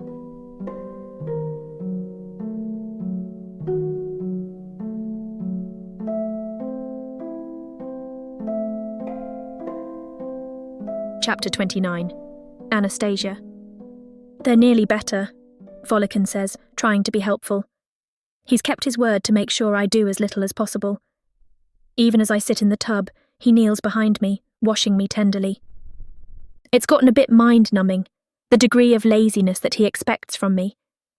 Though I appreciate the sentiment, I might go out of my mind soon if he doesn't let me start living a normal life again. But I'll wait to tell him that after the bath, because I like that part. It sends the most delightful shivers up my spine. I look down at my scars, nodding my agreement. They don't hurt anymore. You don't have to be so careful, I inform him. They're completely closed over, and there's no pain when he touches them. The scars left behind are still fresh, of course. They zig and zag all over my body at strange, irregular angles, in angry red welts. It remains to be seen just how thorough the healing process will be. A year from now, some of them may have faded from sight completely. Others will be light, feathery, silvery spiderwebs that can only be seen by a studious eye. Or they may linger on, loud and red, screaming to be noticed. I don't mind them, I decide suddenly, looking over them proudly. My heart swells a bit to remember how I earned them. Now that the danger has passed, I've made my peace with the story they tell. Because it turns out the story isn't about Dreargen and how he tried to invade me. The story is of my own resilience and survival, of the day I found out that I was stronger than I ever knew. The scars are my testimony, my proof. I like them too, Volikan agrees. His voice sounds a bit relieved, as if he simply said the other words to make me feel better. He couldn't care less if they are nearly gone, but he thought that it would be welcome news to me. He leans over the tub, holding his forearm out to display some of his own scars. I extend my own arm, putting them side by side. We let our fingers walk across each other's skin, comparing the marks. Finally, he helps me out of the tub. Wrapping me in a soft, fluffy towel, he gently pats my skin dry. "We should put some ointment on you," he declares. "They'll start getting itchy soon without it." I nod my agreement and he leads me into the bedroom. Check out the uncut version on Kindle Unlimited.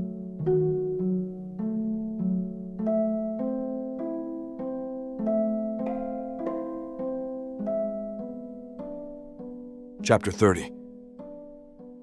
Volikan. Anastasia wakes late, and my eyes follow the generous curve of her rounded belly. She's showing now. I had no idea how beautiful I would find her pregnancy, but she takes my breath away as she stretches and slides into a black robe I hand her. We have company. Both her eyebrows raise at this. I'm not the most social demon on Galmaleth, although we have both been called on to visit Prince Regthoric's palace in the past month.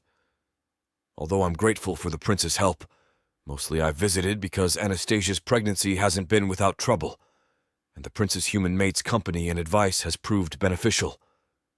That got me thinking, however. Hence, company. Is it the prince? She looks down at her robe.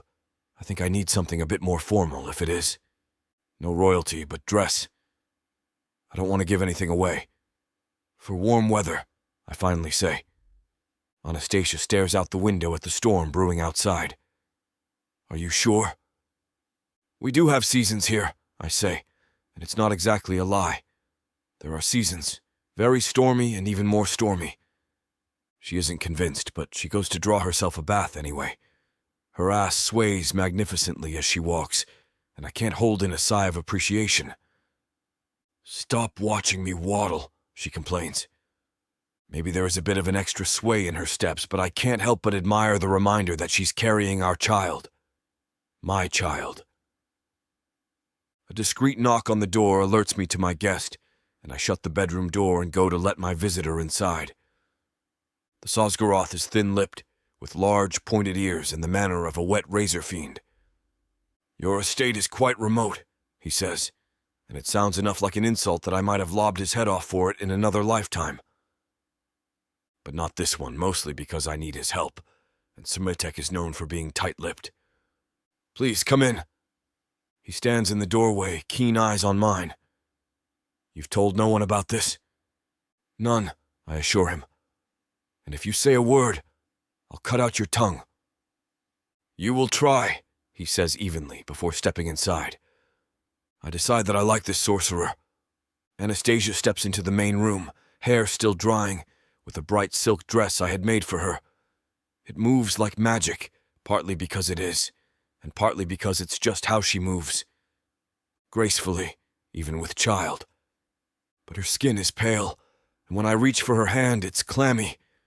The climate doesn't agree with her here, and while she might have borne it well before, pregnancy is making it more difficult for her. By the end of the day, all she can do is sit stubbornly on the veranda until I convince her to lie down. Her attention is not on me, which I'm usually rather petulant about, but this time I can understand. It's not every day one sees a giant swirling portal in one's home. Volikan? I reach for her hand. Do you trust me? She smiles as she nods, and we walk through the portal together, hand in hand. One moment we're in my living room, with its oily black stone and chilly, storm-electrified air, and the next we're not. There's nothing. It's a disorienting nothing, and I can't tell which way is up or down or sideways. Anastasia's hand tightens on mine, and then we're standing in a tropical paradise. The air is heavier than Galmaleth, and although I struggle at first, Anastasia takes to it immediately. She gulps the air like a fine wine, and color returns to her cheeks. Volikan, where are we? I nod towards the black spire extending towards the sky behind the tall, fruit-bearing trees. It looks alien here, like it doesn't belong because it doesn't.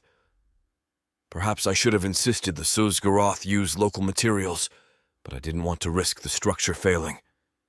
I intend to stay here a long time. Koinvu, I believe they call it.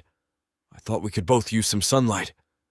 Stunned, she stares at the beach, and the waves crash rhythmically against it, and then back towards the forest, with animals I've never seen hopping and chittering about. And then she pulls me down for a kiss, and I don't give a damn about the scenery.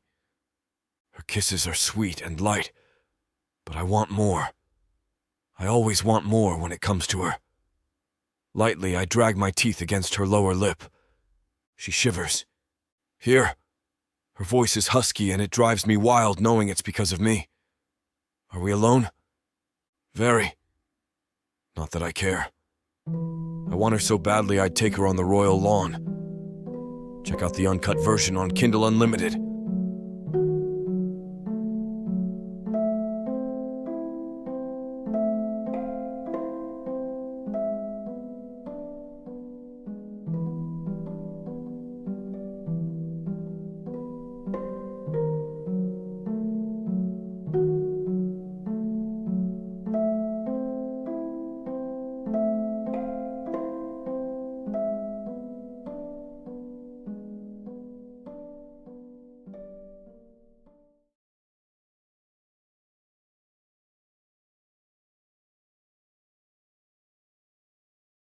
Chapter 1.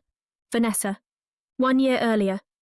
The words that I can never say out loud, rip through my head violently. This is going to be impossible. I have to stop myself from shuddering in front of my mother, who is looking at me with her usual critical eye. My mother sits in the middle of the small living room of our tiny house with her hands folded in her lap. This is going to be impossible. I want to say the words out loud. I am dying to say the words out loud. My mother speaks then, as if she read my mind. Maybe she did. Or maybe she sees the pure desperation on my face. You failed, she spits. You failed again. I lower my head. My 2 younger siblings, who are in the other room, go quiet. My face grows warm, and I wrap my arms around my chest. I am thin enough that my arms could practically wrap right around my body if I was a little more flexible. Well, my mother shifts in her chair. She looks smaller and grubbier than usual. There's nothing to say about it, except that you will have to go back to the training centre tomorrow and try again. I am sure that Pashchar will let you in, no matter how pathetic you have been so far. Yes, Mother. I keep my head bent, my voice low and respectful. I am hungry. I am always hungry. And I am cold, even though New Solus is warm as it always is. I am walking from the human village in the west of New Solus, to the north of the city where the Xaphanian training centre is based. I approach the base of the hill that leads out of my village, and I sigh as I stare up the length of the hill. I pray that I make it, I mutter to myself. The prayer feels empty, but it is one that I say every day anyway, no matter how empty or useless it feels. I pray that I make it. I'm not only praying to get up the hill. I am praying that today is the day. I am praying that today I get through the Zephanian trials. I am praying that today I get my wings. Because I am not quite sure what I will do if I don't. I have been trying to gain my wings since I was 18. It has been a brutal trial trying to gain my wings, which has caused so many broken bones, scars, and burns. Trying to gain my wings has broken me over and over again. But maybe today is the day. I pray that I make it. The walk up the hill is treacherous. I haven't eaten since yesterday evening. This morning, there was only enough bread for my mother and my younger sister. My brother and I allowed them to eat. My father was passed out drunk, so I'm not sure he even noticed that he hasn't eaten in days. My brother will be fine. He works on the docks, and they'll take pity on him there, so he will probably have a semi-decent lunch. But I won't. It's your own fault. If you had just worked harder, if you had just earned your wings, you would be living a good life right now. As a human in New Solus, trying to earn Zephanian wings, trying to become one of those beings, is one of the most sought-after achievements ever. Gaining your wings means you become one of the Zephans. It means unlimited wealth and recognition. It means you get power. It means you never have to worry about anything ever again. It means your family is taken care of. And very, very few humans have ever actually accomplished this. Most humans who try to gain their wings are irreparably damaged and disabled in the process, and quite a large percentage of humans die trying to gain their wings. It takes me half the day to get to the Zephanian training center. I am dizzy and cold, and my throat is painfully dry when I get there. I am shivering, and bile rises in my throat as I approach the doors. I can't keep doing this. My thoughts are almost frantic as I slow down. My breath hitches in my throat, and my stomach, empty as it is, turns several times. I can't keep doing this. I arrive home close to midnight. My father is nowhere to be seen when I walk in, and both my siblings are asleep. But my mother is awake. Maybe she'll let me stop today. Maybe today she'll let me give up.